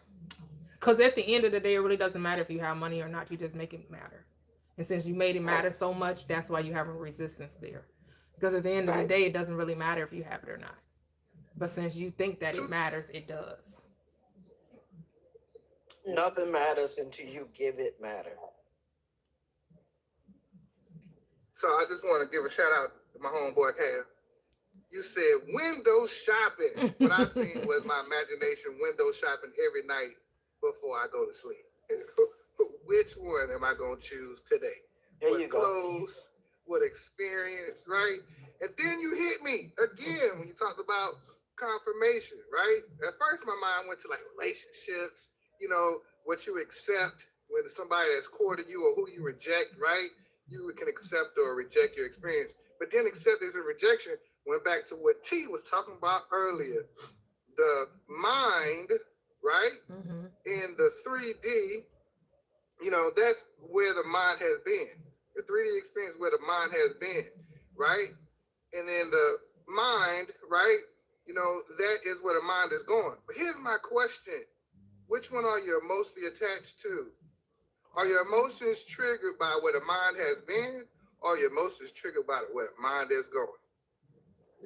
That's deep. And that's what I'm finding out is the issue for most. Most people's emotions are still triggered from what's in front of them in the 3D experience. They're not allowing their emotions to be triggered in where their mind is going, so it's difficult for them to live in the end. That's why the Bible teaches for you to master your emotions, right? The water represents the emotions in the script, right? Whenever there was turbulence, that means your emotions was all over the place. And that's what the Christ had to say, peace, be still. Because I'm going to say it again and again, your emotions don't matter. They only matter if you make them matter. The word is God. The word is God. Emotions are a byproduct of what you accept to be true about you, right? So you're going to naturally feel good about something that you want to happen and that you expect to happen, that you have accepted can happen. The emotions come up and bring turbulence when there's doubt there, there's fear there, when you believe that there's something that can oppose your good. But guess what? Nothing opposes your good because nothing can oppose God. There is no force against God, against good. But guess what? You can create the reality of it. That's just how powerful you are. Amen. Go right there. I see emotions as just simply confirmations of what, you know, I internally believe. But, you know, just like, you know, a musical scale note. I could choose what I can believe, therefore I can call upon whatever emotions I need to. That Emotions part. just signify, hey, David, this is where you potentially need to adjust. But I don't have to believe in this negative emotion that I'm experiencing. I could choose to believe something else. So I mentally reframe it. And then I window shop. You always have a choice. Always. It's always choose this day. Are you going to eat off the tree of knowledge of good and evil? Or are you going to choose life and know that there's only good, there's only God, there's only I am? That there is nothing opposing you ever. Your world is always supporting you, always. Whether it be good, whether you call it good, bad, or ugly, whether you call it right or wrong, whether you call it positive or negative, it doesn't matter what you call it, because as God told Adam, whatever you call it, that's what it should be called. Gonna bring the animals before you, and you get to call it whatever you decide. What are you calling it? That part. And God called it good. So are you Adam or are you God? What state are you operating in? Are you operating in the Adam state, who operates from the tree of knowledge of good and evil? Or are you operating from the God state that only knows good?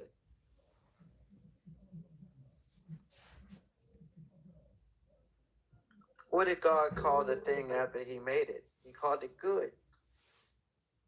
Go back to the first chapter of Genesis. When he created, after he created, he said, this is good. What are you calling good? So basically, you just be God in relation to everything you want. You are God in relationship to everything you want. Because I just want to wake up and be like, I'm going to Cancun today. I'm going to Paris today. I want to, just have that freedom, You have it. without any worries. You just need to be aware that you have it. Right. Never God has said, when Abdul was telling Never God, you're already in Barbados. When he showed up at his door, knocking on his door, he said, you're in Barbados, and closed the door. That's it. There's nothing to discuss. You have what you say you have. The physical don't matter. The physical always a law. It has to reflect your thoughts about it. Right. Yeah. Always. You can only confirm that. You cannot break it. Yeah, and we have to understand that everything happens in a natural way, right? Everything happens in a natural way. That's why the world would say, well, that would have happened anyway. You tell somebody, oh, I manifested that, and then they see what took place, they're going to say the action was the cause, but you know that your mind was. But the world only looks from appearances, right? So this is where he talks about feeling is the secret. He's not talking about emotions. He's talking about the naturalness of it. Is it natural for you to wake up and say, oh, I'm going to Cancun today? Does that feel natural? Does that feel weird or out of place or abnormal to say, oh yeah, I'm waking up today and I'm going to Paris? Oh yeah, I'm waking up today and I'm going to. Does that really feel natural to you? Because you need to make that natural to you. Like, this is my everyday life. This is regular. Ain't nothing special about me talking about going to Cancun today. Ain't nothing special about me talking about going to Paris today. Like, this is my life. Come on now, y'all. This is my life. Go ahead, D. Rich. Y'all on fire today. Come on. I would like to help her with the Paris, right? Mm-hmm. Okay, I'm gonna use my truck as an example. So I previously had a Cadillac Escalade, but I wanted an all-black truck. My Cadillac Escalade at the time was pearl white. I wanted an all-black pickup truck, right? And I had a food trailer. And but when I attached the 2 pieces, this is my last resort.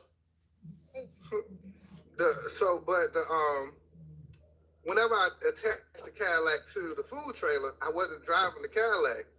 I was driving the black pickup truck, right? So for me, my wife wants to go to Paris. There is a special place in town that has a tower, and every time I pass that tower or that building, I'm like, oh, I just passed off a tower again. Do you see the building of the tower? For me, that helps me. This is my technique. Yes, I imagine before I go to sleep, but when I pass the tower, I'm already, even though I'm in Columbia, South Carolina, in the 3D, when I pass that building, I'm in France. So what is this? This is that scripture that you That's how it referenced works. earlier, Noreen. Mhm. In my Father's house are many mansions, are many states of Right. consciousness. I Right. go to prepare. He's preparing a place. He's in his mind, his consciousness, his I am is in Paris.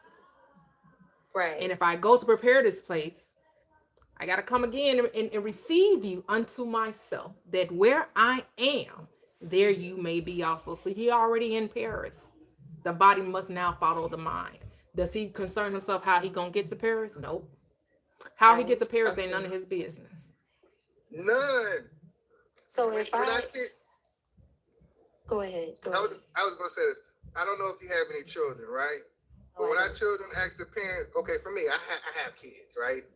My kids ask me for something. My kids don't think about how did my daddy get this for me.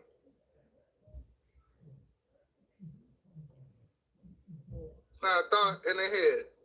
They don't think about how the food showed up. They don't think about what's to eat tonight. They don't think about how the only thing they say is, you know what, Daddy? I like them Jordans in the color white. Can I get a new iPad? I want to go out with my friends tonight. Can I go? The request. My daughter has a job, just hit me up for $20 yesterday. Destination, not logistics.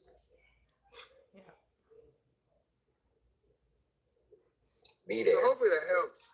You know. Right. So so me thinking in my favor regarding, like, let's say I want to go to Cancun and I'm thinking in my favor regarding that, then my awareness is already on there. So I'm there, is what you're saying. Right. Okay. So, like, for instance, I'll tell you a quick little story how this year, when I was working my job that I had, I may have been making a lot of money, but I couldn't save any money because I had some medical challenges and I had to pay out cash to see the holistic doctor.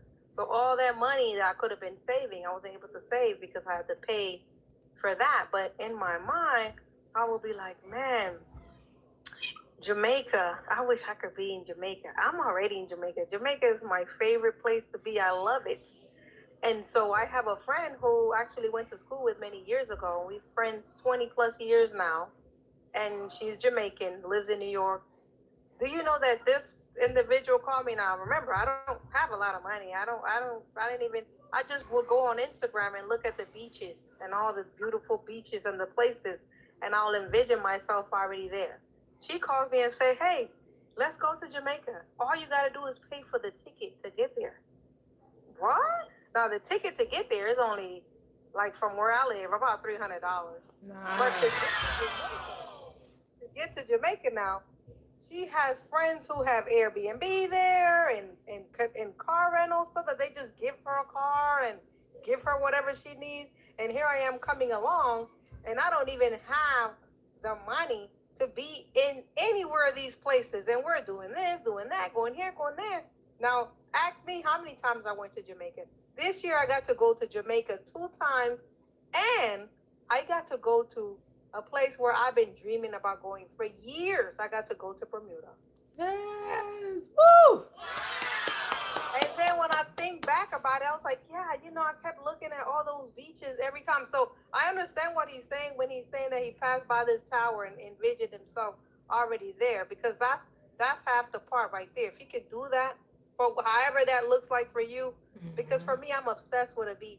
I'm obsessed with a blue beach, nice water, nice and warm, all that kind of stuff like that. So when I see it on Instagram, I just imagine myself already being there. And so not only did I get to go to those 2 places twice, I also got to go to Bermuda. And let me tell you, baby, it is a beautiful, that beach that they have over there. It is the most beautiful beach that I have ever been to. And I've been to a lot of places, even in Africa. I've been out there in Kenya and Tanzania and all that stuff like that, because I love traveling. That's when I was a child, I always used to say, I just want to travel the world. And so yeah, here I am with the least. I'm making all this money, but still don't have enough to do anything, but then still get to do everything. Like, how does that happen? Even like right now, supposedly, I don't have a job. I'm not working. I'm listening to y'all about this bank account thing, and I'm like, oh, that's what I need to be doing, because that's my resistance. Like, I keep looking at the account. I keep looking at all the bills, and it's running low, and it's like scary. Like, oh man, like what are we gonna do come January? That's literally where I'm at right now. And That's my point. That's my point for sharing with you what I want to share with you. Because you don't need a job to be you. Yeah, I'm hearing, I'm listening. The reason now I have to do, me and Nora need to reply. Yeah, all those things that showed up in your life, whether you had money or whatever, you can only confirm the law. You cannot break it. You will not be the first one to ever break that law. It'll never happen. Everything you desire must absolutely come to pass. Well, yeah, and it's coming to pass, even with the guy that we were talking about. There's nothing to worry about. There's nothing to figure out. You don't have to say, you don't have to figure out how it's going to happen. Like I said, God don't need your help. Oh, yeah. It just sounds so like what she's like what Nori is saying. Just to wrap your mind around. Well, your mind is not supposed to be able to wrap around it. Your 3D is not built that way. Hold on. You need to unwrap your mind. Your mind has been wrapped. That's the thing. You gotta unwrap it. But now you can see what you should see. I just need to surrender it and let it be. Amen. Let it happen. Amen. That's it. Let it show me exactly how it's going to manifest itself and work its own self out without me trying to do anything. Yep. Now you're go anywhere or ask anyone. Yep. So this is how does a person do that when they're facing like really insurmountable circumstances? Like, say for instance, someone is facing eviction, and you're telling them, "Oh, well, just surrender." Like, they're gonna look at you like, "What do you mean? Like, I'm about to be put out in the next 3 days, and you're telling me to just surrender?" Actually, it's one guy. Not about 6 months ago, he was on my live. I think when I was doing the whole deconstructing thing, and he gave us a he had made a whole lot of money, and he was like, his family wasn't really supportive, and he was like really into the money, and something happened where that kind of went away, and he had just moved into his apartment. It was new, it was what he wanted, but he didn't have the money coming in. And I think he got in a car accident. So the car accident is what caused him not to be able to make the amount of money that he was making. And then he realized that his friends and his family was only around him because he was making all of this money. And so when he got into that situation and he had just signed a new lease, he said every day he just meditated on being in his apartment every day, looking outside, being in his mind, and it, just really changing his mindset regarding where he was. He spent the whole year in that apartment and didn't pay a dime. What? Wow. See, and that's exactly where I'm at. Like, I called an old friend. I used to rent a condo from him years ago when I worked for him, so he knows my work ethics, and he knows. I called him randomly because, of course, now I used to live in the dorm. So now for 15 years or how many years I've been building that career. So now I'm having to look for housing. And I called him, and he goes, actually, yeah, matter of fact, the condo is available right now. If you want to call my agent and blah, blah, blah. So here I was like thinking, okay, well, I'm going to call your agent as soon as I get a job. So where I know that I could pay for the apartment. But now having this conversation with you guys, it's like, no, you call the agent right now. And then you go and look at that apartment, and you envision yourself living in that apartment every night, and you don't worry about how, when, where. And I know it's like, I hear your question, but I'm actually right here. This is exactly where I'm at in my life. I'm literally there. Like I'm literally should be basically sleeping in my car probably, which I'm leasing, and that's a whole nother story there. That I'm leasing the car, so it has only a certain amount of miles that you can go, and all kind of stuff. I just discovered that the registration is not even. I didn't even register the car, and you know it needs an oil change and all this stuff. And I'm looking at the bills. I am exactly right where we're talking about right now, and it's like this today. I did not run into this to you all into this whole thing on accident. Right. This is part of it so that I can get my mindset where it needs to be, so that I can be able to, like how she's saying, at nighttime manifest this thing, and then it's gonna show me. And then once you get it to where it actually happens, then it will become easier and easier and easier for you to manifest things, because you already know, well, it happened before, it's gonna happen again and again and again and again. Yeah. And I'm not gonna worry about how, who, when, where, what. You know, I'm just going to simply just move accordingly. I'm going to do my part. Yeah, I'm going to fill out the application. I'm going to do the calls and do this and that. But I'm not going to worry about, and I know that it is hard. It's incredibly hard to sit here. But I have been saying from day one that the car that I drive, I drive a Lexus NX, either 2 or 350, one of those. It's very, very, very beautiful. I mean, that car is beautiful. No matter where I go, people are like, your car is beautiful. Like, they be looking at me like, who are you? What did you do? And I've been saying from day one, this is my car. Like, are you going to continue leasing it, or are you going to buy it? I don't know. Even the car itself, I don't have the score credit to even be in that car in the first place. I went to that dealership just looking, just to see, because I got into an accident with my car that was already paid off for. I already had paid it off, and I only was in it 3 months. Boom, got into a car accident total. I just went looking. You know, I wasn't thinking any big thing. Let me just look.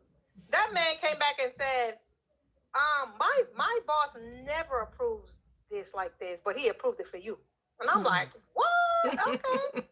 And when I tell you this, I love this car. I love this car. And I've been saying since then, this is my car. I don't care. No matter what happens, this is my car. And I'm still saying that this is my car. The same way you say this is my car, my bills are paid. I have more than enough. My account runs over. The thing is, we have to apply this law to every area of our life. It seems like we want to compartmentalize. Like, oh yeah, I can do that for my best friend, but I can't do that for my boyfriend. Oh, I can do that for the beaches I want to be on, but I can't do that for the bills I have to pay. Oh, I can do it for this car I want, but I can't do it for the account that No, it's the same application. It's the same. Exactly. Yes. And I like how you pinpointed it and get on my neck, because yes, absolutely. And it's like, that's what I'm recognizing and realizing, that it is the same thing, the same work that I did with my friend and all of that is the same work, that in the same mentality and the same process that you need to now go through with everything.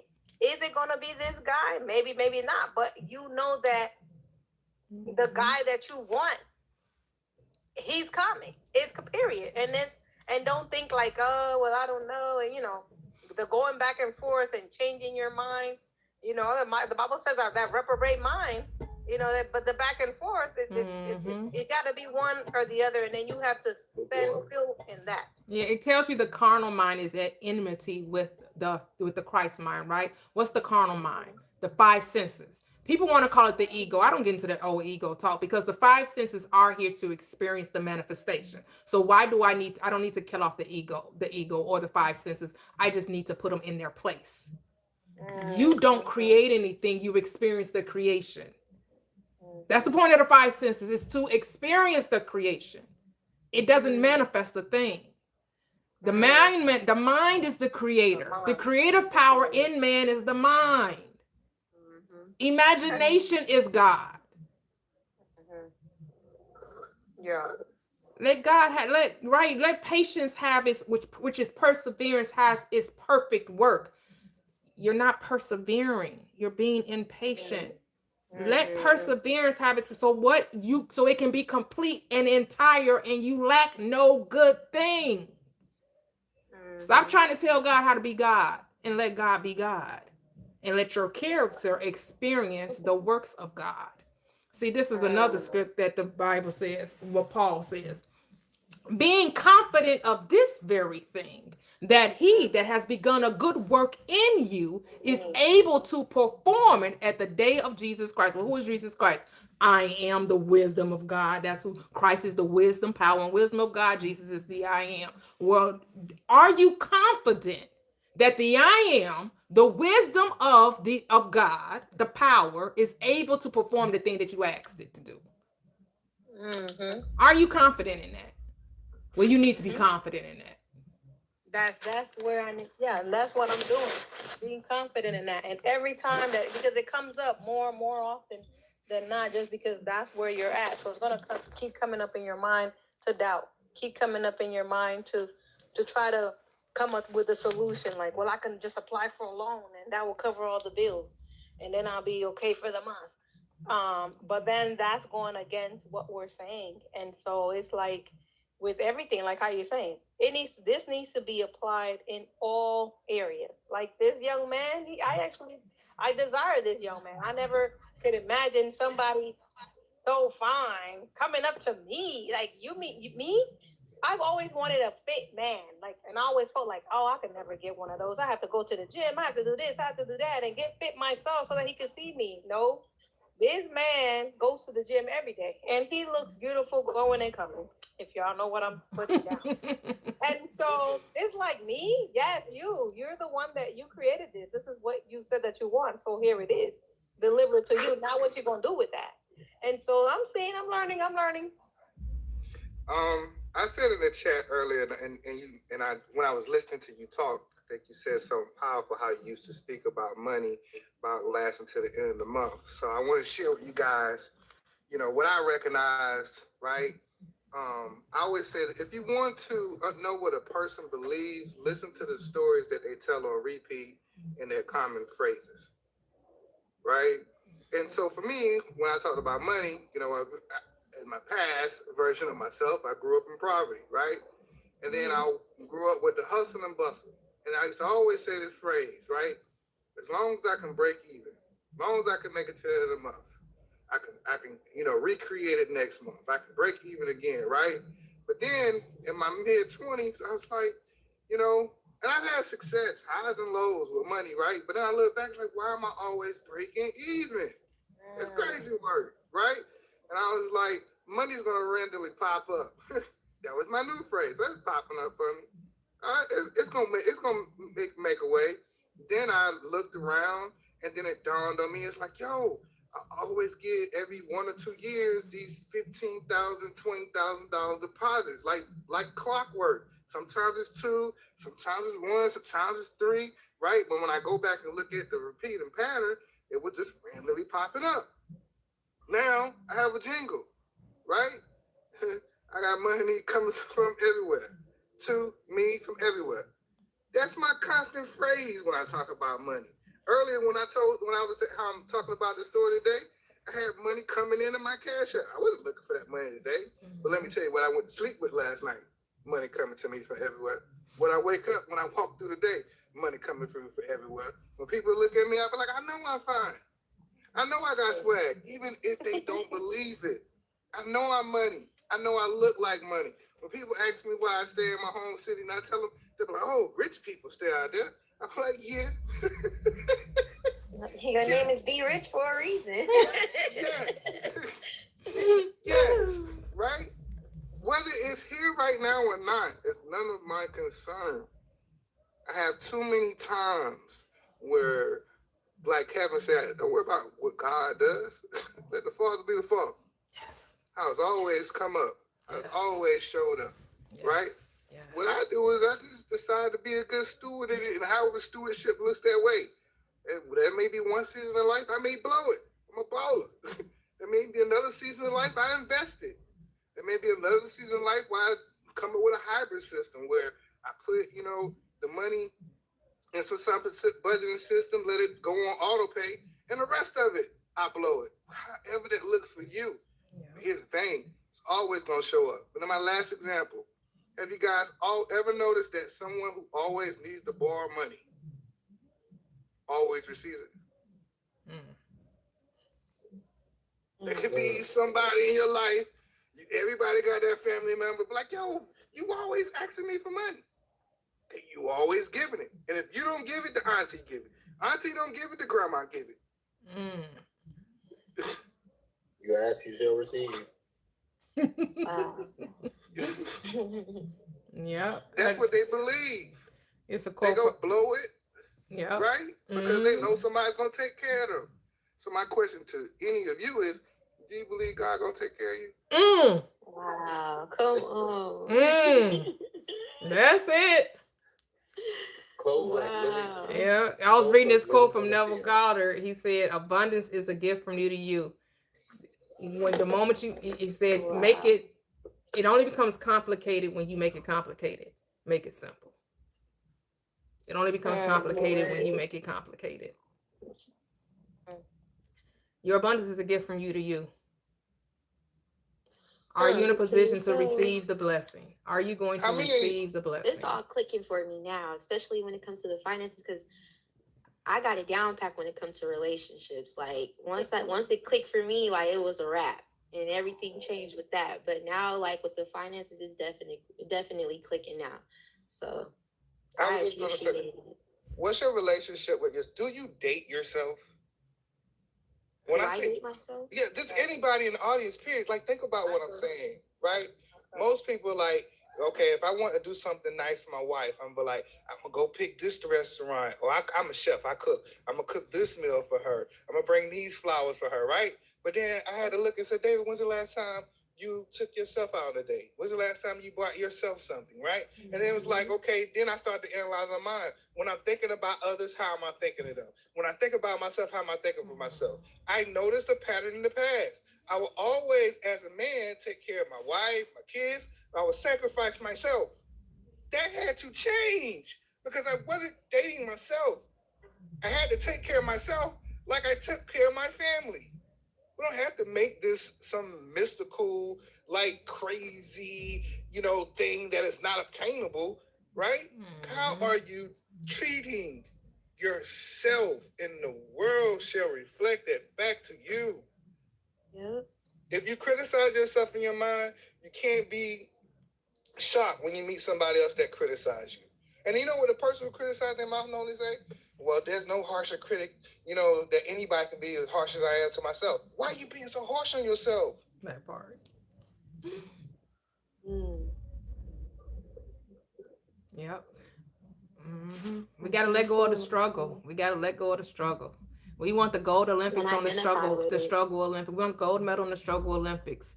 And like I say, I'm like the Wiz. Come on in, ease on down the road. Don't you carry nothing that might be a load. Come on in, ease on down the road.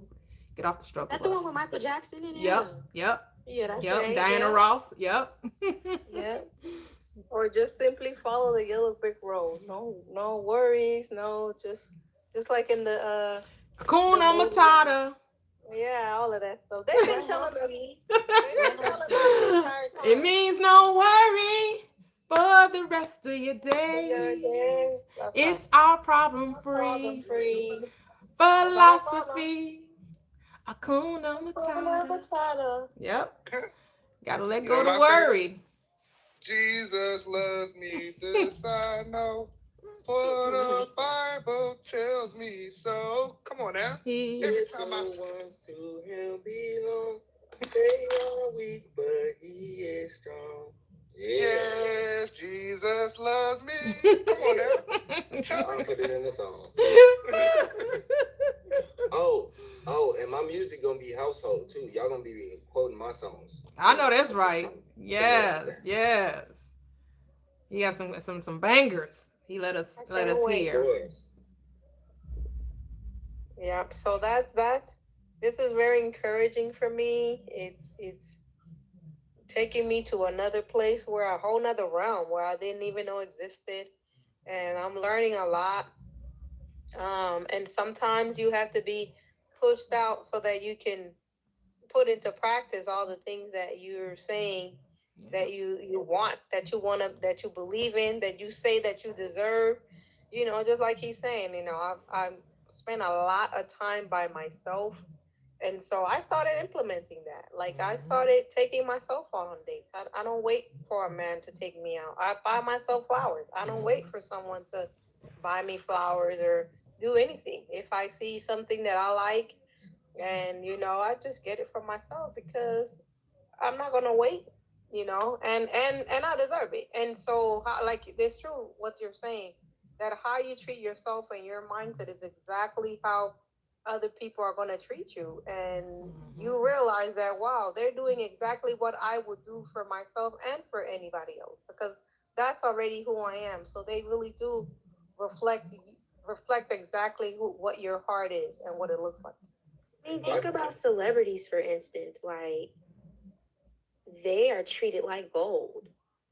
They have so many people who love them, that'll do anything for them, and they're no different than us. That's right. So what I used to tell myself, that I need to start back telling myself, is that life wants to love you. Everybody wants to love you. Everybody does love you. Money loves you. People love you. Your friends love you.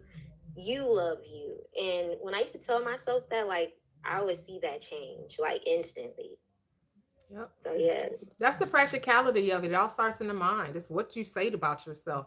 How you change yourself is how you talk to yourself. The inner conversation. That's where the change begins. Your self concept is everything. What we call now the identity shift. How do you identify? And I know a lot of people will say, well, don't identify with this. You're the observer. You're not this. This is what I know. This is what the script says. It didn't say, who are you not? What is the script? What is the question? Who do you say that I am? Too many people worry about what they're not as opposed to who they are. Get to know who you are. Stop talking about what you're not. What you're not doesn't even matter. It's who do you say that I am that matters. Because whatever you attach to that I am, that's what you will be. Right. yeah. Attach yourself to the abundance, the peace, the joy, the love.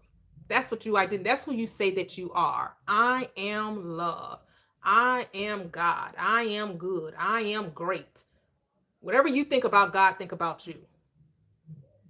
Because you and your Father are one. There is no separation.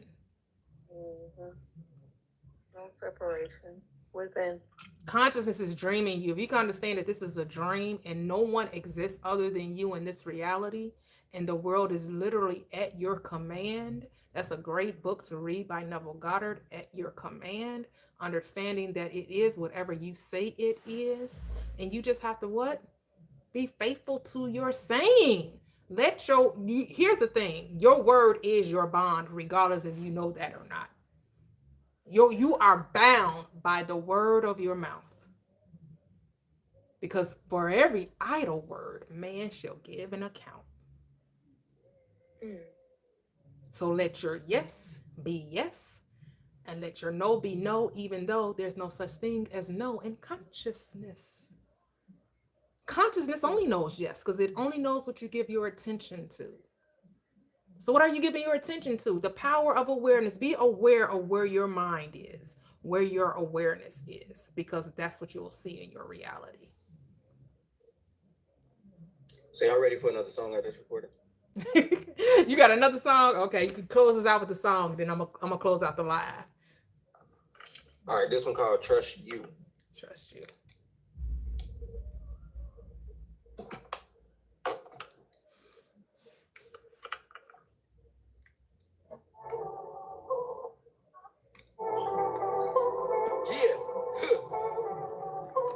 Yeah, we at it again. Yeah. I will have peace and prosperity, focused in perception, infinite moments of clarity. I will get everything that was promised to me.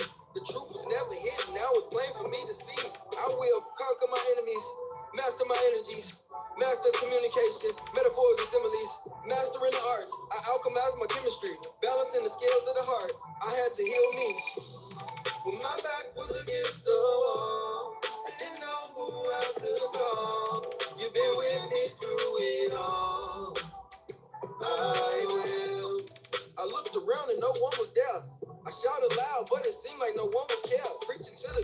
but it's seeming like nobody wanna hear. They giving up on faith and choosing fear.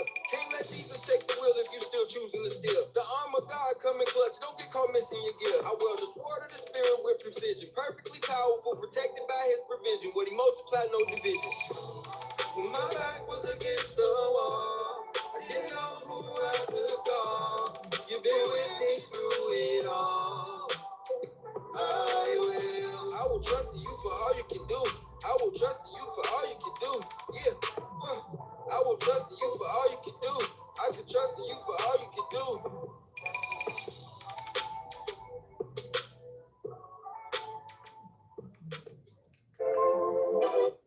All right now. All right. Woo! Toya, what was the name of the Neville Goddard book? The last one you just said? The Power of Awareness. Oh, there it is. I see it there. Thank you. That was beautiful. Woo! He always bring the heat. He always bring the heat. That's beautiful, beautiful, beautiful. Love that. Blessings. Thank y'all. Thank y'all. Yes, yes. So, this is your reality. You're living out your story. Always write it first person, present tense, and be aware of what you're writing. Because the story you're writing is the story you're living. And you get whatever you say. So what do you say? Just know that the voice of God, the ear of God, is always listening, never sleeps nor slumbers, and is always ready to serve it up on a platter. Say, this is what you've been asking. He said, I didn't ask for that. Oh, but you did. How did I ask for that? Your attention. Whatever you think about, you bring about. Whatever you talk about comes true for you. That is the sap of life. Your attention to a thing resurrects it in your world, in your reality. Your attention. So if you're giving your attention to difficulty, to hardship, to struggle, to strain, to sacrifice, to compromise, that's exactly what you're going to experience. But if you choose ease, love, beauty, and talk to yourself, right? The script says, commune with thy own self upon thy bed and be still. What is communion? A conversation. I talk to myself because there is no one to talk to. People ask me why I do what I do. I gotta talk to yourself. So when your body don't want to behave, you gotta talk to it. Treat it with love. Treat it with care. Care about what you think. All right? But don't put too much, make it so unserious. You got to take the seriousness out of life. We got to learn how to be happy and full of joy and love and lightness, right? Because don't none of this shit mean anything. There's no one judging you. There's nothing after this life. There's only life. There's only life.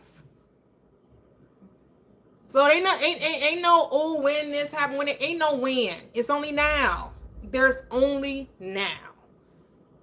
And then there's now.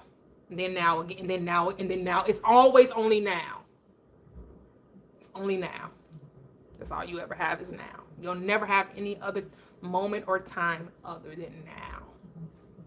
Now is the kingdom of your good at hand.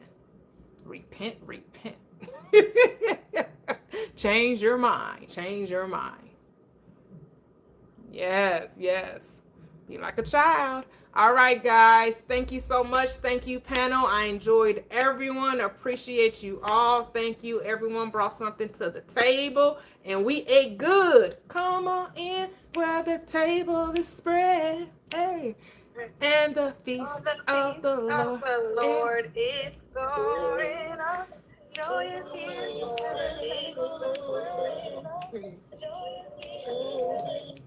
Hey, yes.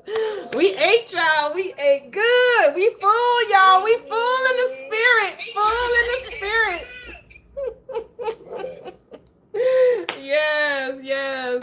Thank you, guys. Thank you.